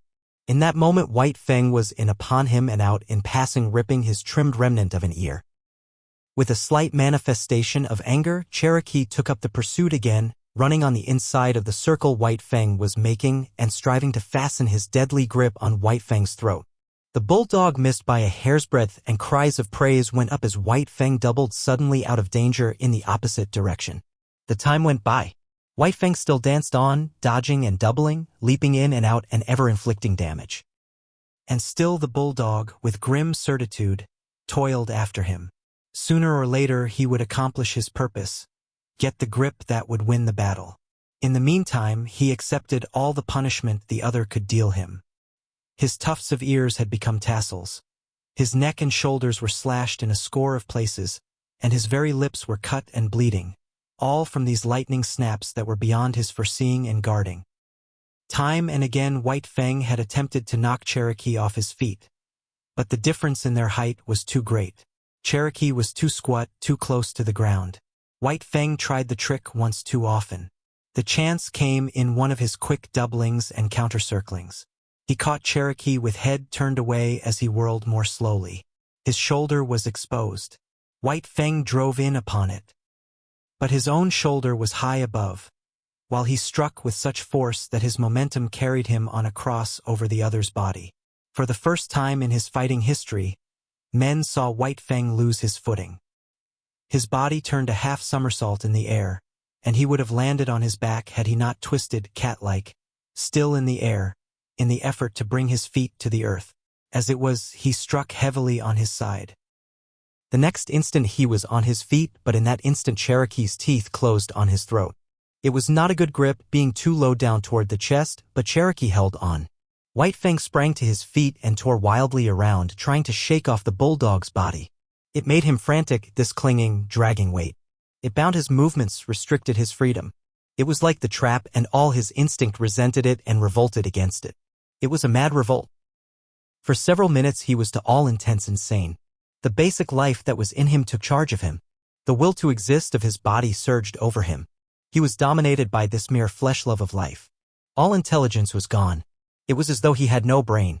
His reason was unseated by the blind yearning of the flesh to exist and move, at all hazards to move, to continue to move, for movement was the expression of its existence. Round and round he went, whirling and turning and reversing, trying to shake off the 50-pound weight that dragged at his throat. The bulldog did little but keep his grip. Sometimes and rarely he managed to get his feet to the earth and for a moment to brace himself against White Fang. But the next moment his footing would be lost and he would be dragging around in the whirl of one of White Fang's mad gyrations. Cherokee identified himself with his instinct. He knew that he was doing the right thing by holding on, and there came to him certain blissful thrills of satisfaction. At such moments he even closed his eyes and allowed his body to be hurled hither and thither willy-nilly, careless of any hurt that might thereby come to it. That did not count. The grip was the thing, and the grip he kept. White Fang ceased only when he had tired himself out. He could do nothing, and he could not understand. Never, in all his fighting, had this thing happened. The dogs he had fought with did not fight that way. With them it was snap and slash and get away, snap and slash and get away. He lay partly on his side, panting for breath. Cherokee, still holding his grip, urged against him, trying to get him over entirely on his side. White Fang resisted, and he could feel the jaws shifting their grip, slightly relaxing and coming together again in a chewing movement. Each shift brought the grip closer to his throat. The bulldog's method was to hold what he had, and when opportunity favored, to work in for more. Opportunity favored when White Fang remained quiet. When White Fang struggled, Cherokee was content merely to hold on. The bulging back of Cherokee's neck was the only portion of his body that White Fang's teeth could reach. He got hold toward the base where the neck comes out from the shoulders. But he did not know the chewing method of fighting, nor were his jaws adapted to it. He spasmodically ripped and tore with his fangs for a space. Then a change in their position diverted him. The bulldog had managed to roll him over on his back, and still hanging on to his throat, was on top of him. Like a cat, White Fang bowed his hindquarters in, and, with the feet digging into his enemy's abdomen above him, he began to claw with long tearing strokes. Cherokee might well have been disemboweled had he not quickly pivoted on his grip and got his body off of White Fang's and at right angles to it. There was no escaping that grip. It was like fate itself and as inexorable. Slowly it shifted up along the jugular. All that saved White Fang from death was the loose skin of his neck and the thick fur that covered it. This served to form a large roll in Cherokee's mouth, the fur of which well-nigh defied his teeth. But bit by bit, whenever the chance offered, he was getting more of the loose skin and fur in his mouth. The result was that he was slowly throttling White Fang. The latter's breath was drawn with greater and greater difficulty as the moments went by. It began to look as though the battle were over. The backers of Cherokee waxed jubilant and offered ridiculous odds.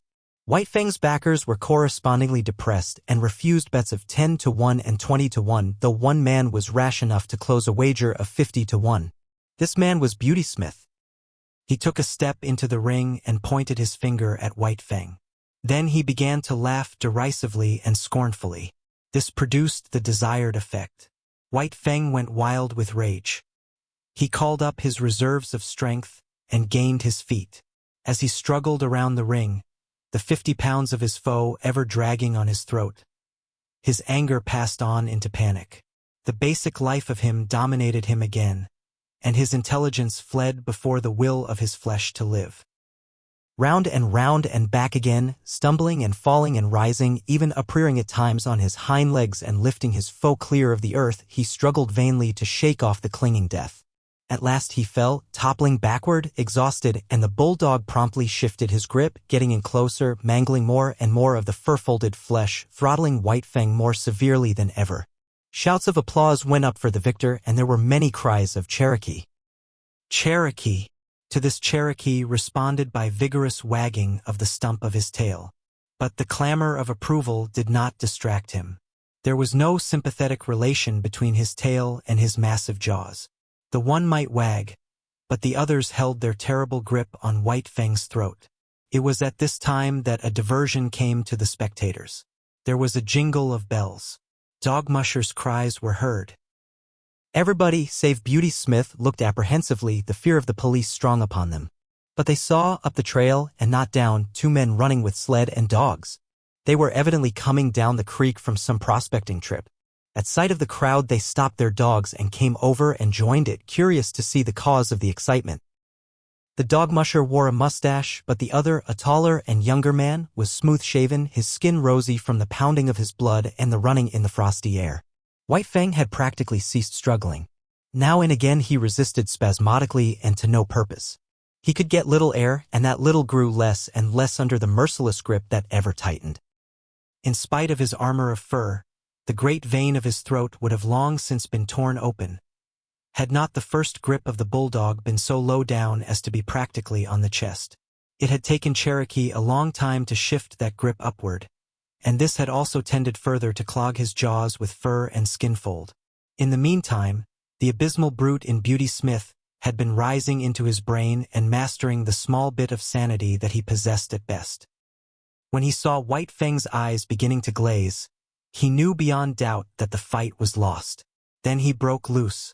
He sprang upon White Fang and began savagely to kick him. There were hisses from the crowd and cries of protest, but that was all. While this went on, and Beauty Smith continued to kick White Fang, there was a commotion in the crowd. The tall young newcomer was forcing his way through, shouldering men right and left without ceremony or gentleness. When he broke through into the ring, Beauty Smith was just in the act of delivering another kick.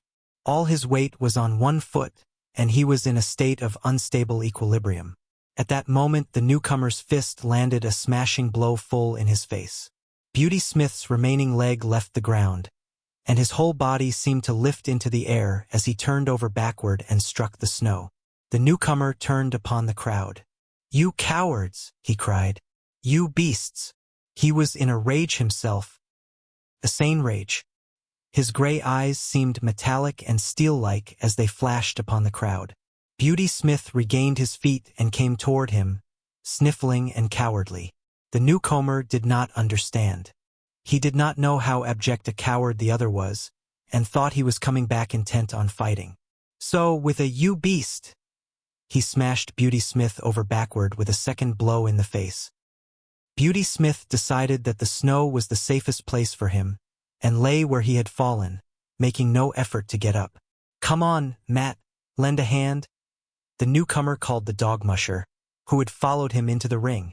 Both men bent over the dogs. Matt took hold of White Fang, ready to pull when Cherokee's jaws should be loosened. This the younger man endeavored to accomplish by clutching the bulldog's jaws in his hands and trying to spread them. It was a vain undertaking. As he pulled and tugged and wrenched, he kept exclaiming with every expulsion of breath, "Beasts." The crowd began to grow unruly, and some of the men were protesting against the spoiling of the sport, but they were silenced when the newcomer lifted his head from his work for a moment and glared at them. "You damn beasts," he finally exploded and went back to his task. "It's no use, Mr. Scott, you can't break 'em apart that way," Matt said at last. The pair paused and surveyed the locked dogs. "Ain't bleedin' much," Matt announced. "Ain't got all the way in yet. But he's liable to any moment," Scott answered. "There, did you see that?" He shifted his grip in a bit. The younger man's excitement and apprehension for White Fang was growing. He struck Cherokee about the head savagely again and again, but that did not loosen the jaws. Cherokee wagged the stump of his tail in advertisement that he understood the meaning of the blows, but that he knew he was himself in the right and only doing his duty by keeping his grip. "Won't some of you help?" Scott cried desperately at the crowd. But no help was offered. Instead, the crowd began sarcastically to cheer him on and showered him with facetious advice. "You'll have to get a pry," Matt counseled. The other reached into the holster at his hip, drew his revolver, and tried to thrust its muzzle between the bulldog's jaws. He shoved and shoved hard till the grating of the steel against the locked teeth could be distinctly heard. Both men were on their knees, bending over the dogs. Tim Keenan strode into the ring. He paused beside Scott and touched him on the shoulder, saying ominously, "Don't break them teeth, stranger."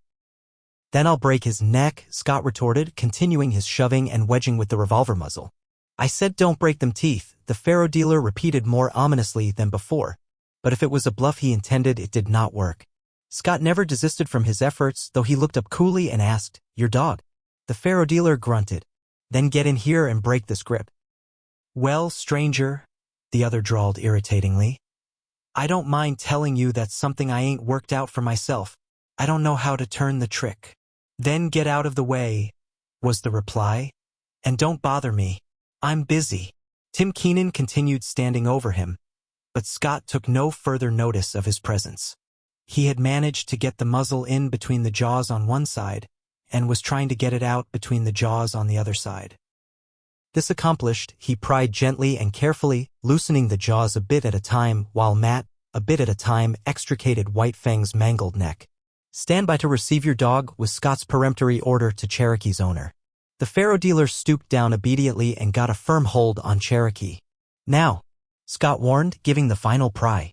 The dogs were drawn apart, the bulldog struggling vigorously. "Take him away," Scott commanded, and Tim Keenan dragged Cherokee back into the crowd. White Fang made several ineffectual efforts to get up. Once he gained his feet, but his legs were too weak to sustain him, and he slowly wilted and sank back into the snow. His eyes were half closed, and the surface of them was glassy. His jaws were apart, and through them the tongue protruded, draggled and limp. To all appearances he looked like a dog that had been strangled to death. Matt examined him. "Just about all in," he announced, "but he's breathing all right." Beauty Smith had regained his feet and come over to look at White Fang. "Matt, how much is a good sled dog worth?" Scott asked. The dog musher, still on his knees and stooped over White Fang, calculated for a moment. $300, he answered. "And how much for one that's all chewed up like this one?" Scott asked, nudging White Fang with his foot. "Half of that," was the dog musher's judgment. Scott turned upon Beauty Smith. "Did you hear, Mr. Beast? I'm going to take your dog from you, and I'm going to give you $150 for him." He opened his pocketbook and counted out the bills. Beauty Smith put his hands behind his back, refusing to touch the proffered money. "I ain't a sellin'," he said. "Oh, yes you are," the other assured him. "Because I'm buying. Here's your money. The dog's mine."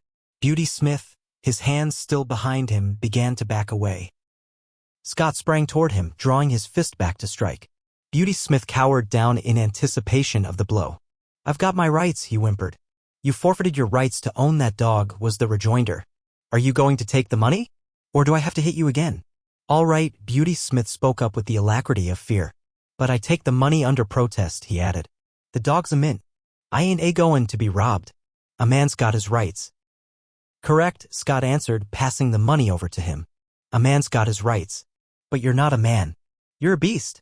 Wait till I get back to Dawson," Beauty Smith threatened. "I'll have the law on you. If you open your mouth when you get back to Dawson, I'll have you run out of town. Understand?" Beauty Smith replied with a grunt. "Understand?" the other thundered with abrupt fierceness. "Yes," Beauty Smith grunted, shrinking away. "Yes what?" "Yes, sir," Beauty Smith snarled. "Look out. He'll bite," someone shouted, and a guffaw of laughter went up. Scott turned his back on him and returned to help the dog musher, who was working over White Fang. Some of the men were already departing, others stood in groups, looking on and talking. Tim Keenan joined one of the groups. "Who's that mug?" he asked. "Weedon Scott," someone answered. "And who in hell is Weedon Scott?" the faro dealer demanded. "Oh, one of them crackerjack Minin experts. He's in with all the big bugs. If you want to keep out of trouble, you'll steer clear of him, that's my talk. He's all hunky with the officials. The Gold Commissioner's a special pal of his." "I thought he must be somebody," was the faro dealer's comment.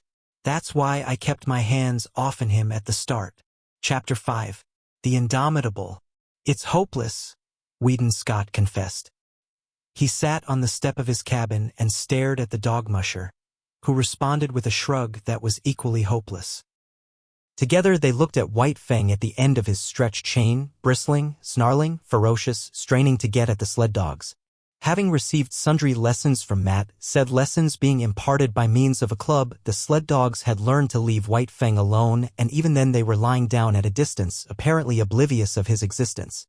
"It's a wolf and there's no taming it," Whedon Scott announced. "Oh, I don't know about that," Matt objected. "Might be a lot of dog in him, for all you can tell. But there's one thing I know sure, and that there's no getting away from." The dog musher paused and nodded his head confidentially at Moosehide Mountain. "Well, don't be a miser with what you know," Scott said sharply after waiting a suitable length of time. "Spit it out. What is it?" The dog musher indicated White Fang with a backward thrust of his thumb. "Wolf or dog, it's all the same, he's been tamed ready." "No. I tell you yes, and broke to harness. Look close there. D'ye see them marks across the chest? You're right, Matt. He was a sled dog before Beauty Smith got hold of him. And there's not much reason against his bein' a sled dog again. What d'ye think?" Scott queried eagerly. Then the hope died down as he added, shaking his head. "We've had him 2 weeks now, and if anything he's wilder than ever at the present moment. Give him a chance," Matt counseled. "Turn him loose for a spell." The other looked at him incredulously. "Yes," Matt went on, "I know you've tried to, but you didn't take a club. You try it then." The dog musher secured a club and went over to the chained animal. White Fang watched the club after the manner of a caged lion watching the whip of its trainer. "See him keep his eye on that club," Matt said. "That's a good sign. He's no fool. Don't dast tackle me so long as I got that club handy. He's not clean crazy, sure?" As the man's hand approached his neck, White Fang bristled and snarled and crouched down. But while he eyed the approaching hand, he at the same time contrived to keep track of the club in the other hand, suspended threateningly above him. Matt unsnapped the chain from the collar and stepped back. White Fang could scarcely realize that he was free. Many months had gone by since he passed into the possession of Beauty Smith, and in all that period he had never known a moment of freedom except at the times he had been loosed to fight with other dogs. Immediately after such fights he had always been imprisoned again. He did not know what to make of it. Perhaps some new devilry of the gods was about to be perpetrated on him. He walked slowly and cautiously, prepared to be assailed at any moment. He did not know what to do, it was all so unprecedented.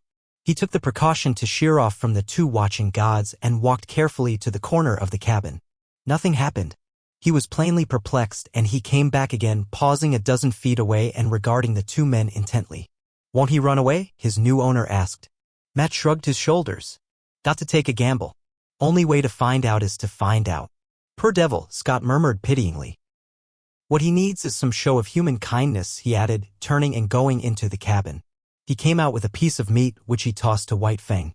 He sprang away from it and from a distance studied it suspiciously. "Hi you, Major," Matt shouted warningly, but too late. Major had made a spring for the meat.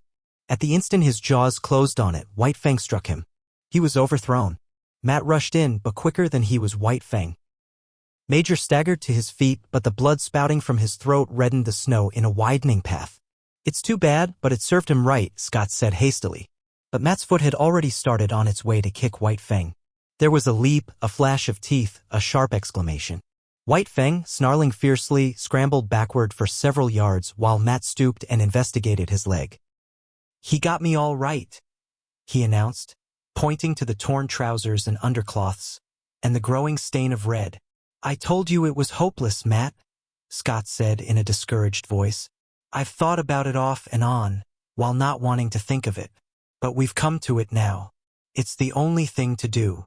As he talked, with reluctant movements he drew his revolver, threw open the cylinder, and assured himself of its contents. "Look here, Mr. Scott," Matt objected. "That dog's been through hell. You can't expect M to come out a white and shireen angel. Give M time." "Look at Major," the other rejoined. The dog musher surveyed the stricken dog. He had sunk down on the snow in the circle of his blood and was plainly in the last gasp. "Served M right. You said so yourself, Mr. Scott. He tried to take White Fang's meat and he's deado. That was to be expected. I wouldn't give 2 whoops in hell for a dog that wouldn't fight for his own meat." "But look at yourself, Matt. It's all right about the dogs. But we must draw the line somewhere." "Served me right," Matt argued stubbornly. "What did I want to kick him for? You said yourself that he'd done right. Then I had no right to kick him. It would be a mercy to kill him, Scott insisted. He's untamable. Now look here, Mr. Scott. Give the poor devil a fightin' chance. He ain't had no chance yet. He's just come through hell, and this is the first time he's been loose. Give him a fair chance, and if he don't deliver the goods, I'll kill him myself. There. God knows I don't want to kill him or have him killed, Scott answered, putting away the revolver. We'll let him run loose and see what kindness can do for him, and here's a try at it. He walked over to White Fang and began talking to him gently and soothingly. Better have a club handy, Matt warned. Scott shook his head and went on trying to win White Fang's confidence. White Fang was suspicious. Something was impending. He had killed this god's dog, bitten his companion god, and what else was to be expected than some terrible punishment? But in the face of it, he was indomitable. He bristled and showed his teeth, his eyes vigilant, his whole body wary and prepared for anything. The god had no club, so he suffered him to approach quite near. The god's hand had come out and was descending upon his head. White Fang shrank together and grew tense as he crouched under it. Here was danger, some treachery or something. He knew the hands of the gods, their proved mastery, their cunning to hurt. Besides, there was his old antipathy to being touched. He snarled more menacingly, crouched still lower, and still the hand descended. He did not want to bite the hand, and he endured the peril of it until his instinct surged up in him, mastering him with its insatiable yearning for life. Weedon Scott had believed that he was quick enough to avoid any snap or slash. But he had yet to learn the remarkable quickness of White Fang, who struck with the certainty and swiftness of a coiled snake. Scott cried out sharply with surprise, catching his torn hand and holding it tightly in his other hand. Matt uttered a great oath and sprang to his side. White Fang crouched down and backed away, bristling, showing his fangs, his eyes malignant with menace. Now he could expect a beating as fearful as any he had received from Beauty Smith. Here, what are you doing? Scott cried suddenly. Matt had dashed into the cabin and come out with a rifle. Nothing, he said slowly with a careless calmness that was assumed, only goin' to keep that promise I made. I reckon it's up to me to kill him as I said I'd do. No, you don't. Yes, I do. Watch me. As Matt had pleaded for White Fang when he had been bitten, it was now Weedon Scott's turn to plead. You said to give him a chance. Well, give it to him. We've only just started and we can't quit at the beginning. It served me right this time.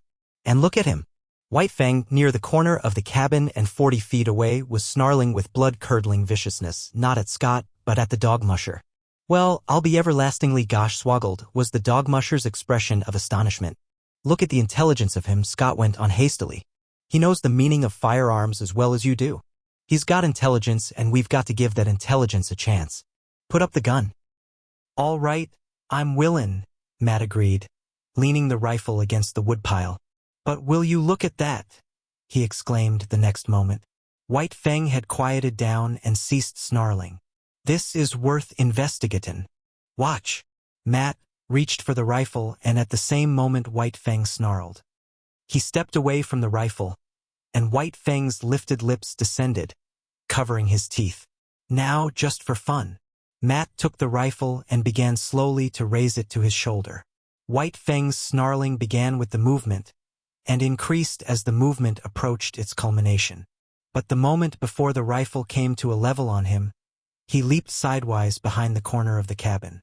Matt stood staring along the sights at the empty space of snow which had been occupied by White Fang. The dog musher put the rifle down solemnly, then turned and looked at his employer. I agree with you, Mr. Scott. That dog's too intelligent to kill. Chapter 6. The Love Master. As White Fang watched Weedon Scott approach, he bristled and snarled to advertise that he would not submit to punishment. 24 hours had passed since he had slashed open the hand that was now bandaged and held up by a sling to keep the blood out of it. In the past, White Fang had experienced delayed punishments, and he apprehended that such a one was about to befall him. How could it be otherwise?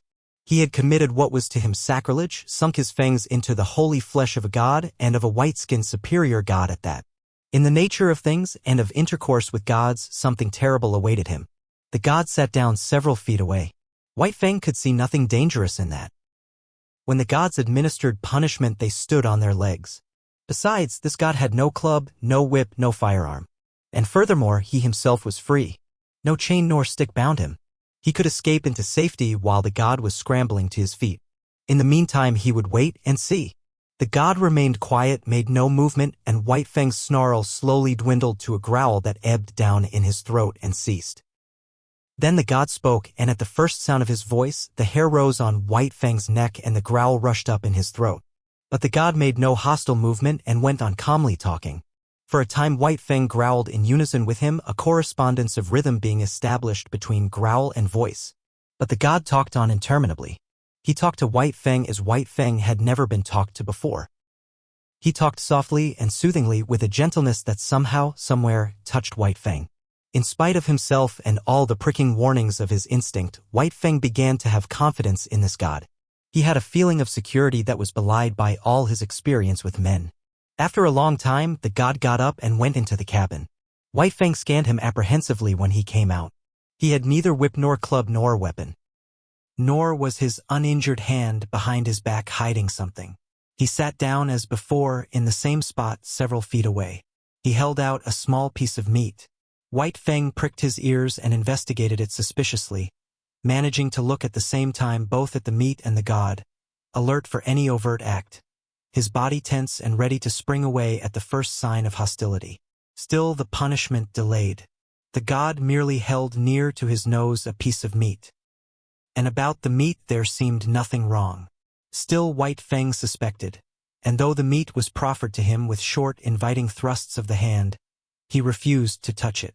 The gods were all wise, and there was no telling what masterful treachery lurked behind that apparently harmless piece of meat. In past experience, especially in dealing with squaws, meat and punishment had often been disastrously related. In the end, the god tossed the meat on the snow at White Fang's feet. He smelled the meat carefully, but he did not look at it. While he smelled it, he kept his eyes on the god.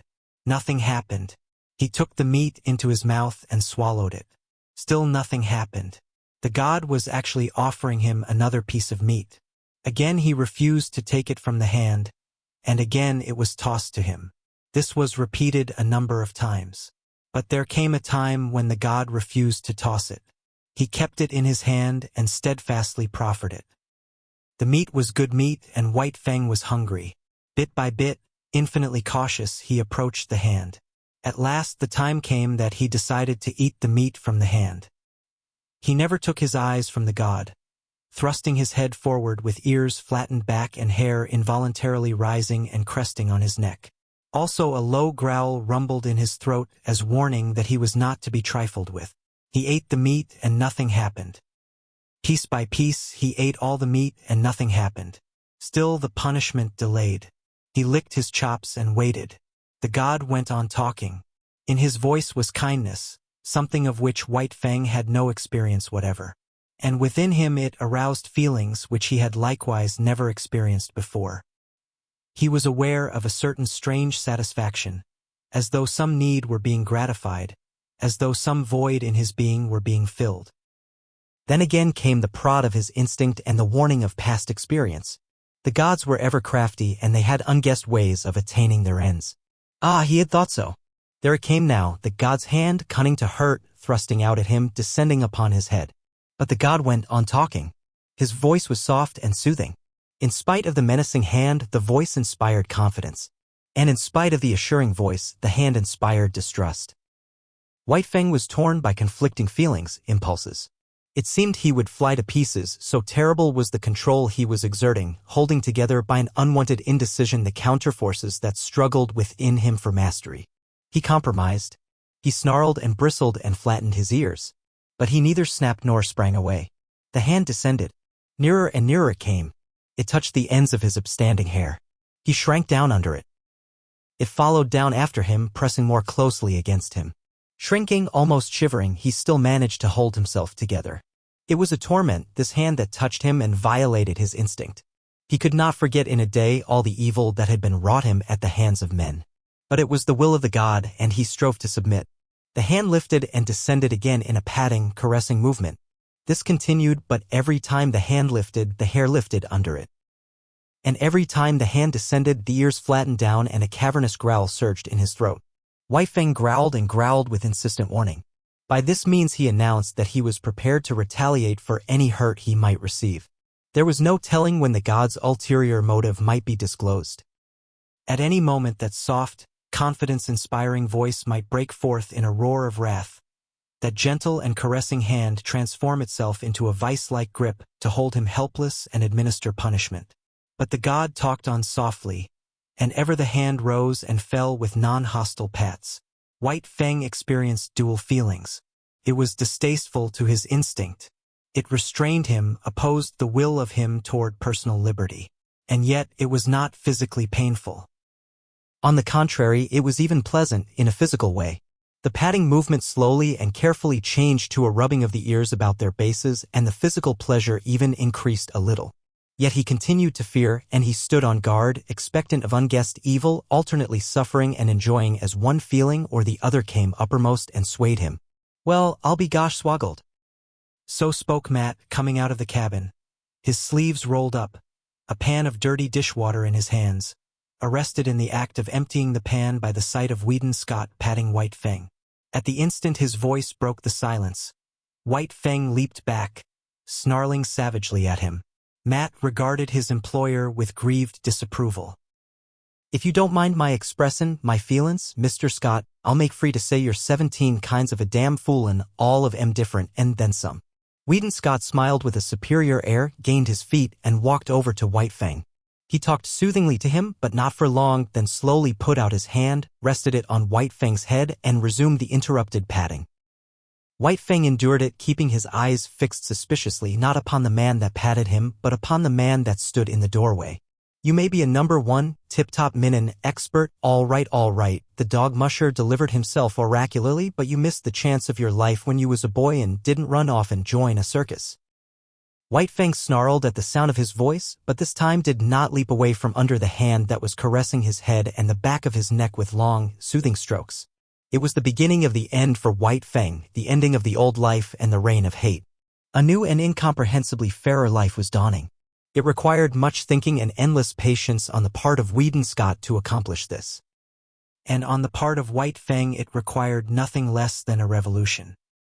He had to ignore the urges and promptings of instinct and reason, defy experience, give the lie to life itself. Life, as he had known it, not only had had no place in it for much that he now did, but all the currents had gone counter to those to which he now abandoned himself. In short, when all things were considered, he had to achieve an orientation far vaster than the one he had achieved at the time he came voluntarily in from the wild and accepted Grey Beaver as his lord.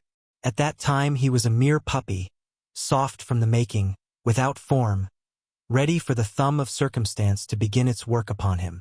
But now it was different. The thumb of circumstance had done its work only too well. By it he had been formed and hardened into the fighting wolf, fierce and implacable, unloving and unlovable. To accomplish the change was like a reflux of being, and this when the plasticity of youth was no longer his, when the fiber of him had become tough and knotty, when the warp and the woof of him had made of him an adamantine texture, harsh and unyielding.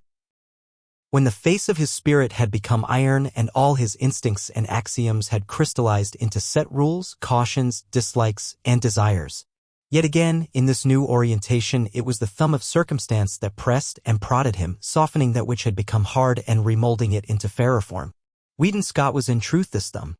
He had gone to the roots of White Fang's nature and with kindness touched to life potencies that had languished and well-nigh perished. One such potency was love. It took the place of like, which latter had been the highest feeling that thrilled him in his intercourse with the gods. But this love did not come in a day. It began with like and out of it slowly developed. White Fang did not run away, though he was allowed to remain loose, because he liked this new god. This was certainly better than the life he had lived in the cage of Beauty Smith, and it was necessary that he should have some god. The lordship of man was a need of his nature. The seal of his dependence on man had been set upon him in that early day when he turned his back on the wild and crawled to Grey Beaver's feet to receive the expected beating. This seal had been stamped upon him again and ineradicably on his second return from the wild when the long famine was over and there was fish once more in the village of Grey Beaver. And so, because he needed a god and because he preferred Weedon Scott to Beauty Smith, White Fang remained. In acknowledgement of fealty, he proceeded to take upon himself the guardianship of his master's property. He prowled about the cabin while the sled dogs slept, and the first night visitor to the cabin fought him off with a club until Weedon Scott came to the rescue. But White Fang soon learned to differentiate between thieves and honest men, to appraise the true value of step and carriage. The man who traveled, loud-stepping, the direct line to the cabin door, he let alone, though he watched him vigilantly until the door opened and he received the endorsement of the master. But the man who went softly, by circuitous ways, peering with caution, seeking after secrecy, that was the man who received no suspension of judgment from White Fang, and who went away abruptly, hurriedly, and without dignity. Weedon Scott had set himself the task of redeeming White Fang, or rather, of redeeming mankind from the wrong it had done White Fang. It was a matter of principle and conscience. He felt that the ill done White Fang was a debt incurred by man and that it must be paid. So he went out of his way to be especially kind to the fighting wolf. Each day he made it a point to caress and pet White Fang, and to do it at length. At first suspicious and hostile, White Fang grew to like this petting. But there was one thing that he never outgrew: his growling. Growl he would from the moment the petting began till it ended. But it was a growl with a new note in it. A stranger could not hear this note, and to such a stranger the growling of White Fang was an exhibition of primordial savagery, nerve-wracking and blood-curdling. But White Fang's throat had become harsh-fibered from the making of ferocious sounds through the many years since his first little rasp of anger in the lair of his cubhood, and he could not soften the sounds of that throat now to express the gentleness he felt. Nevertheless, Weedon Scott's ear and sympathy were fine enough to catch the new note all but drowned in the fierceness, the note that was the faintest hint of a croon of content and that none but he could hear. As the days went by, the evolution of like into love was accelerated. White Fang himself began to grow aware of it, though in his consciousness he knew not what love was. It manifested itself to him as a void in his being, a hungry, aching, yearning void that clamored to be filled. It was a pain and an unrest, and it received easement only by the touch of the new God's presence. At such times love was joy to him, a wild, keen thrilling satisfaction. But when away from his God, the pain and the unrest returned. The void in him sprang up and pressed against him with its emptiness, and the hunger gnawed and gnawed unceasingly.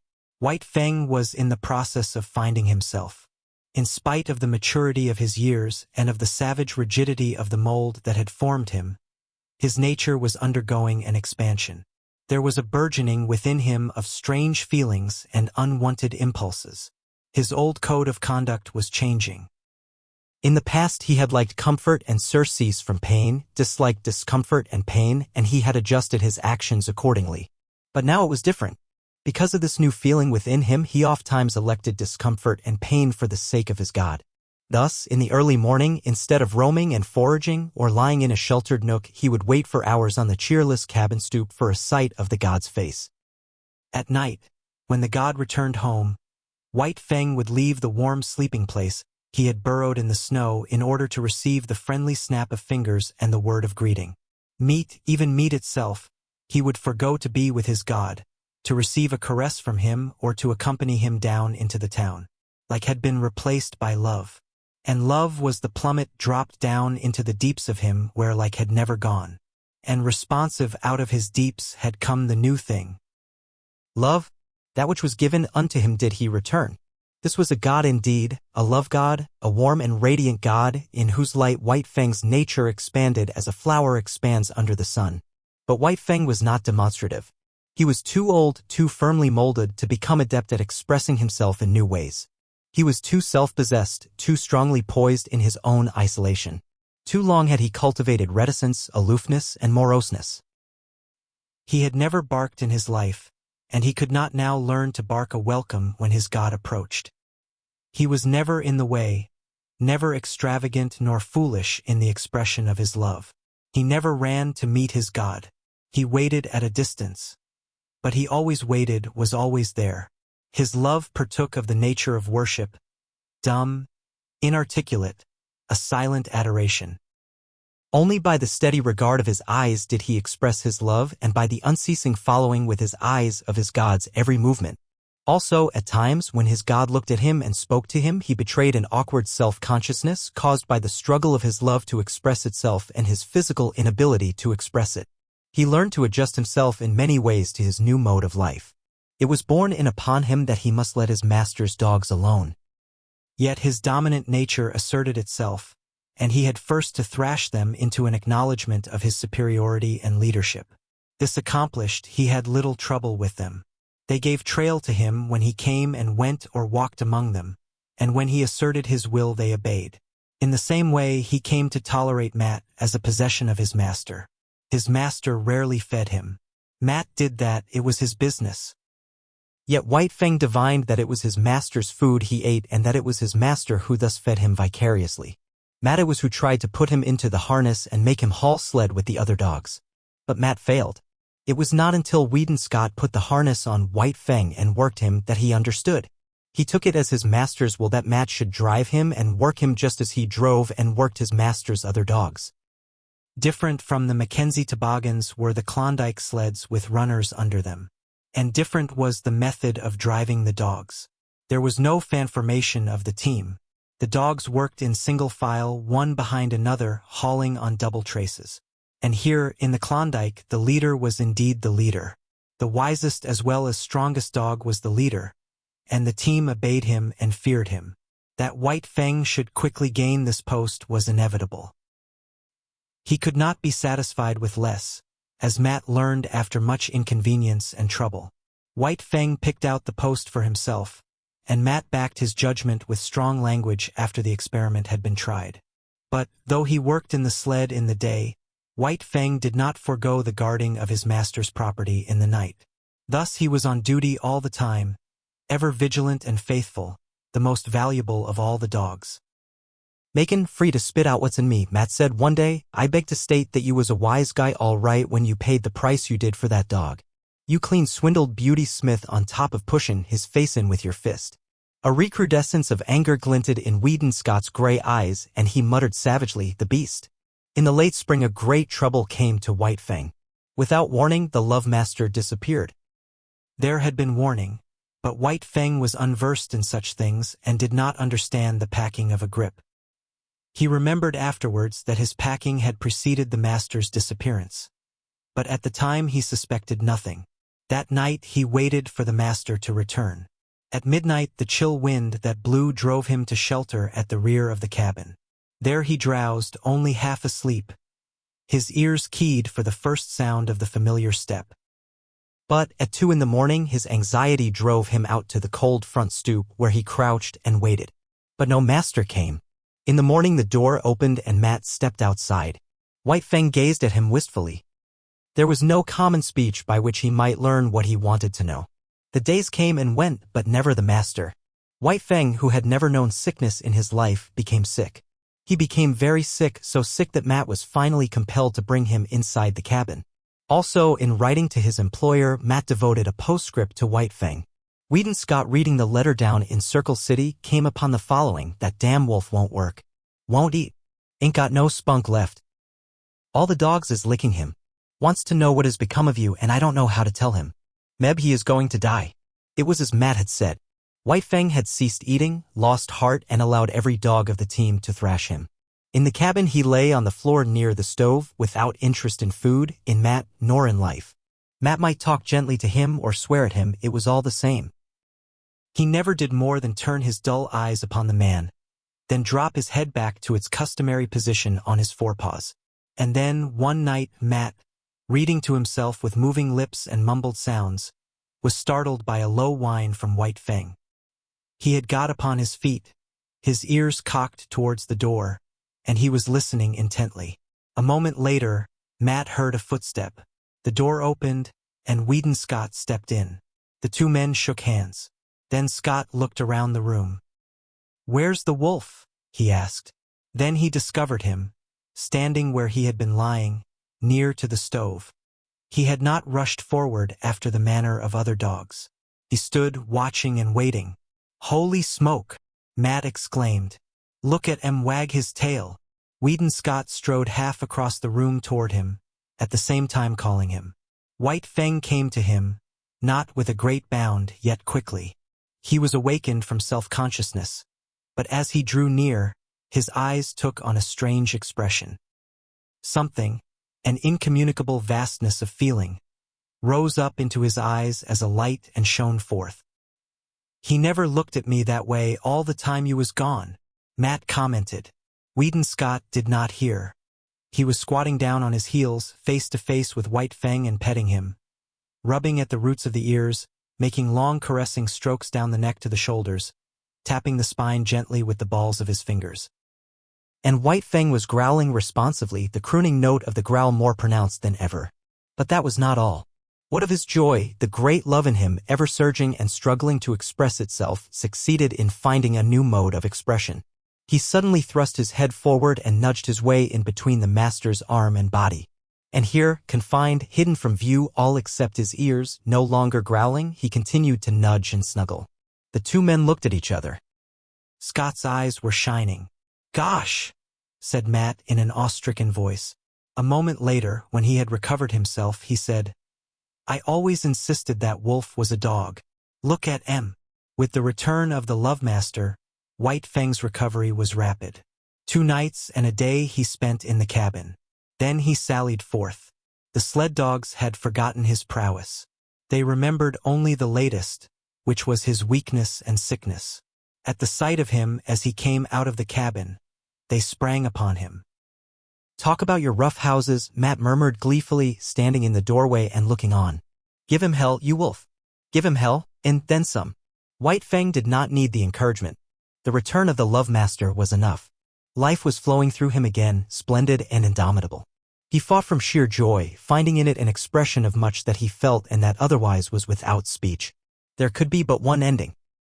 The team dispersed in ignominious defeat, and it was not until after dark that the dogs came sneaking back, one, by meekness and humility signifying their fealty to White Fang. Having learned to snuggle, White Fang was guilty of it often. It was the final word. He could not go beyond it. The one thing of which he had always been particularly jealous was his head.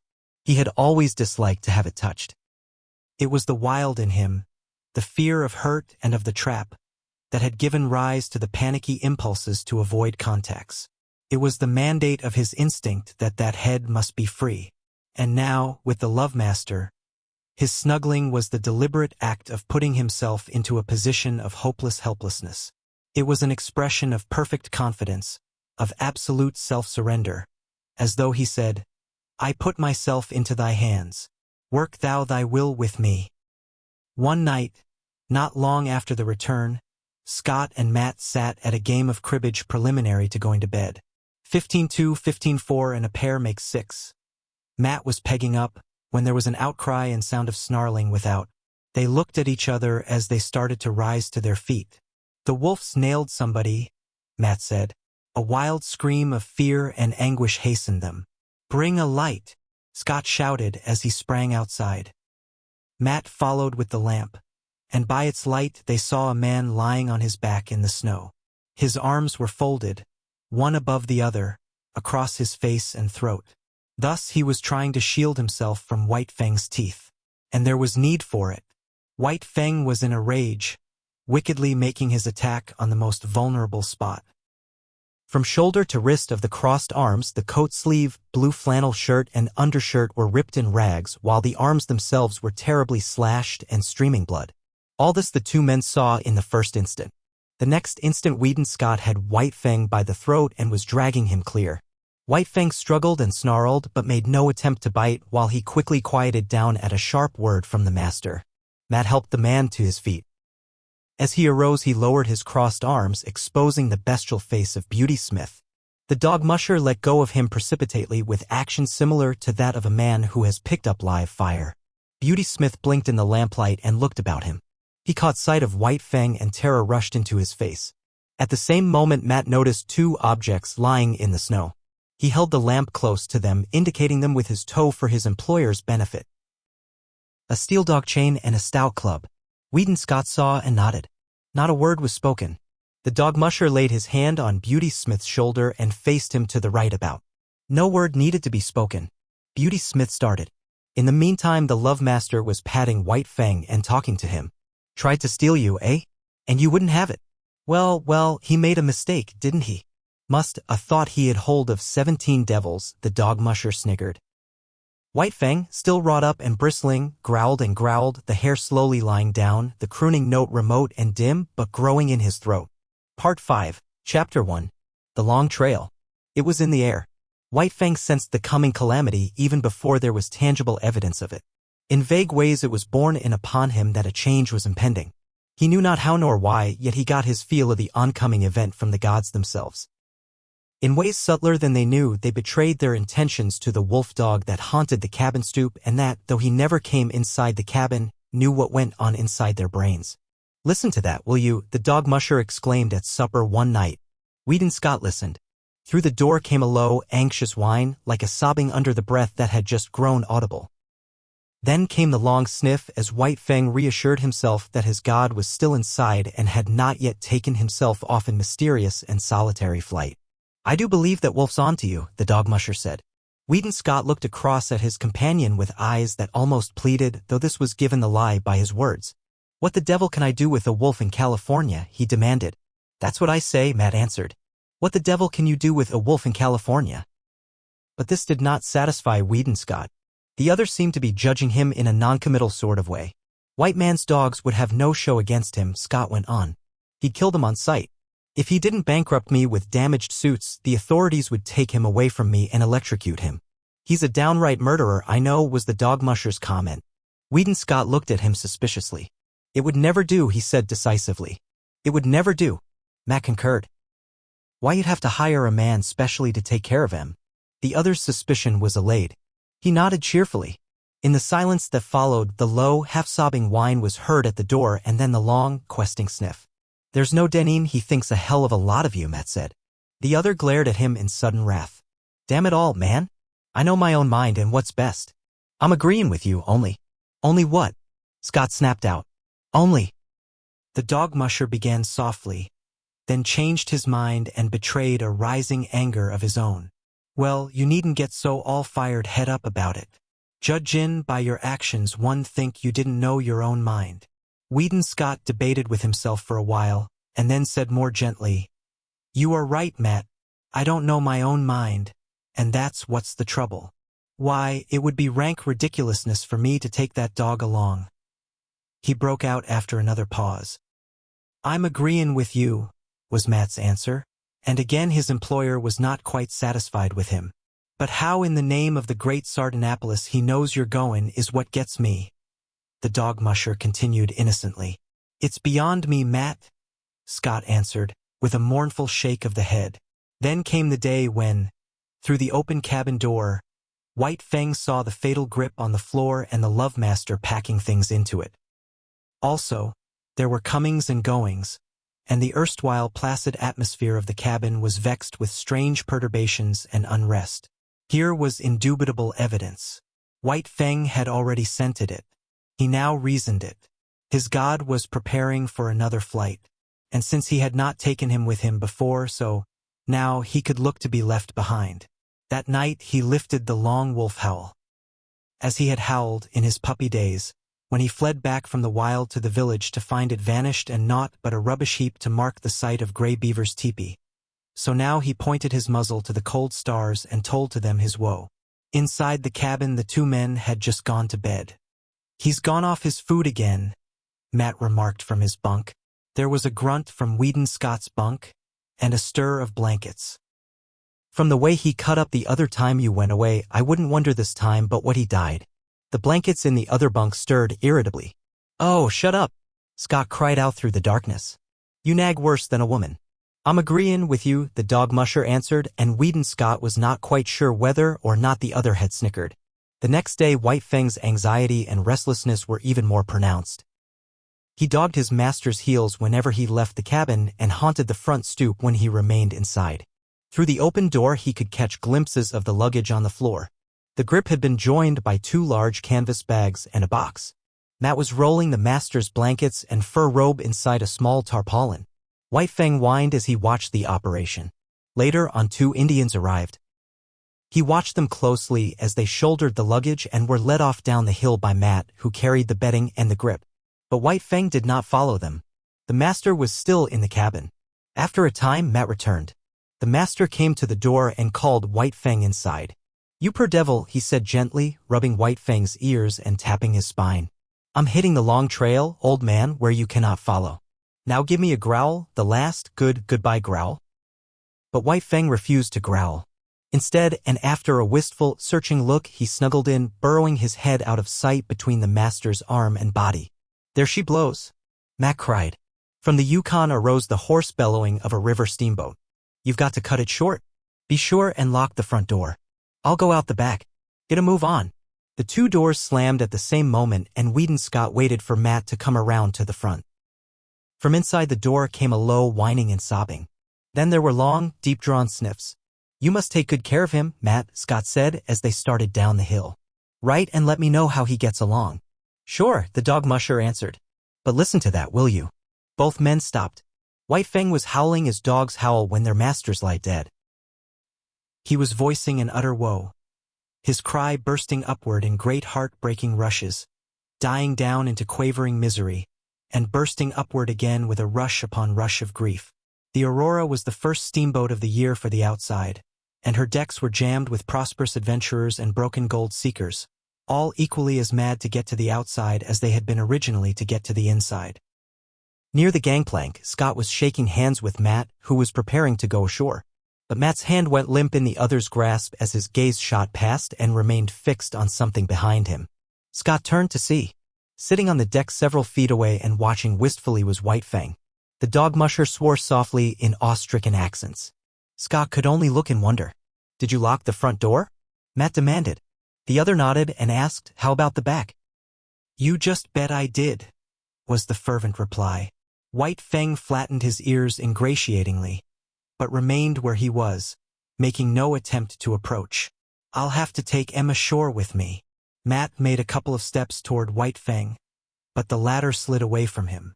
The dog musher made a rush of it, and White Fang dodged between the legs of a group of men.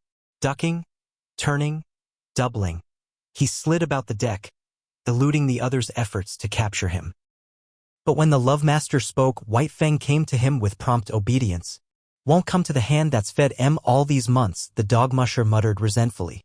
"And you ain't never fed Em after them first days of gettin' acquainted. I'm blamed if I can see how he works it out that you're the boss." Scott, who had been patting White Fang, suddenly bent closer and pointed out fresh-made cuts on his muzzle and a gash between the eyes. Matt bent over and passed his hand along White Fang's belly. "We plumb forgot the window. He's all cut and gouged underneath. Must a butted clean through it, bagosh." But Weedon Scott was not listening. He was thinking rapidly.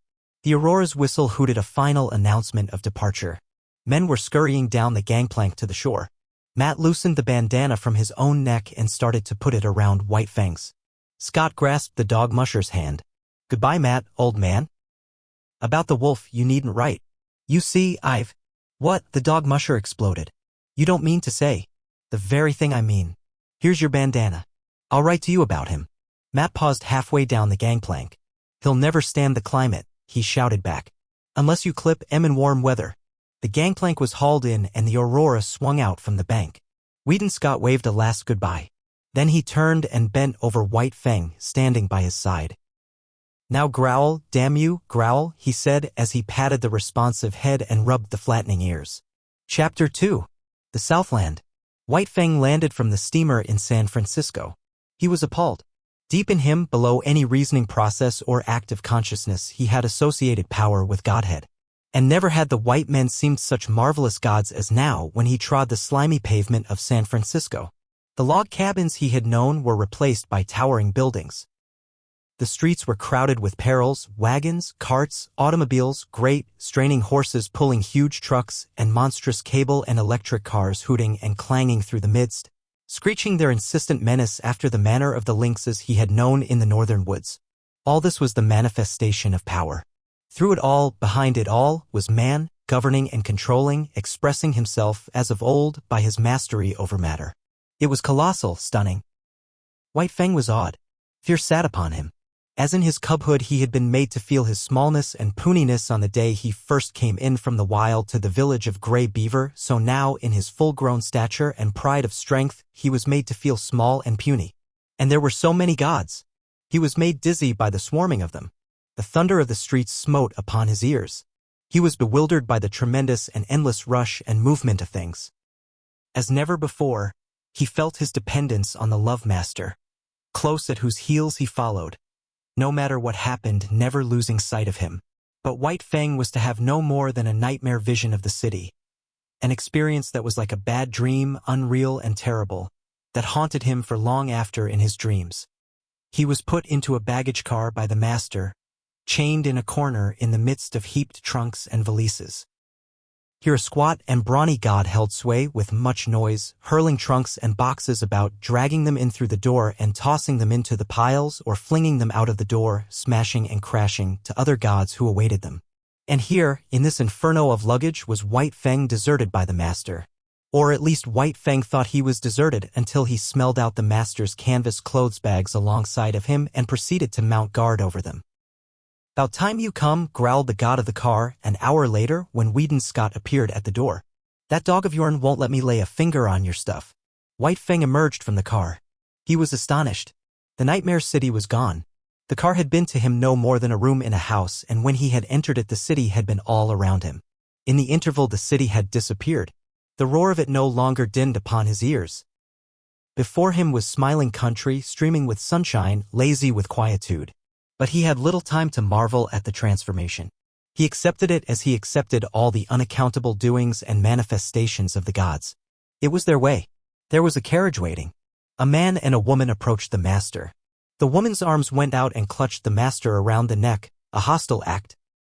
The next moment Weedon Scott had torn loose from the embrace and closed with White Fang, who had become a snarling, raging demon. "It's all right, mother," Scott was saying as he kept tight hold of White Fang and placated him. "He thought you were going to injure me and he wouldn't stand for it. It's all right? It's all right? He'll learn soon enough. And in the meantime I may be permitted to love my son when his dog is not around." She laughed, though she was pale and weak from the fright. She looked at White Fang, who snarled and bristled and glared malevolently. "He'll have to learn, and he shall, without postponement," Scott said. He spoke softly to White Fang until he had quieted him, then his voice became firm. "Down, sir. Down with you." This had been one of the things taught him by the master, and White Fang obeyed, though he lay down reluctantly and sullenly. "Now, mother." Scott opened his arms to her, but kept his eyes on White Fang. "Down," he warned. "Down." White Fang, bristling silently, half crouching as he rose, sank back and watched the hostile act repeated. But no harm came of it, nor of the embrace from the strange man-god that followed. Then the clothes bags were taken into the carriage, the strange gods and the love master followed, and White Fang pursued, now running vigilantly behind, now bristling up to the running horses and warning them that he was there to see that no harm befell the god they dragged so swiftly across the earth. At the end of 15 minutes, the carriage swung in through a stone gateway and on between a double row of arched and interlacing walnut trees. On either side stretched lawns, their broad sweep broken here and there by great sturdy-limbed oaks.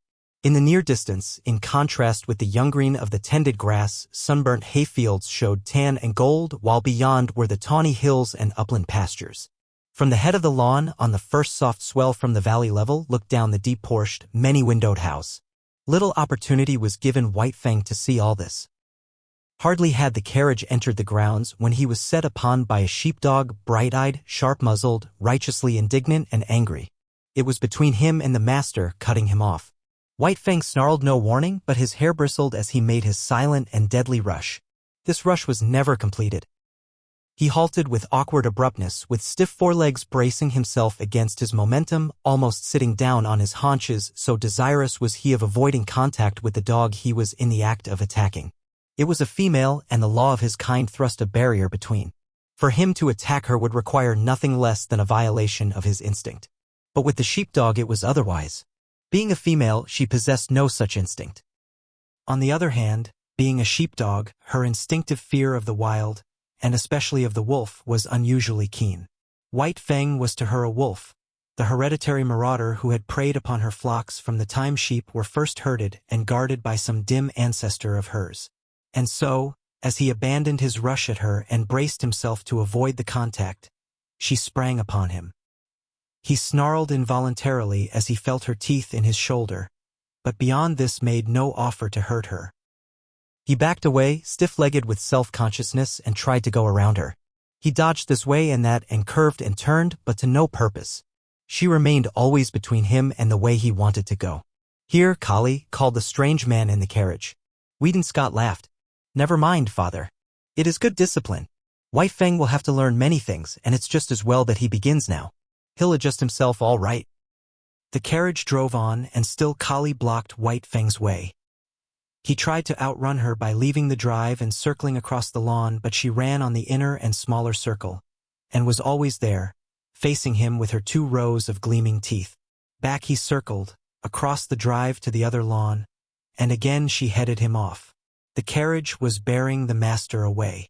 White Fang caught glimpses of it disappearing amongst the trees. The situation was desperate. He essayed another circle. She followed, running swiftly. And then, suddenly, he turned upon her. It was his old fighting trick. Shoulder to shoulder, he struck her squarely. Not only was she overthrown. So fast had she been running that she rolled along, now on her back, now on her side, as she struggled to stop, clawing gravel with her feet and crying shrilly her hurt pride and indignation. White Fang did not wait.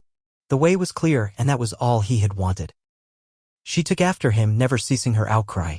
It was the straightaway now, and when it came to real running, White Fang could teach her things.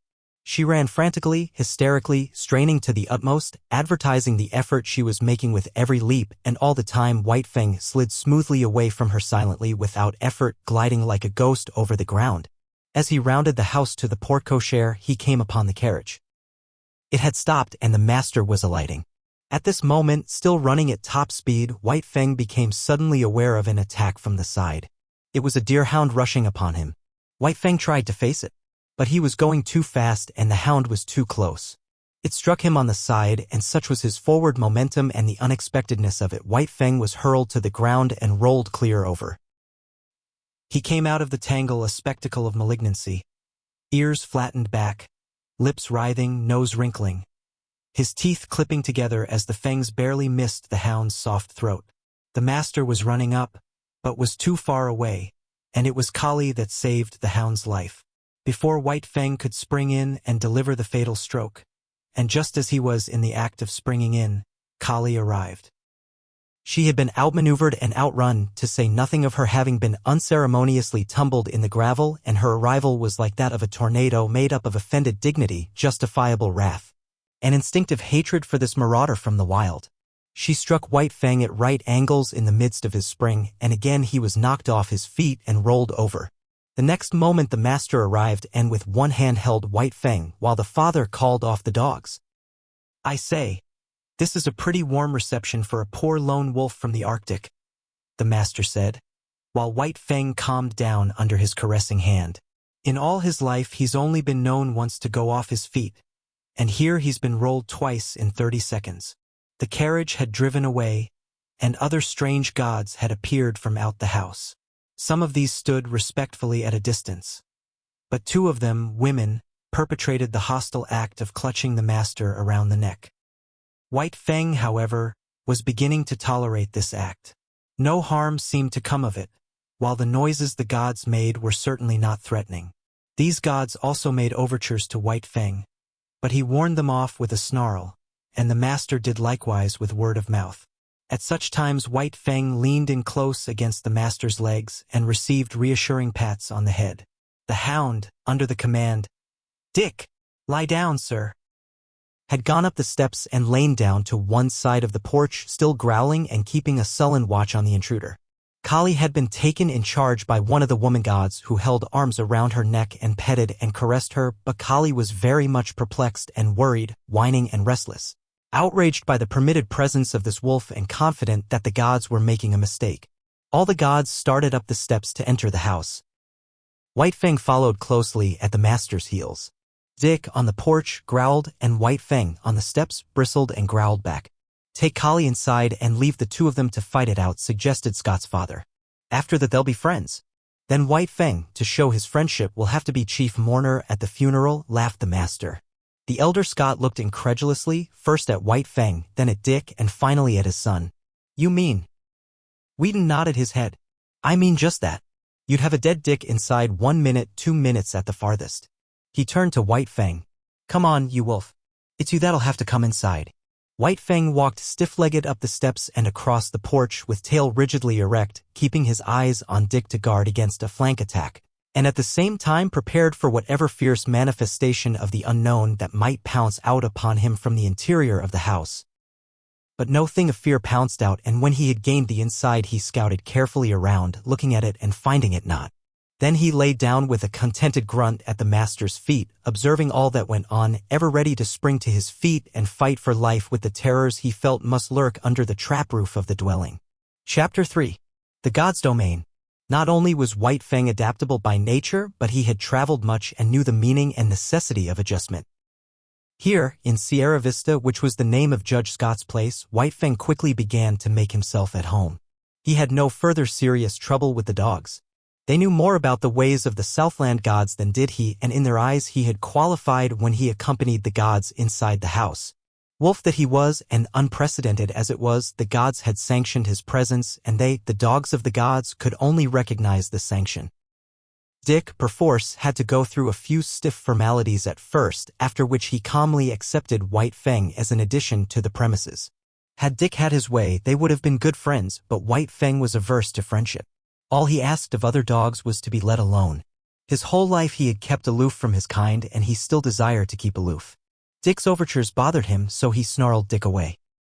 In the north he had learned the lesson that he must let the master's dogs alone, and he did not forget that lesson now.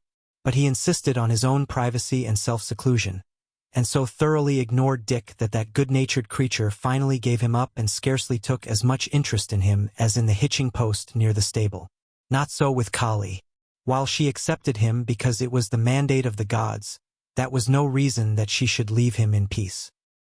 Woven into her being was the memory of countless crimes he and his had perpetrated against her ancestry. Not in a day nor a generation were the ravaged sheepfolds to be forgotten. All this was a spur to her, pricking her to retaliation. She could not fly in the face of the gods who permitted him, but that did not prevent her from making life miserable for him in petty ways. A feud, ages old, was between them, and she, for one, would see to it that he was reminded. So Kali took advantage of her sex to pick upon White Fang and maltreat him. His instinct would not permit him to attack her, while her persistence would not permit him to ignore her. When she rushed at him, he turned his fur-protected shoulder to her sharp teeth and walked away stiff-legged and stately. When she forced him too hard, he was compelled to go about in a circle. His shoulder presented to her, his head turned from her, and on his face and in his eyes a patient and bored expression. Sometimes, however, a nip on his hindquarters hastened his retreat and made it anything but stately. But as a rule he managed to maintain a dignity that was almost solemnity. He ignored her existence whenever it was possible and made it a point to keep out of her way. When he saw or heard her coming, he got up and walked off. There was much in other matters for White Fang to learn. Life in the Northland was simplicity itself when compared with the complicated affairs of Sierra Vista. First of all, he had to learn the family of the master.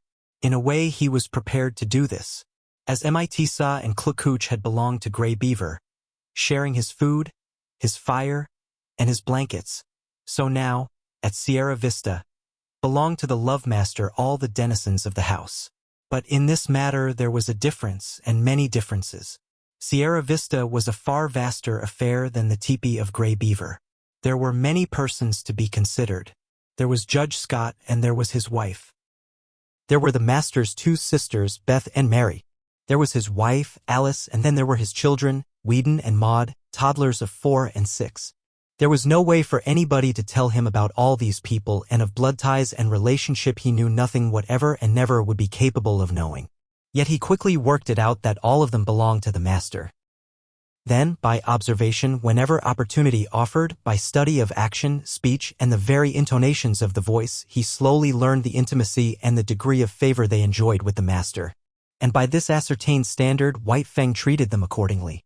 What was of value to the master he valued, what was dear to the master was to be cherished by White Fang and guarded carefully. Thus it was with the 2 children. All his life he had disliked children. He hated and feared their hands. The lessons were not tender that he had learned of their tyranny and cruelty in the days of the Indian villages. When Whedon and Maud had first approached him, he growled warningly and looked malignant. A cuff from the master and a sharp word had then compelled him to permit their caresses, though he growled and growled under their tiny hands, and in the growl there was no crooning note. Later, he observed that the boy and girl were of great value in the master's eyes. Then it was that no cuff nor sharp word was necessary before they could pat him. Yet White Fang was never effusively affectionate.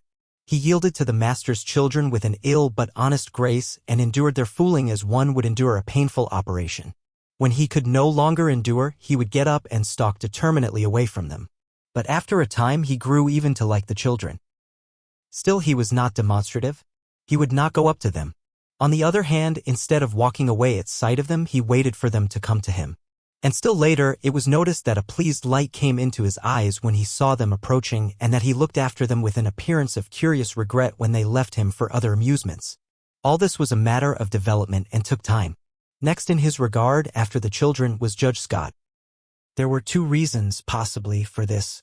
First, he was evidently a valuable possession of the master's, and next, he was undemonstrative. White Fang liked to lie at his feet on the wide porch when he read the newspaper, from time to time favoring White Fang with a look or a word, untroublesome tokens that he recognized White Fang's presence and existence. But this was only when the master was not around. When the master appeared, all other beings ceased to exist so far as White Fang was concerned. White Fang allowed all the members of the family to pet him and make much of him, but he never gave to them what he gave to the master. No caress of theirs could put the love croon into his throat, and try as they would, they could never persuade him into snuggling against them. This expression of abandon and surrender, of absolute trust, he reserved for the master alone. In fact, he never regarded the members of the family in any other light than possessions of the love master. Also, White Fang had early come to differentiate between the family and the servants of the household. The latter were afraid of him while he merely refrained from attacking them. This because he considered that they were likewise possessions of the master. Between White Fang and them existed a neutrality and no more. They cooked for the master and washed the dishes and did other things just as Matt had done up in the Klondike. They were, in short, appurtenances of the household. Outside the household there was even more for White Fang to learn. The master's domain was wide and complex, yet it had its metes and bounds. The land itself ceased at the county road. Outside was the common domain of all gods, the roads and streets. Then inside other fences were the particular domains of other gods. A myriad laws governed all these things and determined conduct. Yet he did not know the speech of the gods, nor was there any way for him to learn save by experience. He obeyed his natural impulses until they ran him counter to some law. When this had been done a few times, he learned the law and after that observed it. But most potent in his education was the cuff of the master's hand, the censure of the master's voice. Because of White Fang's very great love, a cuff from the master hurt him far more than any beating Gray Beaver or Beauty Smith had ever given him. They had hurt only the flesh of him. Beneath the flesh the spirit had still raged, splendid and invincible. But with the master the cuff was always too light to hurt the flesh. Yet it went deeper. It was an expression of the master's disapproval, and White Fang's spirit wilted under it. In point of fact, the cuff was rarely administered. The master's voice was sufficient. By it White Fang knew whether he did right or not. By it he trimmed his conduct and adjusted his actions. It was the compass by which he steered and learned to chart the manners of a new land and life. In the Northland, the only domesticated animal was the dog. All other animals lived in the wild and were, when not too formidable, lawful spoil for any dog. All his days White Fang had foraged among the live things for food. It did not enter his head that in the Southland it was otherwise. But this he was to learn early in his residence in Santa Clara Valley. Sauntering around the corner of the house in the early morning, he came upon a chicken that had escaped from the chicken yard. White Fang's natural impulse was to eat it. A couple of bounds, a flash of teeth and a frightened squawk, and he had scooped in the adventurous fowl. It was farm-bred and fat and tender. And White Fang licked his chops and decided that such fare was good. Later in the day he chanced upon another stray chicken near the stables. One of the grooms ran to the rescue.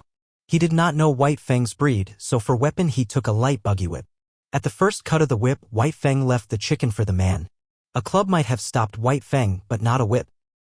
Silently, without flinching, he took a second cut in his forward rush, and as he leaped for the throat, the groom cried out, "My God," and staggered backward.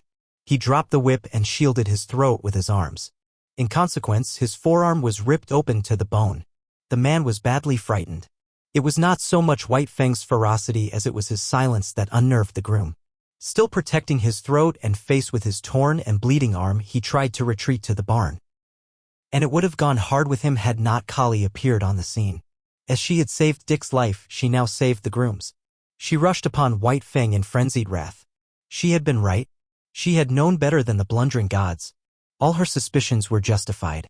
Here was the ancient marauder up to his old tricks again.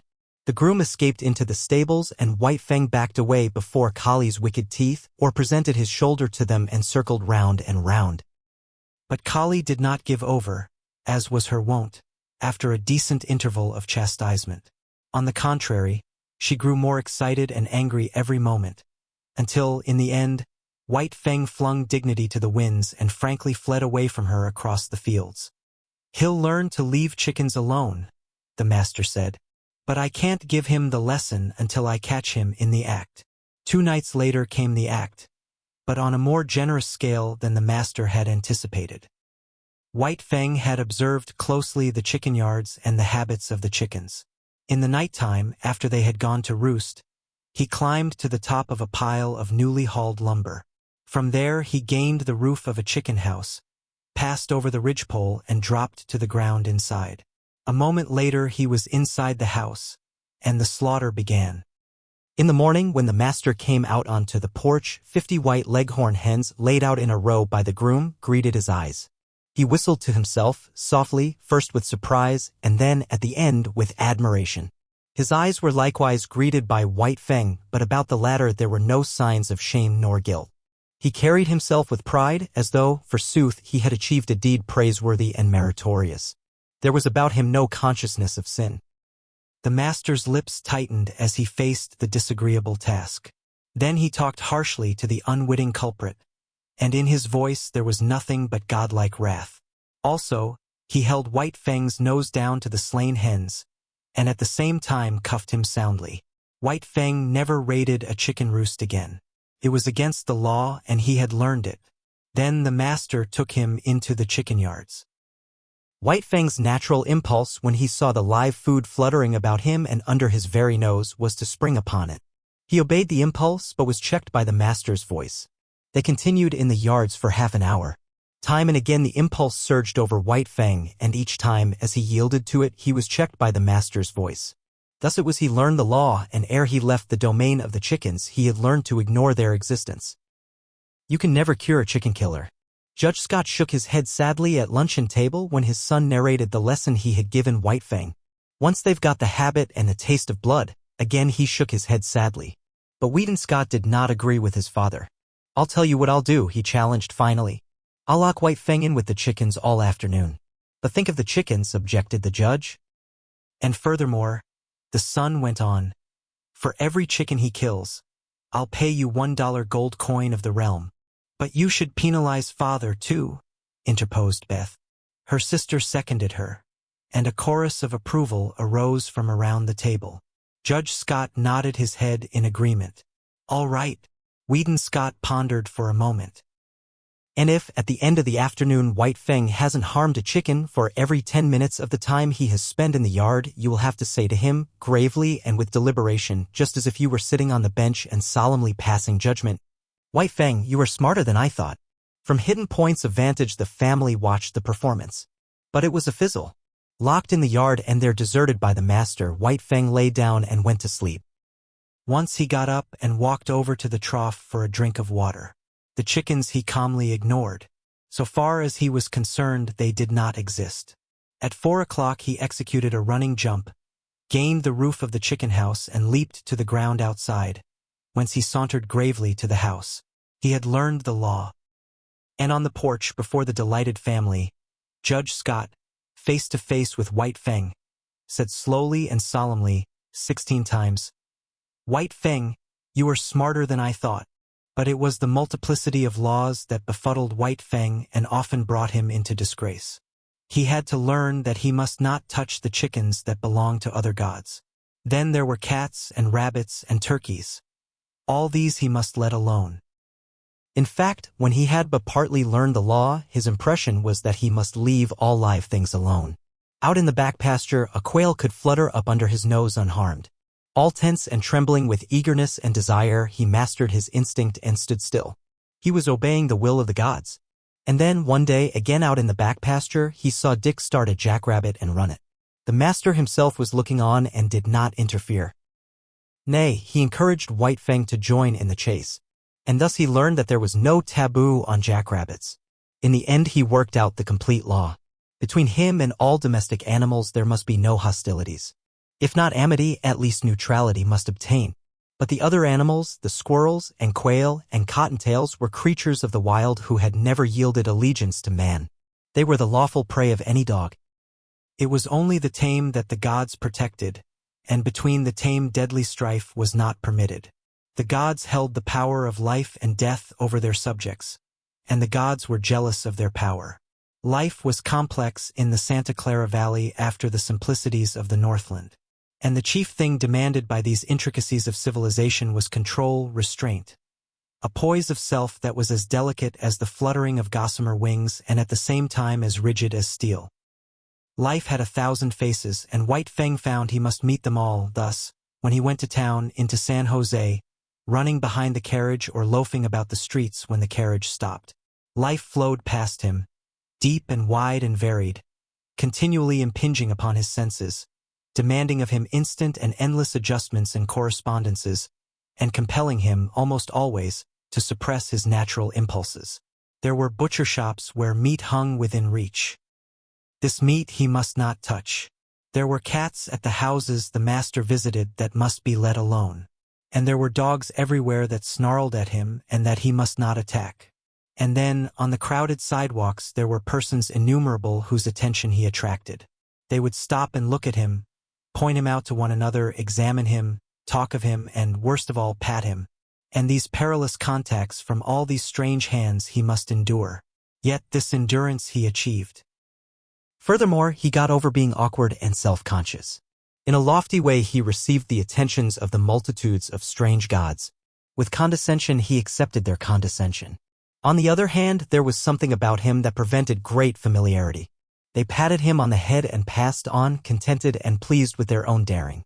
But it was not all easy for White Fang. Running behind the carriage in the outskirts of San Jose, he encountered certain small boys who made a practice of flinging stones at him. Yet he knew that it was not permitted him to pursue and drag them down. Here he was compelled to violate his instinct of self-preservation, and violate it he did, for he was becoming tame and qualifying himself for civilization. Nevertheless, White Fang was not quite satisfied with the arrangement. He had no abstract ideas about justice and fair play. But there is a certain sense of equity that resides in life, and it was this sense in him that resented the unfairness of his being permitted no defense against the stone-throwers. He forgot that, in the covenant entered into between him and the gods, they were pledged to care for him and defend him. But one day the master sprang from the carriage, whip in hand, and gave the stone-throwers a thrashing. After that they threw stones no more, and White Fang understood and was satisfied. One other experience of similar nature was his. On the way to town, hanging around the saloon at the crossroads, were 3 dogs that made a practice of rushing out upon him when he went by. Knowing his deadly method of fighting, the master had never ceased impressing upon White Fang the law that he must not fight. As a result, having learned the lesson well, White Fang was hard put whenever he passed the crossroads saloon. After the first rush, each time his snarl kept the 3 dogs at a distance, but they trailed along behind, yelping and bickering and insulting him. This endured for some time. The men at the saloon even urged the dogs on to attack White Fang. One day they openly sicked the dogs on him. The master stopped the carriage. "Go to it," he said to White Fang. But White Fang could not believe. He looked at the master and he looked at the dogs. Then he looked back eagerly and questioningly at the master. The master nodded his head. "Go to them, old fellow. Eat them up." White Fang no longer hesitated. He turned and leaped silently among his enemies. All 3 faced him. There was a great snarling and growling. a clashing of teeth and a flurry of bodies. The dust of the road arose in a cloud and screened the battle. But at the end of several minutes 2 dogs were struggling in the dirt and the third was in full flight. He leaped a ditch, went through a rail fence, and fled across a field. White Fang followed, sliding over the ground in wolf fashion and with wolf speed, swiftly and without noise, and in the center of the field he dragged down and slew the dog.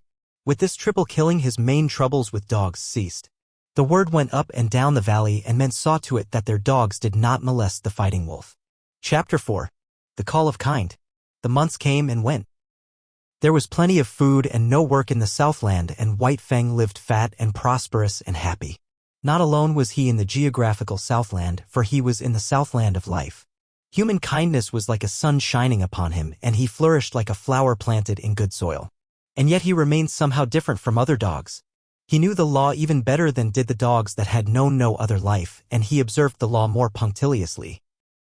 But still there was about him a suggestion of lurking ferocity, as though the wild still lingered in him and the wolf in him merely slept. He never chummed with other dogs.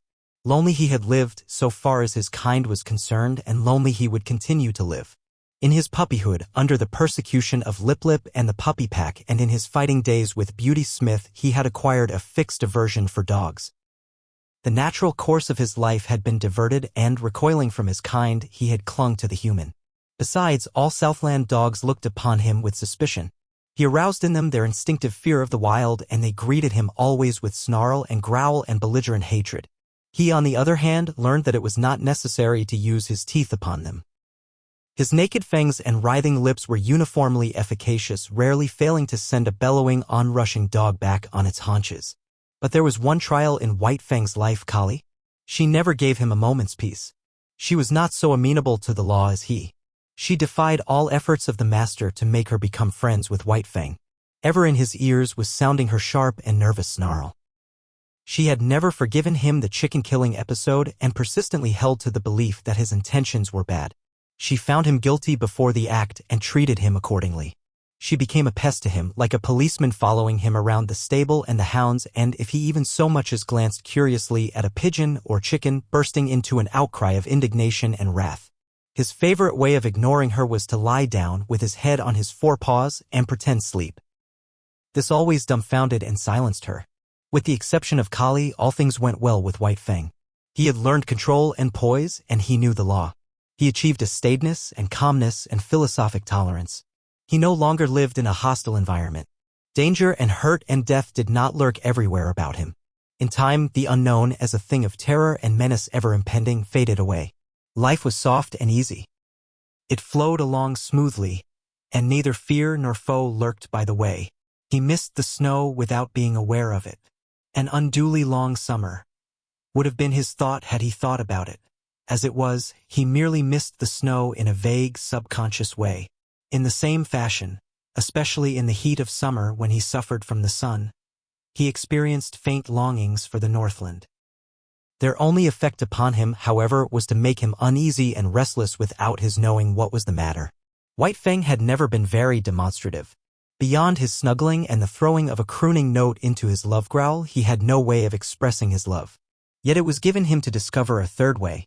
He had always been susceptible to the laughter of the gods. Laughter had affected him with madness, made him frantic with rage.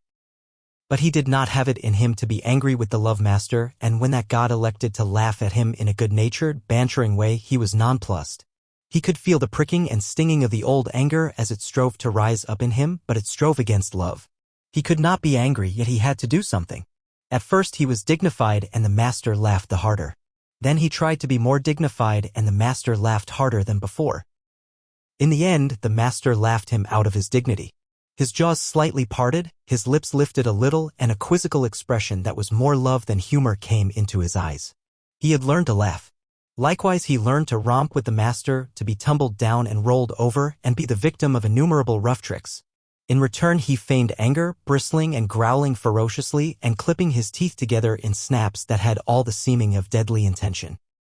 But he never forgot himself. Those snaps were always delivered on the empty air. At the end of such a romp, when blow and cuff and snap and snarl were fast and furious, they would break off suddenly and stand several feet apart, glaring at each other. And then, just as suddenly like the sun rising on a stormy sea, they would begin to laugh. This would always culminate with the master's arms going around White Fang's neck and shoulders while the latter crooned and growled his love song. But nobody else ever romped with White Fang. He did not permit it. He stood on his dignity, and when they attempted it, his warning snarl and bristling mane were anything but playful. That he allowed the master these liberties was no reason that he should be a common dog, loving here and loving there, everybody's property for a romp and good time. He loved with single heart and refused to cheapen himself or his love. The master went out on horseback a great deal, and to accompany him was one of White Fang's chief duties in life. In the Northland he had evidenced his fealty by toiling in the harness, but there were no sleds in the Southland, nor did dogs pack burdens on their backs. So he rendered fealty in the new way by running with the master's horse. The longest day never played White Fang out. His was the gait of the wolf, smooth, tireless, and effortless, and at the end of 50 miles he would come in jauntily ahead of the horse. It was in connection with the riding that White Fang achieved one other mode of expression, remarkable in that he did it but twice in all his life. The first time occurred when the master was trying to teach a spirited thoroughbred the method of opening and closing gates without the rider's dismounting. Time and again and many times he ranged the horse up to the gate in the effort to close it, and each time the horse became frightened and backed and plunged away. It grew more nervous and excited every moment. When it reared, the master put the spurs to it and made it drop its forelegs back to earth, whereupon it would begin kicking with its hind legs. White Fang watched the performance with increasing anxiety until he could contain himself no longer, when he sprang in front of the horse and barked savagely and warningly. Though he often tried to bark thereafter, and the master encouraged him, he succeeded only once, and then it was not in the master's presence. A scamper across the pasture, a jackrabbit rising suddenly under the horse's feet, a violent shear, a stumble, a fall to earth, and a broken leg for the master was the cause of it. White Fang sprang in a rage at the throat of the offending horse, but was checked by the master's voice. "Home! Go home!" the master commanded when he had ascertained his injury. White Fang was disinclined to desert him. The master thought of writing a note, but searched his pockets vainly for pencil and paper. Again he commanded White Fang to go home. The latter regarded him wistfully, started away, then returned and whined softly. The master talked to him gently but seriously, and he cocked his ears and listened with painful intentness. "That's all right, old fellow, you just run along home," ran the talk. "Go on home and tell them what's happened to me. Home with you, you wolf. Get along home." White Fang knew the meaning of home, and though he did not understand the remainder of the master's language, he knew it was his will that he should go home. He turned and trotted reluctantly away. Then he stopped, undecided, and looked back over his shoulder. "Go home," came the sharp command, and this time he obeyed. The family was on the porch taking the cool of the afternoon when White Fang arrived. He came in among them, panting, covered with dust. "Whedon's back," Whedon's mother announced. The children welcomed White Fang with glad cries and ran to meet him. He avoided them and passed down the porch, but they cornered him against a rocking chair and the railing. He growled and tried to push by them. Their mother looked apprehensively in their direction. "I confess he makes me nervous around the children," she said. "I have a dread that he will turn upon them unexpectedly some day." Growling savagely, White Fang sprang out of the corner, overturning the boy and the girl. The mother called them to her and comforted them, telling them not to bother White Fang. "A wolf is a wolf," commented Judge Scott. "There is no trusting one." "But he is not all wolf," interposed Beth, standing for her brother in his absence. "You have only Whedon's opinion for that," rejoined the judge. "He merely surmises that there is some strain of dog in White Fang, but as he will tell you himself, he knows nothing about it." As for his appearance, he did not finish his sentence. White Fang stood before him, growling fiercely. "Go away. Lie down, sir," Judge Scott commanded. White Fang turned to the love-master's wife. She screamed with fright as he seized her dress in his teeth and dragged on it till the frail fabric tore away. By this time he had become the center of interest. He had ceased from his growling and stood, head up, looking into their faces. His throat worked spasmodically, but made no sound, while he struggled with all his body, convulsed with the effort to rid himself of the incommunicable something that strained for utterance. "I hope he is not going mad," said Whedon's mother. "I told Whedon that I was afraid the warm climate would not agree with an Arctic animal. "He's trying to speak, I do believe," Beth announced. At this moment speech came to White Fang, rushing up in a great burst of barking. "Something has happened to Whedon," his wife said decisively. They were all on their feet now, and White Fang ran down the steps, looking back for them to follow. For the second and last time in his life he had barked and made himself understood. After this event he found a warmer place in the hearts of the Sierra Vista people, and even the groom whose arm he had slashed admitted that he was a wise dog even if he was a wolf. Judge Scott still held to the same opinion, and proved it to everybody's dissatisfaction by measurements and descriptions taken from the encyclopedia and various works on natural history. The days came and went, streaming their unbroken sunshine over the Santa Clara Valley. But as they grew shorter and White Fang's second winter in the Southland came on, he made a strange discovery. Collie's teeth were no longer sharp. There was a playfulness about her nips and a gentleness that prevented them from really hurting him. He forgot that she had made life a burden to him, and when she disported herself around him he responded solemnly, striving to be playful and becoming no more than ridiculous.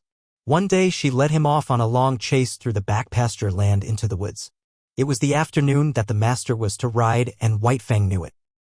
The horse stood saddled and waiting at the door. White Fang hesitated, but there was that in him deeper than all the law he had learned, than the customs that had molded him, than his love for the master, than the very will to live of himself, and when, in the moment of his indecision, Collie nipped him and scampered off, he turned and followed after. The master rode alone that day, and in the woods, side by side, White Fang ran with Collie, as his mother, Kitch, and Old One I had run long years before in the silent Northland forest. Chapter 5.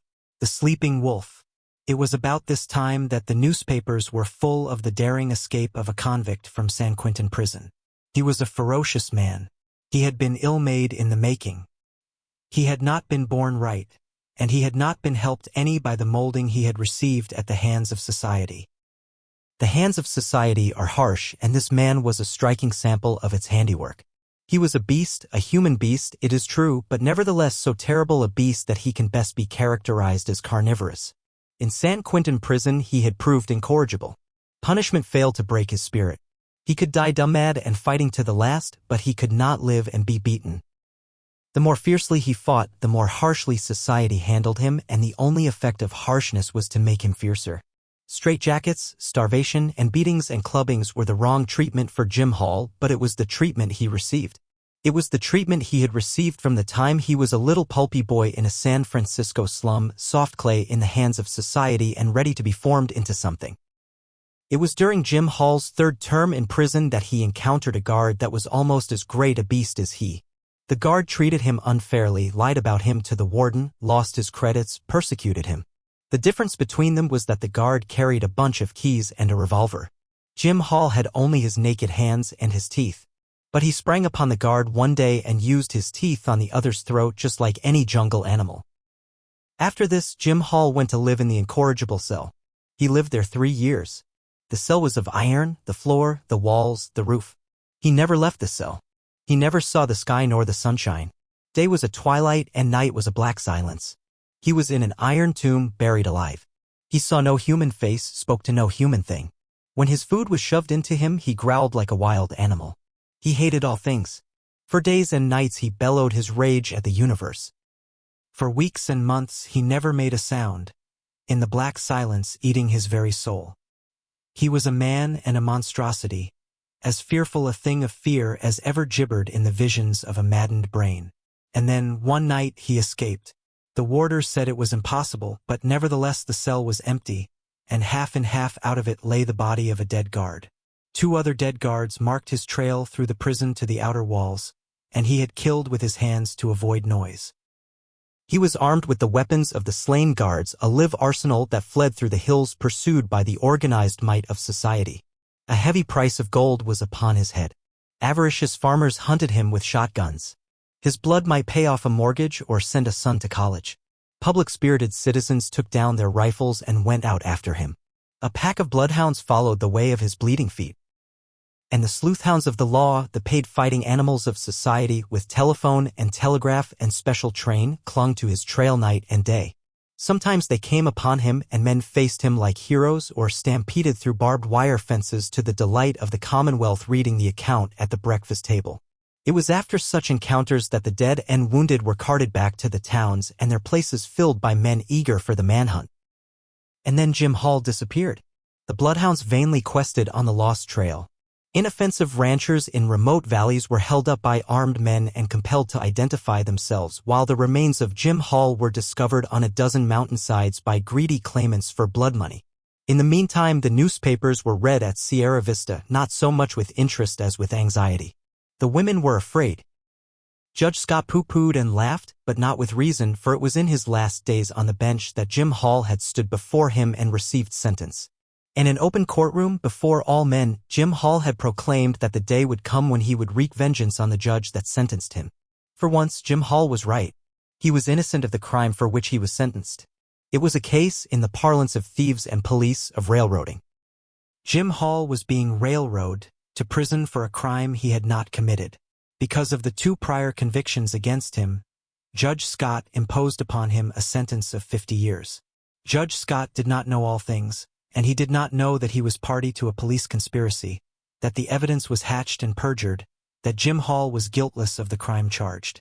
And Jim Hall, on the other hand, did not know that Judge Scott was merely ignorant. Jim Hall believed that the judge knew all about it and was hand in glove with the police in the perpetration of the monstrous injustice. So it was, when the doom of 50 years of living death was uttered by Judge Scott, that Jim Hall, hating all things in the society that misused him, rose up and raged in the courtroom until dragged down by half a dozen of his blue-coated enemies. To him, Judge Scott was the keystone in the arch of injustice, and upon Judge Scott he emptied the vials of his wrath and hurled the threats of his revenge yet to come. Then Jim Hall went to his living death, and escaped.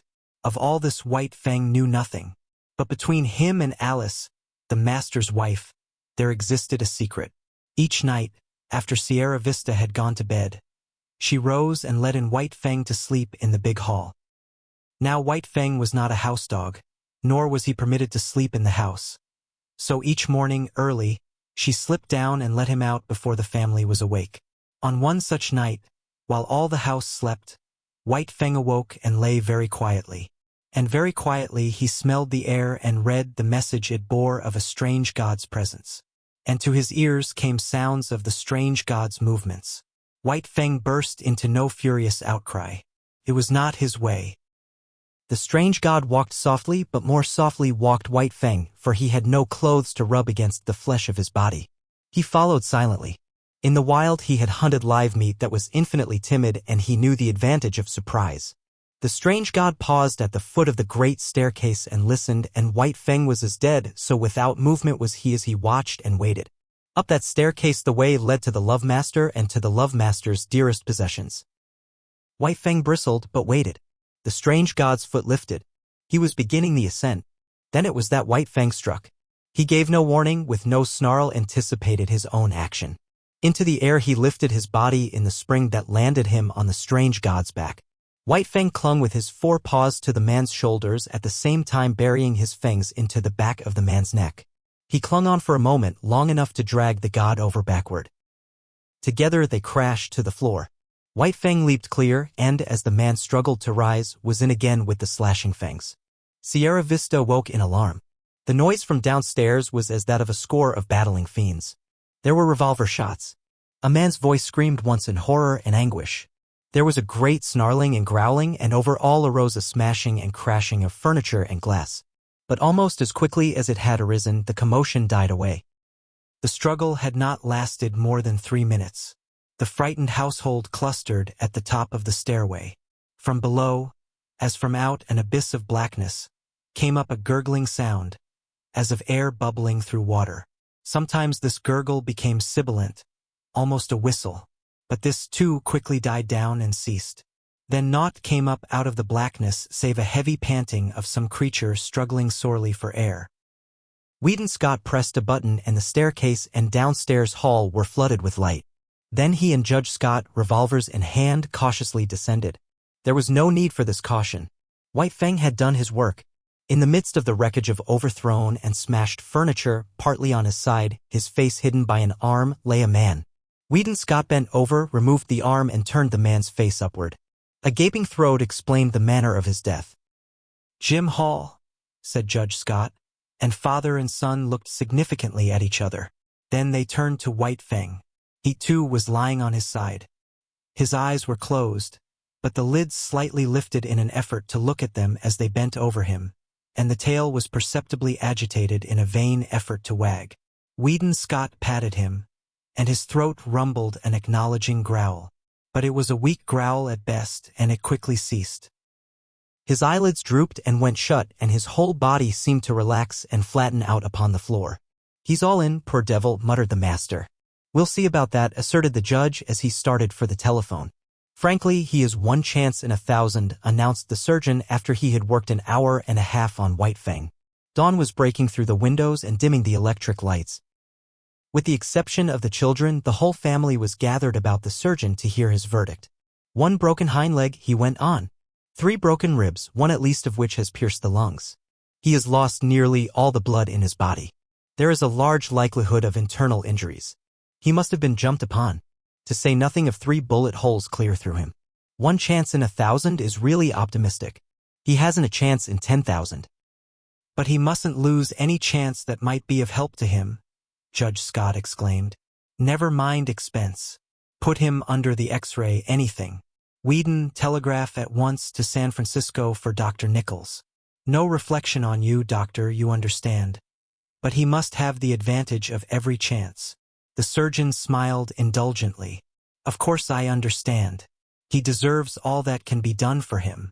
He must be nursed as you would nurse a human being, a sick child. And don't forget what I told you about temperature. I'll be back at 10 o'clock again." White Fang received the nursing.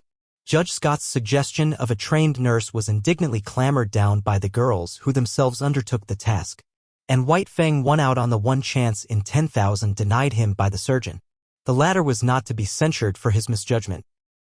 All his life he had tended and operated on the soft humans of civilization who lived sheltered lives and had descended out of many sheltered generations. Compared with White Fang, they were frail and flabby and clutched life without any strength in their grip. White Fang had come straight from the wild where the weak perish early and shelter is vouchsafed to none. In neither his father nor his mother was there any weakness, nor in the generations before them. A constitution of iron and the vitality of the wild were White Fang's inheritance, and he clung to life, the whole of him and every part of him, in spirit and in flesh, with the tenacity that of old belonged to all creatures. Bound down a prisoner, denied even movement by the plaster casts and bandages, White Fang lingered out the weeks. He slept long hours and dreamed much, and through his mind passed an unending pageant of Northland visions. All the ghosts of the past arose and were with him. Once again he lived in the lair with Kitch, crept trembling to the knees of Gray Beaver to tender his allegiance, ran for his life before Lip Lip and all the howling bedlam of the puppy pack. He ran again through the silence, hunting his living food through the months of famine, and again he ran at the head of the team, the gut whips of MIT Saw and Gray Beaver snapping behind, their voices crying R.A. Rah! When they came to a narrow passage and the team closed together like a fan to go through. He lived again all his days with Beauty Smith and the fights he had fought. At such times he whimpered and snarled in his sleep, and they that looked on said that his dreams were bad.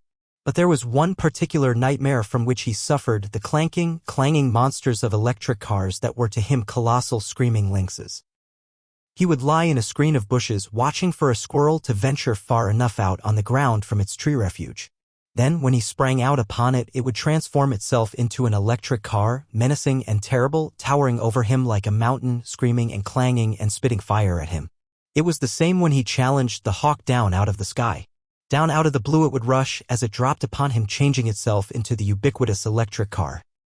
Or again, he would be in the pen of Beauty Smith. Outside the pen, men would be gathering, and he knew that a fight was on. He watched the door for his antagonist to enter. The door would open, and thrust in upon him would come the awful electric car. 1,000 times this occurred, and each time the terror it inspired was as vivid and great as ever. Then came the day when the last bandage and the last plaster cast were taken off. It was a gala day. All Sierra Vista was gathered around. The master rubbed his ears and he crooned his love growl. The master's wife called him the Blessed Wolf, which name was taken up with acclaim, and all the women called him the Blessed Wolf.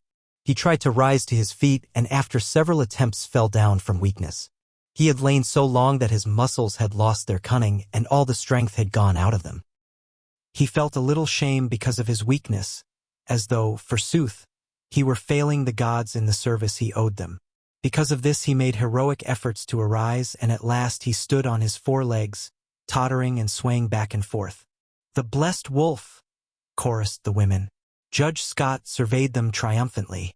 "Out of your own mouths be it," he said, "just as I contended right along. No mere dog could have done what he did. He's a wolf." "A blessed wolf," amended the judge's wife. "Yes, blessed wolf," agreed the judge. "And henceforth that shall be my name for him." "He'll have to learn to walk again," said the surgeon. "So he might as well start in right now. It won't hurt him. Take him outside." And outside he went like a king, with all Sierra Vista about him and tending on him. He was very weak, and when he reached the lawn he lay down and rested for a while. Then the procession started on, little spurts of strength coming into White Fang's muscles as he used them, and the blood began to surge through them. The stables were reached, and there in the doorway lay Kali, a half-dozen pudgy puppies playing about her in the sun. White Fang looked on with a wondering eye. Kali snarled warningly at him, and he was careful to keep his distance. The master with his toe helped one sprawling puppy toward him. He bristled suspiciously, but the master warned him that all was well. Kali, clasped in the arms of one of the women, watched him jealously and with a snarl warned him that all was not well. The puppy sprawled in front of him. He cocked his ears and watched it curiously. Then their noses touched, and he felt the warm little tongue of the puppy on his jowl. White Fang's tongue went out he knew not why, and he licked the puppy's face. Hand-clapping and pleased cries from the gods greeted the performance. He was surprised and looked at them in a puzzled way. Then his weakness asserted itself, and he lay down, his ears cocked, his head on one side as he watched the puppy. The other puppies came sprawling toward him, to Kali's great disgust, and he gravely permitted them to clamber and tumble over him.